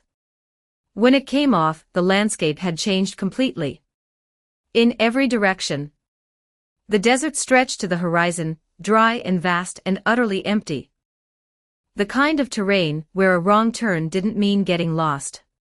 It meant dying of dehydration before anyone found you. In the center of this emptiness, like a mirage that had decided to become real, sat a laboratory complex. The architecture was unusual. Low profile. Designed to blend with the terrain from above. But the equipment visible through the entrance bay was anything but camouflaged, gleaming, state-of-the-art, the kind of technology that most universities in the Republic had only seen in catalogs. The most advanced biochemical laboratory in the country. Built in the middle of a desert. So secret that even the person using it had to be blindfolded on the way in. Ethan stood at the entrance and rubbed his nose. Every young man has a hero's dream.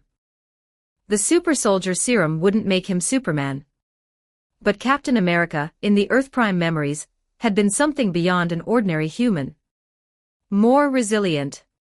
A body that didn't break when the world tried to break it. The thought that he could become that strong sent a current of excitement through his chest that he hadn't felt since the first time the Mark I's repulsors had fired. He picked up his bag and walked inside. The serum research had begun. Chapter 58, Frank Holloway kidnapped, the Chancellor's Rage. 1,604 words. For advanced chapters /patreon.com/handsomeduckgod. Frank Holloway woke to jolting movement and the roar of engines. His hands were bound. A black hood covered his head.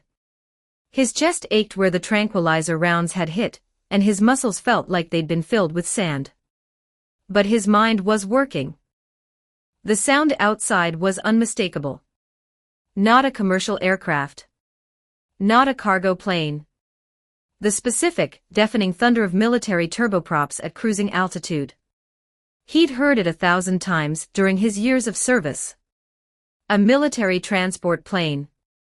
If the sound was accurate, he was several thousand meters in the air, moving at speed, heading in a direction he couldn't determine. Frank Holloway was not a retired secret agent from a blockbuster film. He was a 50-year-old school principal with old military reflexes and a bad knee. Starting a fight while bound, hooded, and airborne in what was almost certainly an enemy aircraft would accomplish exactly one thing: getting himself killed faster. So he lay still. And he thought. Who would deploy a military transport operation to kidnap a school principal? The answer, when it came, was obvious. Nobody would kidnap Frank Holloway for Frank Holloway's sake. The only reason he had value was the boy he'd raised. This was about Ethan. The plane landed with a jolt that rattled Frank's teeth. The engine noise died. The cabin door opened. Cold air rushed in, carrying the sound of voices. Foreign voices. Speaking heavily accented Valorian. Frank's hood was yanked off. The light was blinding after hours of darkness. He squinted, blinked, and slowly the scene assembled itself. A military airfield. The markings on the hangars, the uniforms on the ground crew, the flags, all Aurelian Republic. He'd been taken across the ocean. Standing at the cabin door, silhouetted against the gray sky, was a face Frank recognized from television. Defense Secretary Andrew Callister. And behind him, stepping off the plane's rear ramp like men who'd purchased first-class tickets on someone else's aircraft, were Edgar and Conrad Whitfield. The entire picture snapped into focus. Callister was beaming. Whitfield, thank you for your assistance. Without your family's resources, this operation would not have been possible. Edgar gave a minimal nod.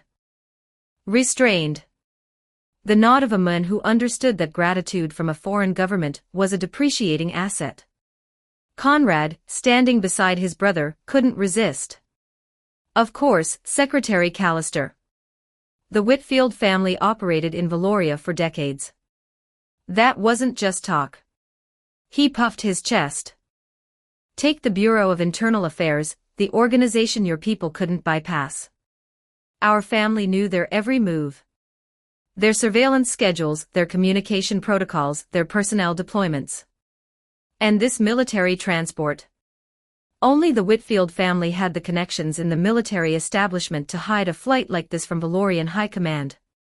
Behind them, Callister's expression shifted into something that was not quite a smile, and not quite contempt. A hybrid that settled somewhere around useful idiot. In Valoria, the Whitfield dynasty had been a tiger. Connected to every lever of institutional power. In the Aurelian Republic, they were refugees. Guests who'd arrived with valuable intelligence, and a limited shelf life on their usefulness. Once the intelligence was extracted and the operation was complete, the Whitfields would be exactly what every defector eventually became, tolerated, compensated, and utterly powerless. Edgar understood this. The way his jaw tightened when Conrad boasted told Frank everything about the patriarch's mental state. A man who knew he'd sold his family's future for survival, and was already calculating the cost. The Aurelian agent strode into the plane, and confirmed Frank's identity against a photograph. Once verified, they nodded to Callister. Frank, seeing clearly now, looked past the agents to the figures at the cabin door. Edgar Whitfield. The patriarch of the most powerful political family in the Republic of Valoria. The man whose family's elders had helped build the nation. Standing on foreign soil, having sold his country for green cards and a bank transfer. Edgar Whitfield. Frank's voice was hoarse from the tranquilizer but steady. You treasonous animal. Edgar's expression didn't change. Is this what your family's legacy amounts to? Your father helped found the Republic, and you're delivering its citizens to a foreign power. Your ancestors would spit on you. Edgar's composure cracked. Not from guilt. From the specific fury of a man who knew, somewhere beneath the calculations and the survival instinct, that the prisoner on the floor was right. So you know how much my family contributed to this republic. Edgar's voice cracked. Then look at how the republic treated us. Decades of service, and what did we get? And a government that was preparing to put us in prison. Frank, lying on the floor of a military transport with his hands bound, looked up at the most powerful political patriarch in Valorian history and laughed. You're feeling guilty, Whitfield. That's what this is. Guilt dressed up as grievance. In terms of authority, how many people in the Republic ranked higher than you? You had power. Real power. The kind most people can't even imagine. If you wanted wealth, you could have stepped down from politics and gone into business. With your family's connections, you'd have faced zero resistance. You could have built an empire legally. Why didn't you? Edgar's face contorted. Shut up. I'll tell you why, Frank continued, as if the man looming over him hadn't spoken. Your family fell because of one thing, and one thing only. You had everything, and it wasn't enough. You wanted more. So you stole, and you cheated, and you sold favors until the house of cards got so tall that one push would bring it down. And when the push came, instead of facing it, you ran. Edgar Whitfield, patriarch of the Whitfield dynasty, former member of the Republic's most powerful governing body, struck Frank Holloway across the face. The blow was unrestrained. The kind of hit that comes from a man whose composure has been shattered not by anger but by truth. Frank hit the floor hard and couldn't get up. Edgar stepped forward, fist clenched, ready to continue. Callister caught his agent's eyes. A silent signal. Two of them moved forward, firmly restrained Edgar, and simultaneously guided Frank out of the aircraft and away from the confrontation. Conrad started to intervene, but Edgar raised a hand. The patriarch stood in the cabin of the transport plane, breathing hard, watched by Aurelian agents who regarded him with the particular expression reserved for assets that had just demonstrated they were also liabilities. Callister said nothing. Just smiled. In Valoria, your family was a tiger. Here, you're a piece of fruit so ripe it's soft. In the Republic of Valoria, in the Chancellor's private office, the sound of shattering porcelain echoed off the walls. Roland Thayer had thrown his teacup with enough force to send fragments skidding across the floor. His secretary, standing by the door, had gone pale. Behind the desk, Director Graves stood at attention and said nothing. In 20 years of working under this man, Graves had never seen him lose control. Not during national crises. Not during political betrayals. Not during the Aurelian attack on Mark I. Today was different.